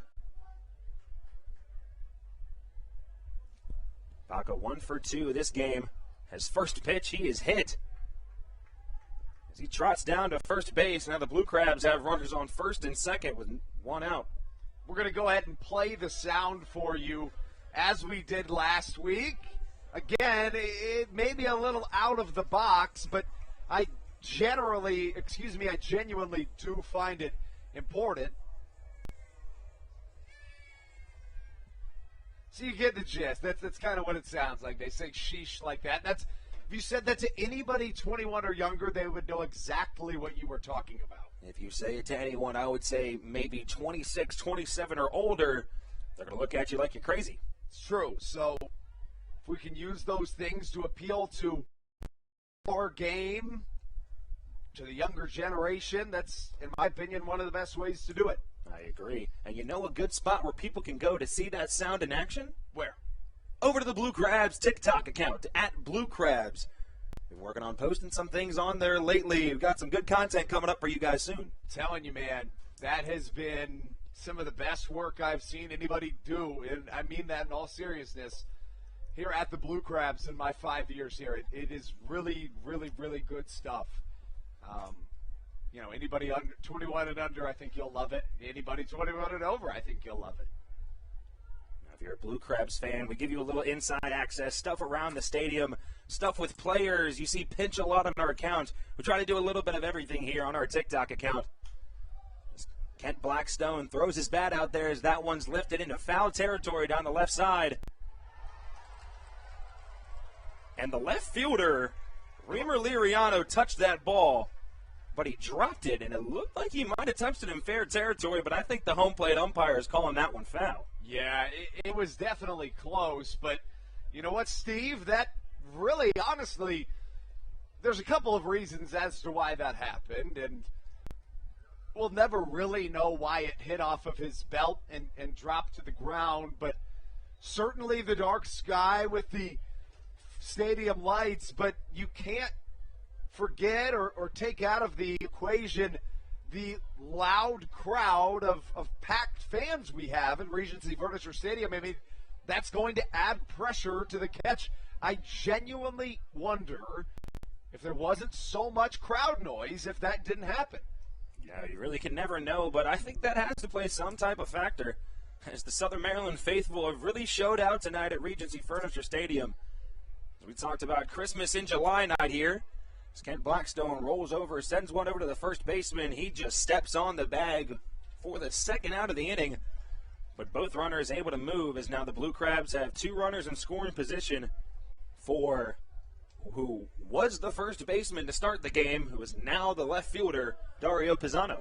You know, and it's interesting, this is the first time all season that we've seen Dario Pisano in the outfield for the Blue Crabs, but that's actually his natural position. And I didn't know that until you had told me. I mean, I think maybe a week or two ago, I just assumed he was a corner infielder. And he does a really good job of disguising it in that he's a very good corner infielder, but he's an even better outfielder. That is, over the course of his career, he's basically been about 70% outfield, 30 to 33, somewhere basically 2/3 outfield, a third corner infield, right? Sprinkled in with some DH as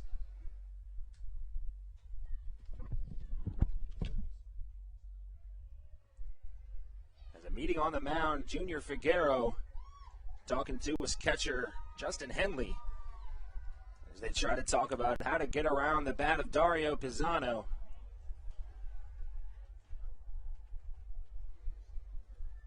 Now with two outs here in the bottom of the fifth inning, they're going to intentionally walk him. That's going to bring up another power bat of the former left fielder, now center fielder, David Harris. As they're going to have another meeting on the mound. We're going to take just one quick break when we return on the Hometown Real Estate Broadcast Network, and we will be right back for David Harris's at-bat here with two outs in the bottom of the fifth.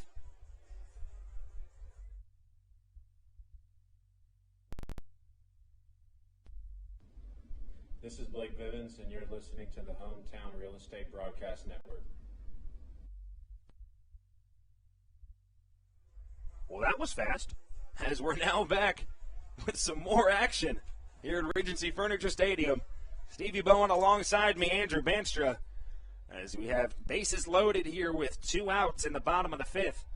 The score is tied at 2 runs apiece, as the West Virginia Power were able to plate two to tie it up back in the top of the fourth.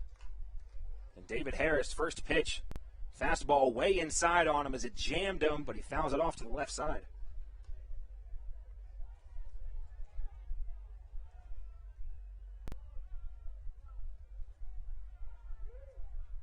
We have Will Decker on third. He walked to start this inning. Michael Bacco was hit by a pitch just 2 batters later. That intentionally walked was Dario Pisano 2 batters later. Looks like David Harris lifts one into shallow left field. Shortstop Dominic Bethencourt able to get over there, camp under it for the third out of the inning. The Blue Crabs leave the bases loaded in the bottom of the fifth, as we're still tied at 2 apiece here heading into the top of the sixth. As you guys know, in these doubleheaders, we only play 7 innings, so we have 2 more innings left to play. We will be right back on the Hometown Real Estate Broadcast Network.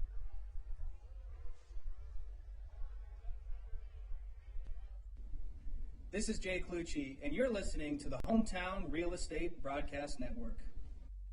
Dyson Building Center is one of the oldest family-owned and operated hardware, lumber, and building supply stores in Southern Maryland.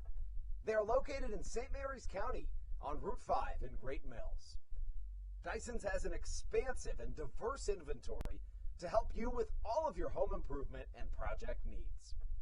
Whether you're new to the world of DIY, a tried and true DIY professional, or somewhere in between, the friendly and experienced staff at Dyson Building Center is ready and willing to help you today. In February of 2020, Regency Furniture Stadium and the Southern Maryland Blue Crabs were given what we view as an honor, being named the 4th mass vaccination site in the state of Maryland. Here's a message from Regency Furniture about the honor that it has been and still is to be one of Maryland's mass vaccination sites, getting our community back to safety.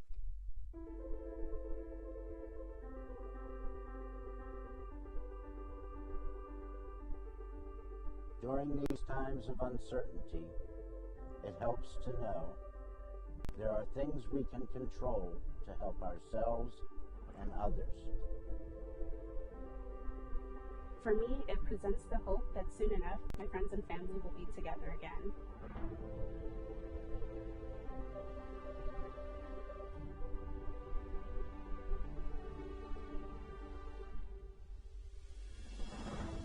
I just want to take this moment to thank the Maryland National Guard for their support in helping to facilitate and manage the vaccinations here at the Regency Furniture Stadium.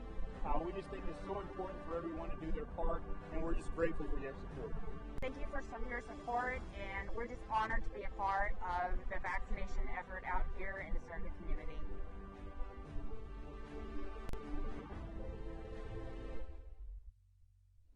This is Jake Marshall, and you're listening to the Hometown Real Estate Broadcast Network. Andres Briseño back on the mound for the Blue Crabs in the top of the 6th inning, as we have just 2 innings left to play here in a tied 2-2 ball game. There's a couple of defensive changes happening back in the top of the 5th. Dario Pisano was at first, now he's in left. David Harris was in left, now he's in center. Josh McAdams was the designated hitter, now he's playing third, and Alex Crosby, the former third baseman, is now over on the other side of the diamond at first. Briseño, inside fastball to the left fielder, Liriano. And it looked like a nice play was made by a fan in the crowd as the Blue Crab faithful show their appreciation with some cheers. Now there's a 1-1 count to the left fielder here to start off this 6th inning. We talked about Briseño, a guy you want to throw in there in the middle of the game. Very low ERA, has only given up a handful of hits so far this season. He's done a nice job on the mound so far. Comes a 1-1 pitch. And a big swing from Liriano as he swings through the high fastball, and the count runs to 1-2.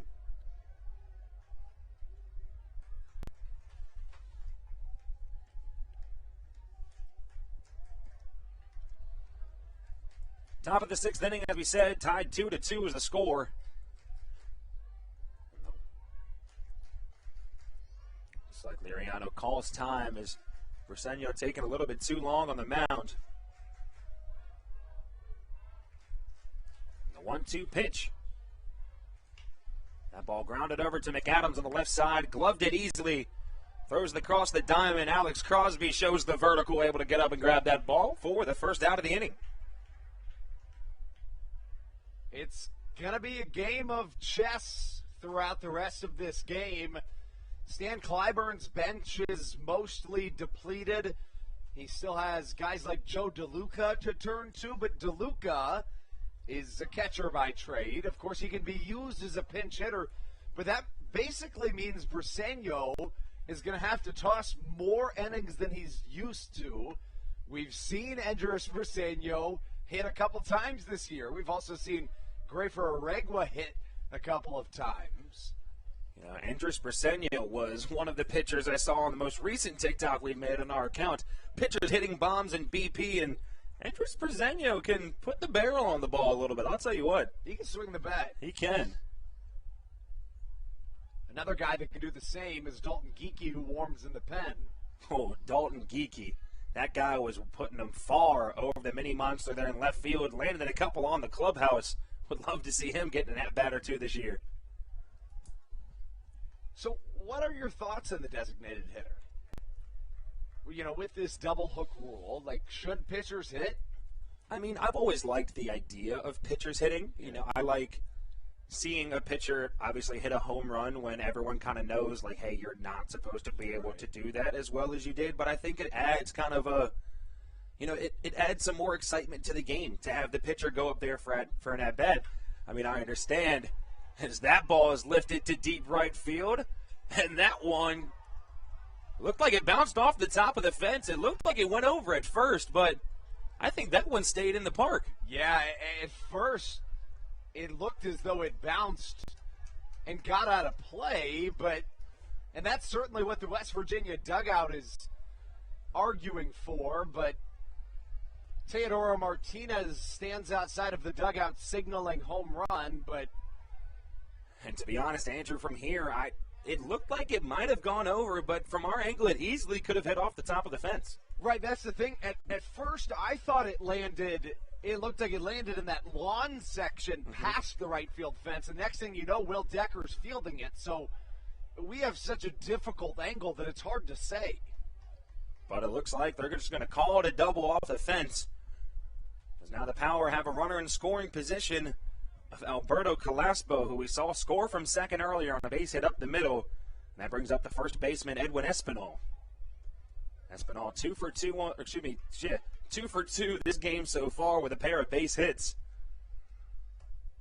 As he looks at the first pitch fastball right down the middle for strike one. And with that strange play, I'm going to go ahead and say, sheesh. That's my social media Saturday use. That was a bizarre play that is sheesh-worthy indeed. You know, I would agree with you, Andrew. Not the instance I'd expected you to use it, but I like the way it was used. I mean, it's the top of the sixth. We are running out of time. And that was a pretty bizarre play, so I figured you can use it again if you need to, but you got to use it at least once, Exactly. or we'll try to at least. Exactly. You know what, Andrew? I'll give that one a nice little sheesh. The 1-1 pitch from Briseño to Espinal, breaking ball, low and out of the zone. This count runs 2 balls and 1 strike. As Jake Marshall heads out to the mound to talk to Briseño. As they're looking to keep Calaspo on second base. As we're in a 2-2 tie here in the top of the 6th. In just a 7-inning game. And if I'm Marshall right now, I'm reminding Andrés Briseño that he is, in many ways, one of the biggest reasons why this Southern Maryland Blue Crabs team statistically has the best pitching staff in the entire Atlantic League. And just because one hit was delivered off one of your pitches certainly does not mean that you aren't still one of the best pitchers in the Atlantic League, certainly one of the best relievers. Yeah, you see some of the best pitchers out there able to give up a grand slam and then come back right on the mound as if nothing happened and pitch a gem right afterwards. And, that's really what Briseño does. He hasn't really given up a grand slam yet, but in the grand scheme of things, you said, gives up that big double to put someone in scoring position, and he's able to come back and just battle back on the mound. There's a 3-1 count to the first baseman, Espinal. Calls time behind the plate. As Briseño wanted that third pitch breaking ball, looked like it hit in the strike zone, but called a ball it was. Another time called by Espinal.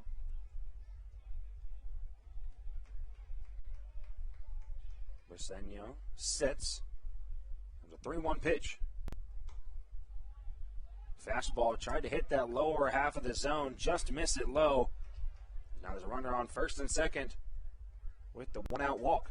And in my opinion, Steve, that's really not the worst thing in the world. I say that because you put not great speed at first base in the form of Edwin Espinal, and now the double play ball is in order with the 4s out at third. So to be completely honest with you, you're going to bring up a hitter statistically that has not performed as well over the course of the season as compared to Espinal and Justin Henley. So not a bad move. Not a bad move at all. As you said, the big thing is that double play ball is now in effect.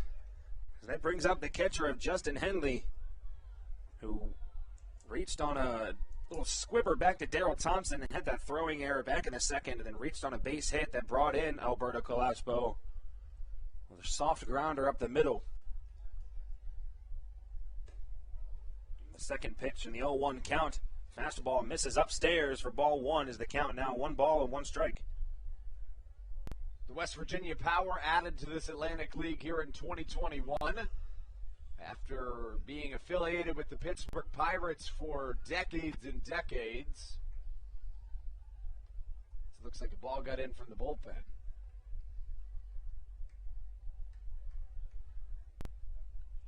It looks like Matt Latos now warming up a little bit in the Blue Crabs bullpen. I think that's who that is from here. The pitch, Jake Marshall keeps it in front of him.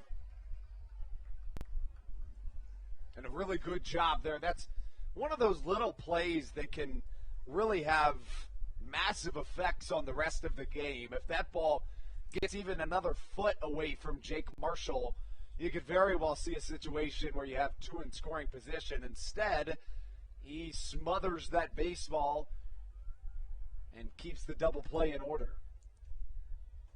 2-1 the count to Henley. Fastball misses up and out of the zone as the count runs 3-1 once again. Briseño looking a little shaky up there at the mound. As we said, not a lot of walks he's given up so far in this season. He's given up one this inning. As he's looking to hopefully get out of this with a double play ball. 3-1 a count to the catcher. Pitch from Briseño. Breaking ball. Tried to hit that outer half of the strike zone, but that one misses. Now the bases are juiced for the shortstop, Dominic Bethencourt, who's 0 for 2 on the day so far, looking for his first hit in a big spot. And that'll bring Daryl Thompson, the starting pitcher in today's game, to come out and talk to his reliever that came in for him in the top of the fifth inning. Thompson talks to Briseño here with the bases loaded and only one down. The fact that Thompson's out there means that Stan Clyburn and Thompson have opted to allow Briseño to face off against Dominic Bettencourt, but I think that's probably the right move. You know, Andrew, if you're Daryl Thompson heading out there to talk to Briseño, what are you telling him right now? Telling him the exact same thing I would have told him if I was Jake Marshall, which I imagine he did. I'm telling him, hey, man, you are one of the best, if not the best reliever in the entire Atlantic League right now. Own it. And you're batting against the 8-hole in the order, a guy that didn't play in Game 1. No disrespect whatsoever to Dominic Bettencourt, but put your shoulders back, rear back, and fire a couple past him. You know, that's one of those things that you have to do in the game of baseball. You have to just break down every part of the situation and think, I know I can get out of this. I just need to sit there and just do it. And baseball is such a confidence-driven game, and that's exactly why I would say the things I just said. I mean, sometimes you have to say things that may sound egotistical, but say them to yourself or to your teammates. And the second pitch from Briseño looks like he might have heard what you said, or maybe Daryl Thompson said the exact same thing we did, Andrew, as he's gotten Dominic Bethencourt in an 0-2 hole. Something clicked. Whatever it was Thompson said, after those last two pitches, something clicked. You know, it doesn't matter what was said as long as it's working. And Briseño looked to make the play. Almost made the play was Briseño on a ground ball back up the middle. He kind of turned his back to the play and put his glove between his legs and was able to make the play, but it looked like he tweaked something as he's limping on that left leg now. As they're going to take a break and look at him, but we'll take a break as well, as we're going to be back with some more information on Briseño when we return on the Hometown Real Estate Broadcast Network.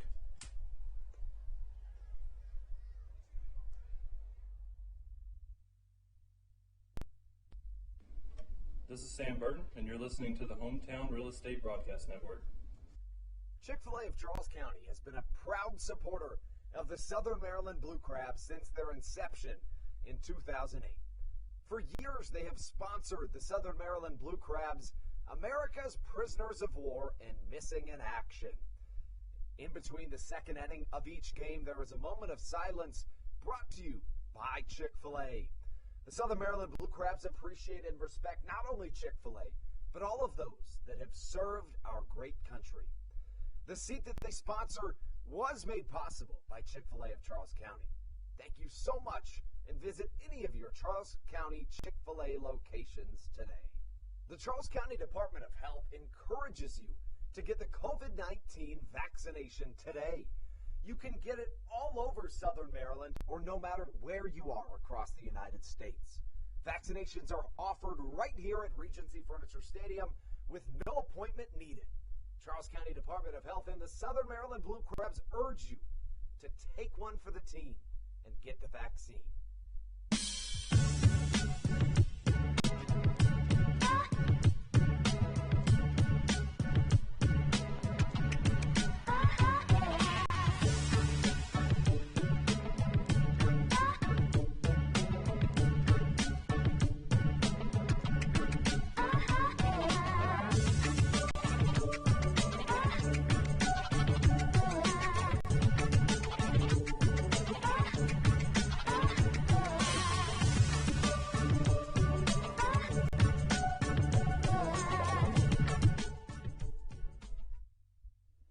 This is Will Decker, and you're listening to the Hometown Real Estate Broadcast Network.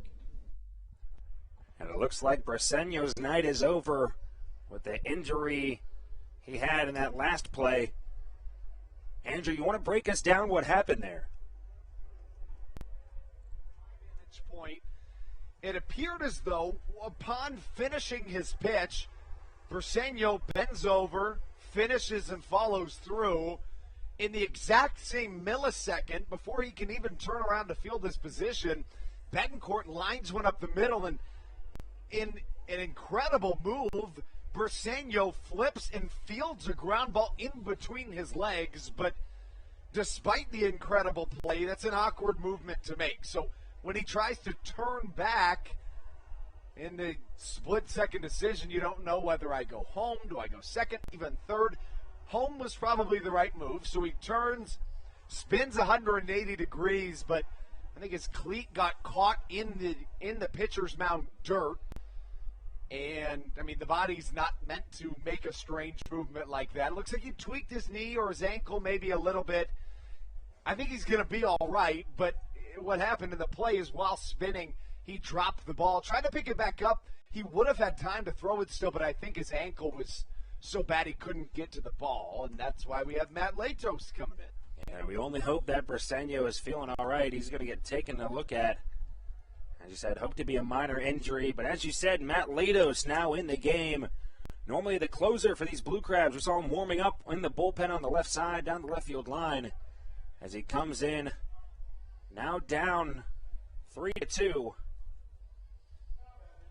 As he's looking to just get these last two outs, and hopefully the Blue Crabs can come up, play a run or two as well. And the double play ball is what you're looking for, certainly. Corners are in, middle infield is back. And that brings up the second baseman. Carlos Hughes will be the first guy to face Latos. Fastball up and out of the zone, misses for ball one. The numbers for Matt Latos on the year, pretty darn impressive. 7 for 7 in save opportunities for the right-handed MLB veteran. His most recent appearance came back on July 5th at Long Island, in which he did, in fact, get the save. And a big swing from Carlos Hughes as that count. Now 1 ball and 2 strikes. Latos on the season, a 4.63 ERA, 12 appearances, 6 runs allowed. The whip is fantastic at 1.03. 11 years in the MLB, an NL Cy Young candidate in 2010. That ball in off the hands. Fouled that one over the concourse here at Regency Furniture Stadium. The 9-hole batter, Carlos Hughes, in a 1-2 hole. 2 years ago today, Matt Latos pitched in the 2019 Atlantic League All-Star Game in York, Pennsylvania. In fact, that was the first time an electronic strike zone was ever used in a baseball game.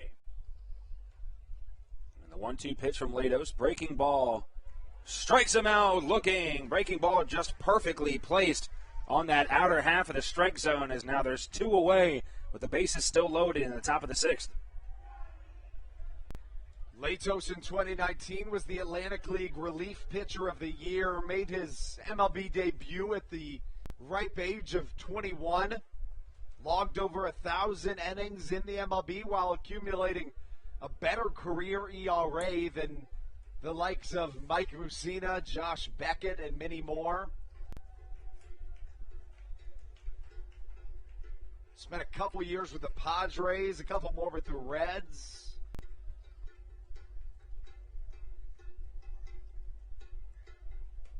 First pitch to the leadoff batter, Scott Kelly. Swing and a miss on the fastball out of the zone. Matt Latos showing some dominance on the mound so far as he starts off 0-1. The tie-dye guy, Ron Lord, trying to work this Southern Maryland crowd up as they're trailing 3-2 in the top of the 6th. 0-1 pitch, breaking ball. Just missed the inner half of the strike zone. Latos knew it as soon as he let go of it. The count runs even at 1 ball and 1 strike.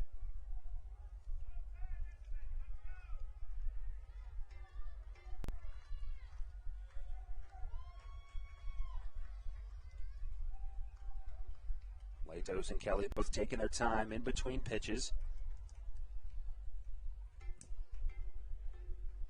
Espinal on third, Henley on second, and Bethencourt on first. Awaiting the third pitch to the center fielder, Scott Kelly. As that breaking ball in on the zone. It looks like it mixed up the catcher, Jake Marshall.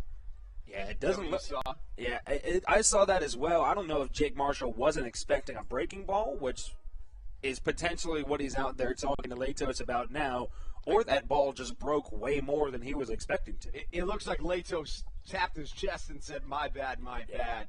You know, one of the things one of my favorite stats about Latos, well, one is certainly that his career batting average as a hitter is better than all future MLB Hall of Famers against him as a pitcher. But to prove his worth, at one point he was traded after 3 seasons in the MLB in exchange for Yonder Alonso, Yasmani Grandal, Edison Volquez, and Brad Boxberger, 4 household names for the average baseball fan.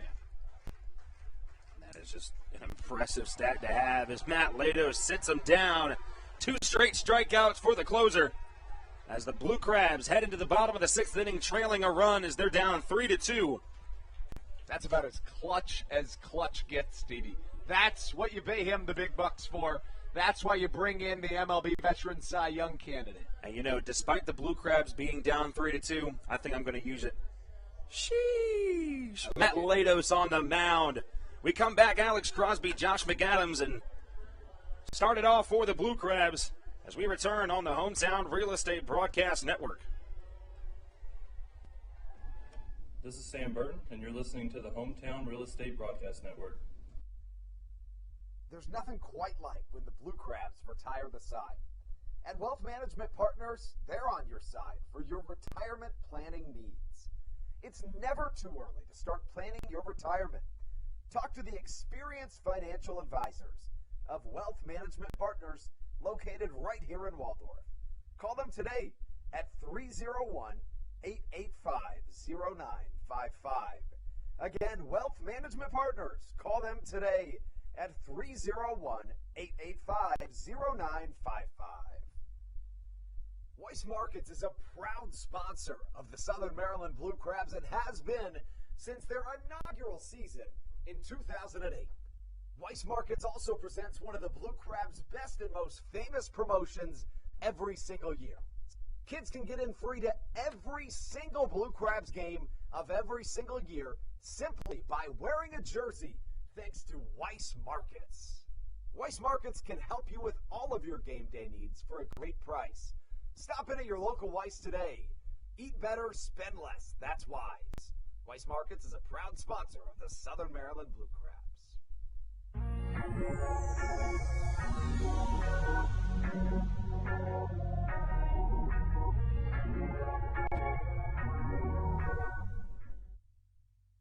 This is Sam Burton, and you're listening to the Hometown Real Estate Broadcast Network.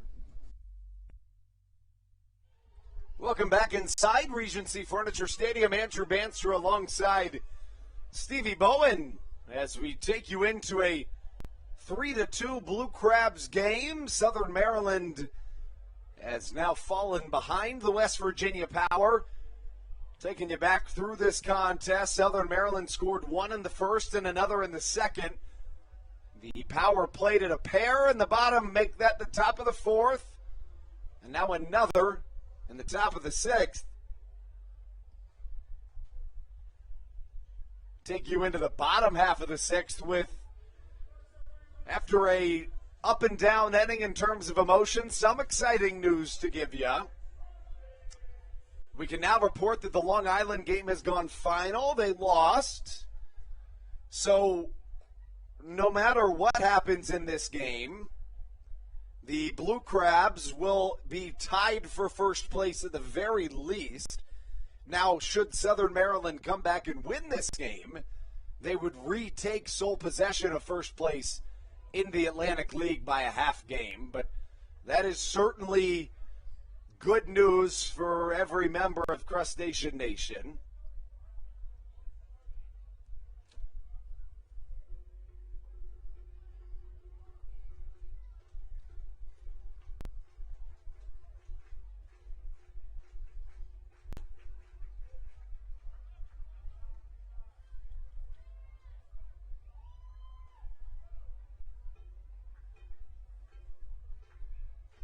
As Alex Crosby steps back into the left-handed batter's box, takes a hack at a pitch on the outside corner, barely misses it.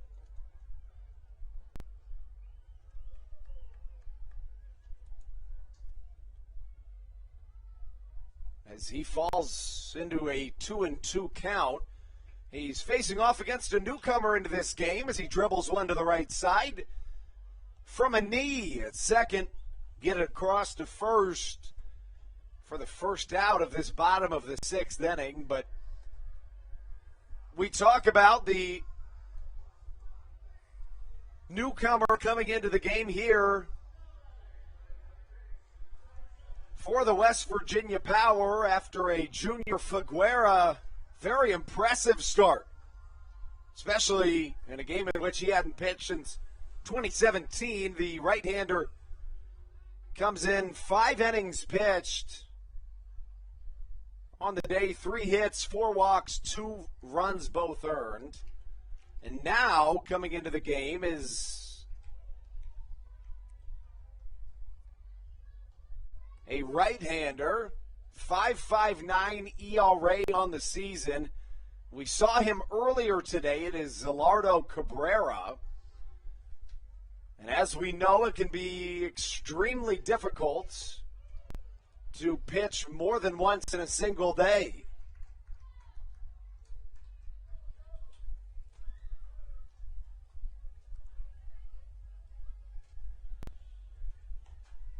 Right on right matchup. Josh McAdams, check swing. Did he go? I don't even think they checked. Now they do. No, he didn't, says Mike Williams, the first base umpire here today. Well, I'll tell you, my heart sank a little bit there because it looked like he went across, but nice job being able to flick that bat back.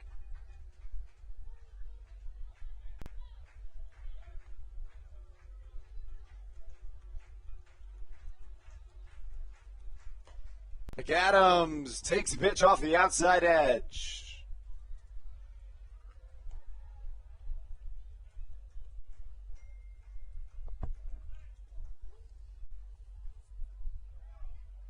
Right on right matchup, Josh McAdams.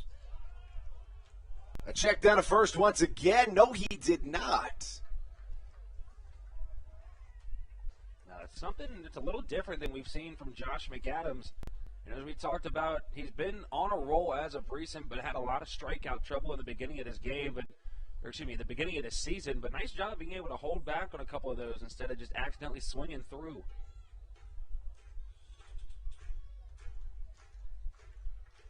Payoff pitch on its way. First, McAdams calls time.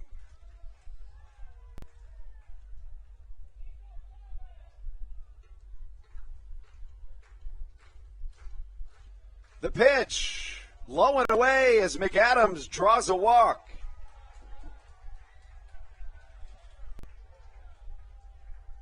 And with that McAdams walk, it looks like Matt Latos is going to come to the plate. And that is exciting. Something we just talked about, the designated hitter rule. They want to keep Matt Latos on the mound, and as we talked about, Miles Williams now out of the game. McAdams is at third, so the DH spot moves down, and we're going to have Matt Latos go up there and take a couple hacks. Why not? You know, Matt Latos as well. As Matt Latos gets a strike into a baseball, but it holds up a little bit in center. Stevie, that was well struck by a pitcher. My heart just dropped, Andrew. Yeah. I thought that ball was so far out in center field. I honestly wasn't even really paying attention. I just heard the sound, saw the launch angle, and I got excited for a second. But Matt Latos, even though he's only saw one pitch, what a show.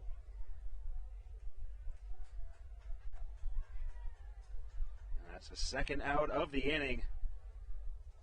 As Latos goes down with that fly ball to center. It brings up the right fielder. It looks like there's going to be a pinch hitter now. Jake Lucci is going to come in and hit for Will Decker. Decker was 0 for 0 this game with 2 walks, got left on base twice. We just saw Jake Lucci with an RBI single in the first game today. Seemed to have a little hotter bat. Let's put him in, try to get a couple runs across.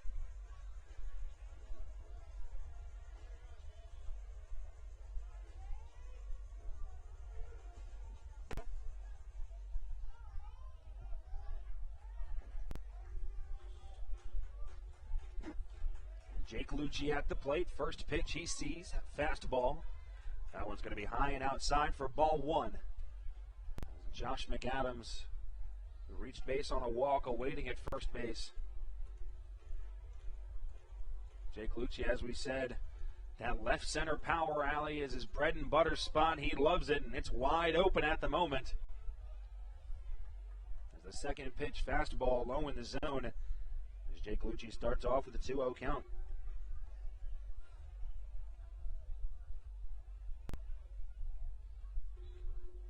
Cabrera doing pretty well on the mound so far in this relief effort. As another fastball, Jake Lucci fouls that one back behind us in the bayonet press box. The count runs to 2 balls and 1 strike.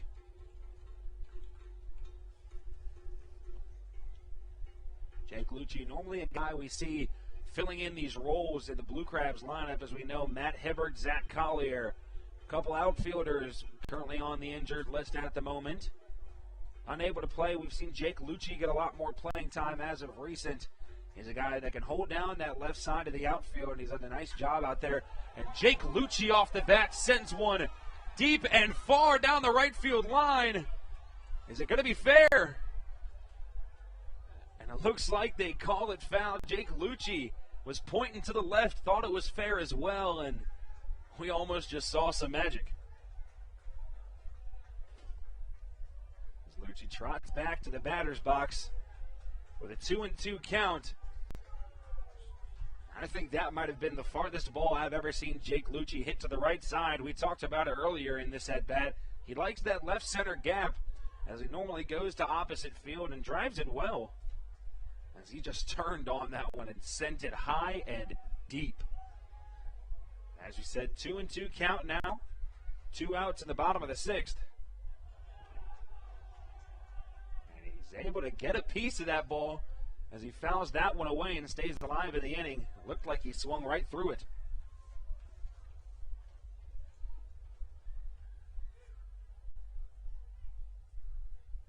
We're almost at 5.5 hours of baseball played here today. 10:21 the time. Blue Crabs trailing the visiting West Virginia Power 3-2 in the bottom of the 6th. And a 2-2 count to the pitch hitter. Jake Lucci stays alive once again with another foul ball.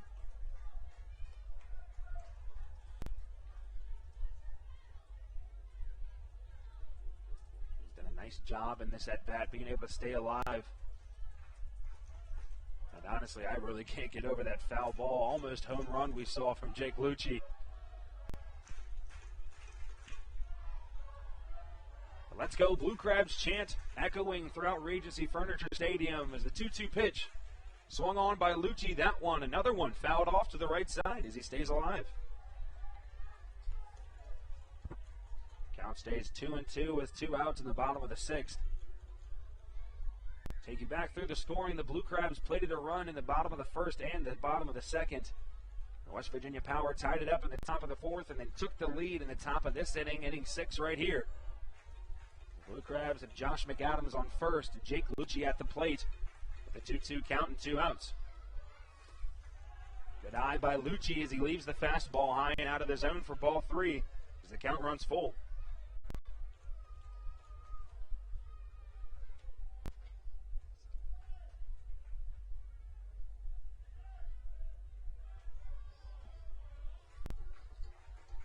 Taking his time, very particular with the way he gets in the plate. Jimmy gets in the batter's box every time he comes to the plate. And another foul ball from Lucci. That fastball in on the hands looked to be pretty timed up well by the pinch hitter. He fouls that one off and stays alive.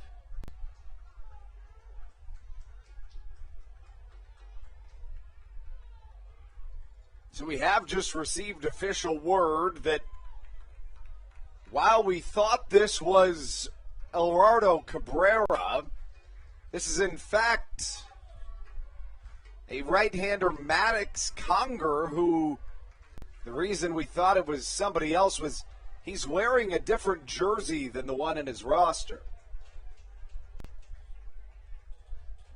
So this is Maddox Conger on the mound, the right-hander Originally drafted by the Detroit Tigers. 6'3", 235, 25 years old, out of Stephenville, Texas. Began the season with Sussex County of the Frontier League, but now in his 6th appearance for the West Virginia Power. It looked like Jake Lucci thought he caught a piece of that ball, fouled it off again. But a swing and a miss is the call behind the plate as the Blue Crabs head into the top of the last inning. Inning number 7, still trailing a run. We're going to sign off here with a quick break from the Hometown Real Estate Broadcast Network, and we'll return.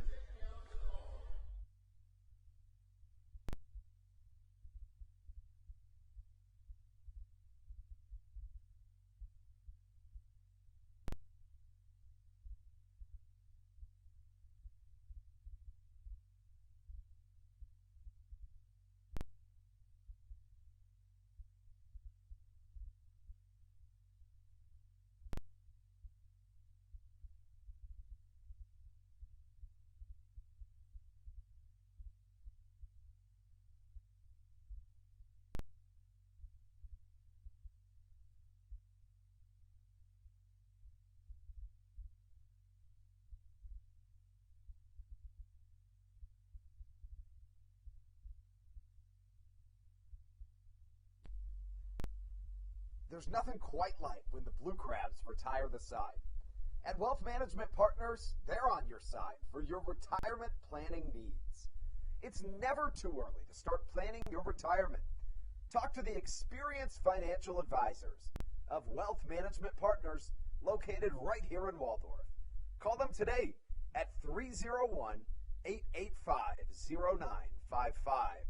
Again, Wealth Management Partners. Call them today at 301-885-0955.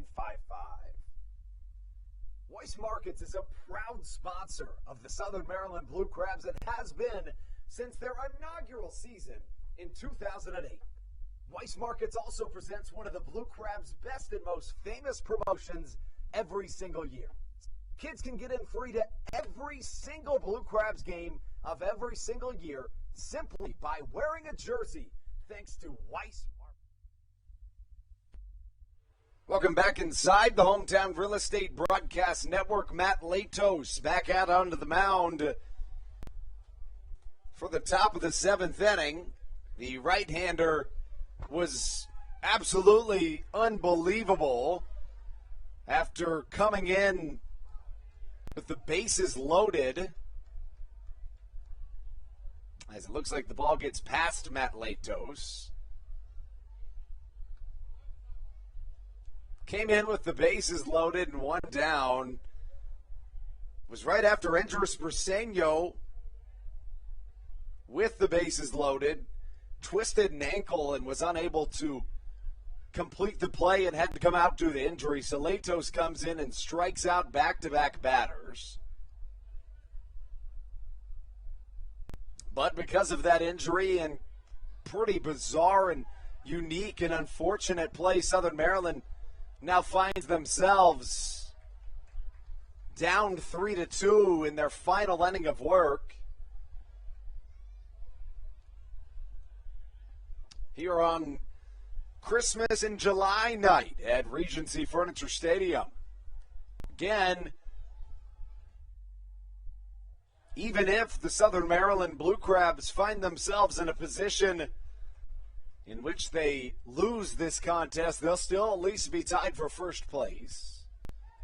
Bloop shot into shallow center. Make that left. No problem for Michael Baca, who is a wizard defensively.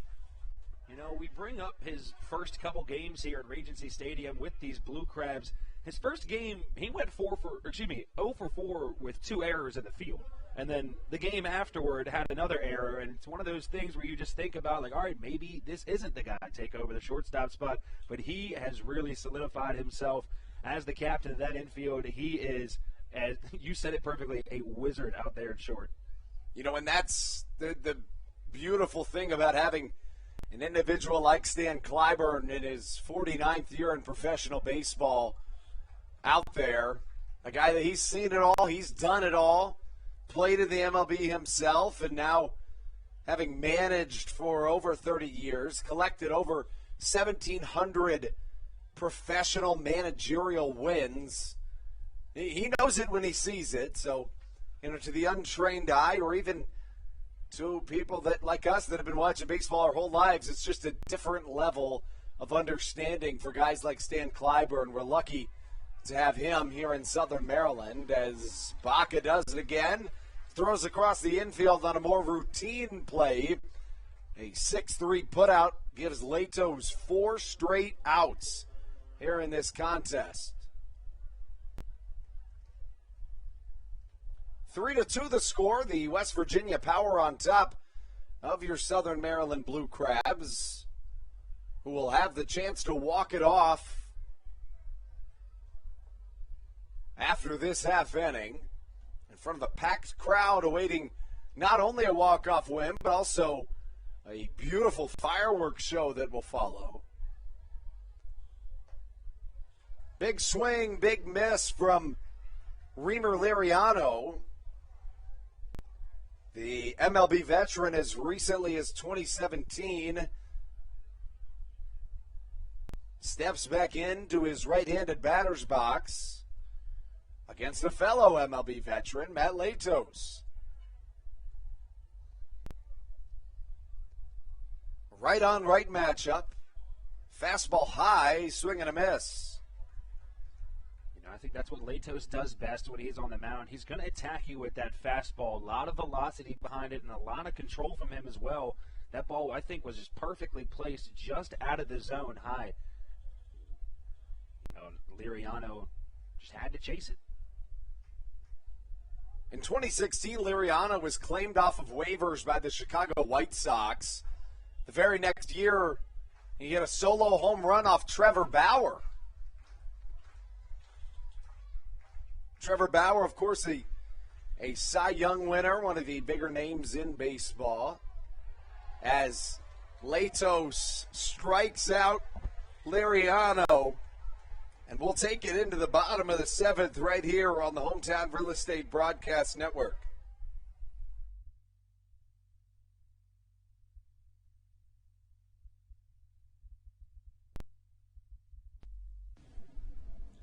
This is Carlos Diaz, and you are listening to the Hometown Real Estate Broadcast Network. Good. American Radiology is the clear choice for all of your medical imaging needs. With locations in Charles and Calvert counties, they offer a full range of imaging services. Some of their latest innovations included 3D mammography and wide-open MRIs for our claustrophobic patients. For your convenience, they even offer extended weekday hours and Saturdays. For more information or to schedule an appointment, visit their website at AmericanRadiology.com. The Charles County Department of Health encourages you to get the COVID-19 vaccination today. You can get it all over Southern Maryland or no matter where you are across the United States. Vaccinations are offered right here at Regency Furniture Stadium with no appointment needed. Charles County Department of Health and the Southern Maryland Blue Crabs urge you to take one for the team and get the vaccine. Monkey.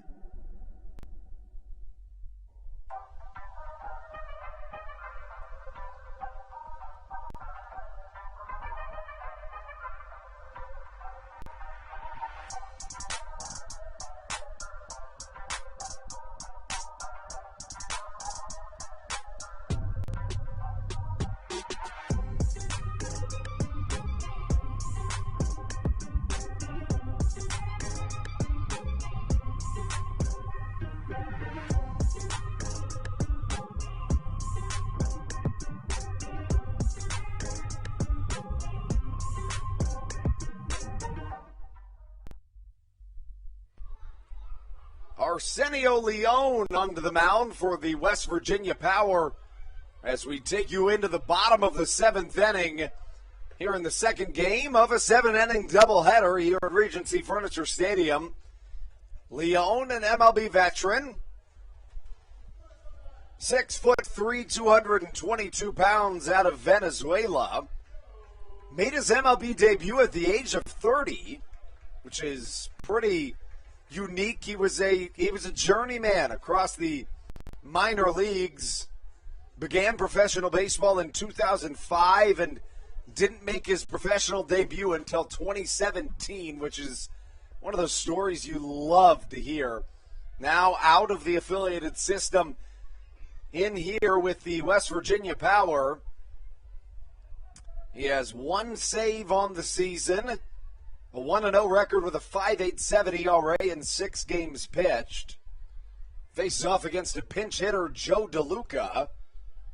Here in this bottom of the 7th, DeLuca 4 for 8 here in the homestand to this point. First pitch from Leon misses outside, and we are underway here in this critical bottom of the 7th in Southern Maryland. Second pitch to the switch-hitting catcher, Joe DeLuca, fouled back into the Roy Rogers backstop padding. Of course, fireworks to follow, but Stevie, this Southern Maryland crowd would certainly not mind seeing 2 fireworks shows in a night, one from the bats. You know, something, anything to secure this Blue Crabs #1 spot in the Atlantic League North Division. I don't think anybody would be happy here. You know, you can tell Joe DeLuca's feeling very comfortable in that left-handed batter's box. Really aggressive. Just feeling it out there. Joe DeLuca just really comfortable at the plate as of recent, as you said, just been on a tear. As Joe DeLuca hits one to the right side, gobbled on a bounce, and sent to first for out number 1. Leon, we mentioned, an MLB veteran. That was in 2017. He appeared in 6 games.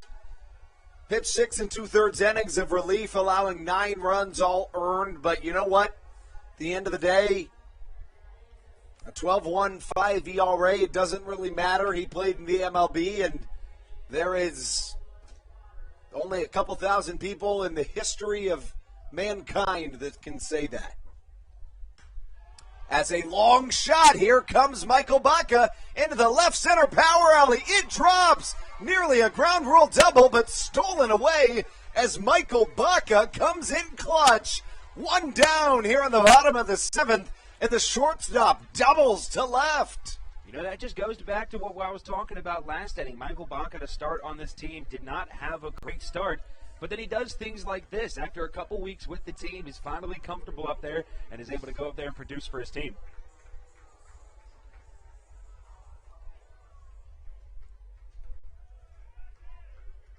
And here comes Kent Blackstone. Leon did have back-to-back performances in which he allowed 2 or more earned runs. That's in just 6 appearances in the Atlantic League this season, so that's something going for the Blue Crabs, certainly, in addition to the big-time Baca hit. 1-0 the count from Leon to Blackstone.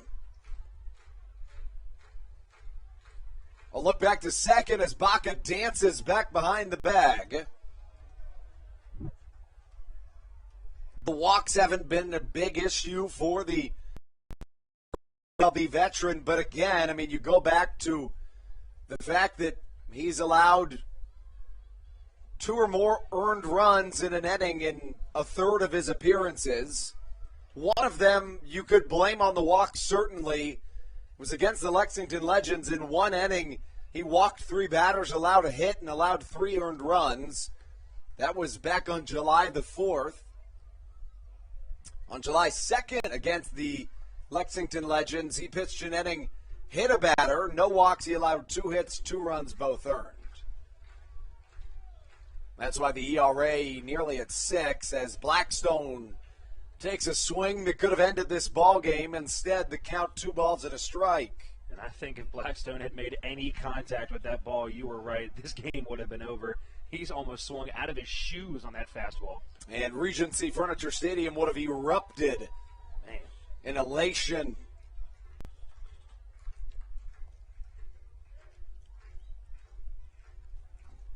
Blackstone swings and misses at a fastball in the dirt to even the count at 2 balls and 2 strikes.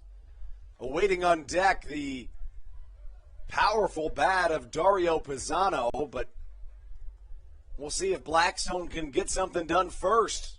You never know. In a couple seconds, Steve, Blackstone could represent the tying, make that go-ahead run. Tying run just 180 feet away from home with good speed. Blackstone rips one to the right side. A beautiful play at second base. Gobbling it is Elmer Reyes. And just like that, Michael Baca advances to just 90 feet from making this a tie ball game. Dario Pisano comes up as the Blue Crabs are now down to their final out here in Game 2 of a doubleheader. His last at-bat, Pisano was intentionally walked. I would not be surprised to see him walked here again. And first and second base are open. That would just set up the force out. But it looks like as of right now, it looks like they're going to pitch to him. It's such a tough situation because at the same time, you don't want to put the winning run on base. Leon's first pitch to Pisano misses downstairs. Now, you mentioned the intentional walk. That's got to give him a lot of confidence at the plate. As you can see, the West Virginia Power playing no doubles defense really far back, meaning that any line drive probably drops in front of all the center fielders scoring this tying run. Fastball misses inside, 2-0 the count. David Harris awaits on deck should we need it. I kind of like that coaching move there by putting the outfield super back. A ball that reaches the outfield, Baca is obviously going to score easily. You just want to make sure that Pisano stays at first. It's a good move, the no doubles defense by Mark Minikazi. 2 balls, no strikes. Pisano takes on a fastball outside, and either Leon is just being very careful and not really intentionally walking him, but also not giving him anything to hit, or he is running into some of those command troubles that we know he's susceptible to. A 3-0 count, probably the red light to Dario Pisano, and that is in fact the case. He walks on 4 pitches, and now the winning run stands just 270 feet away. Good math. Thank you. From home plate.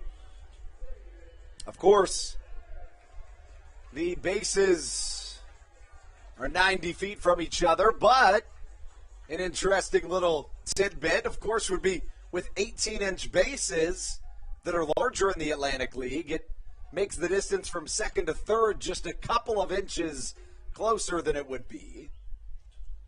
David Harris up to the plate. Oh, ball bounces in the dirt. Everybody on their toes as if anything gets past Justin Henley, that's the tying run. I'm sure you guys could see on the left side of your screen, Michael Baca was already sprinting towards home and had to put the brakes on.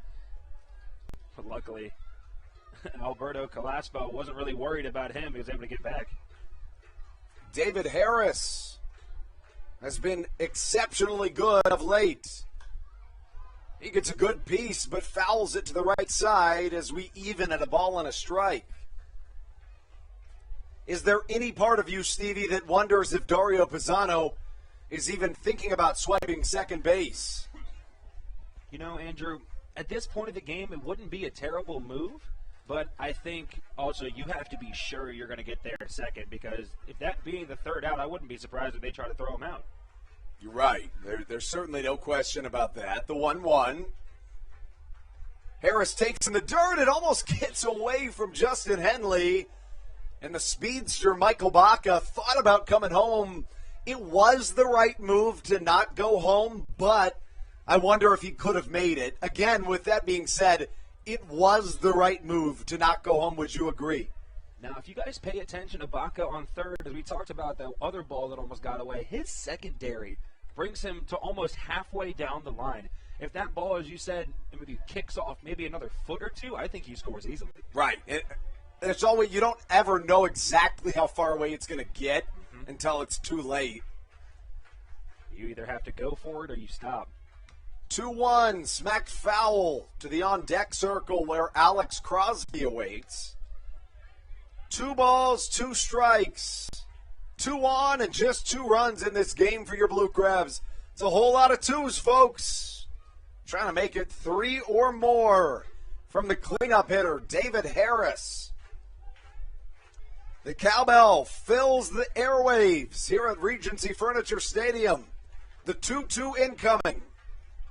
A curveball low and away. Ball number 3. That was too close for comfort, Steve. You know, that's one of those pitches where I think it's just too close to the zone that you let go by on a 2-2 count. But good eye by David Harris. You know, he saw it and didn't like it. Pisano goes on this pitch, you'd have to imagine. 3-2, 2 down. Leon's payoff pitch. Inside, high and tight. And Harris will indeed walk the bases full.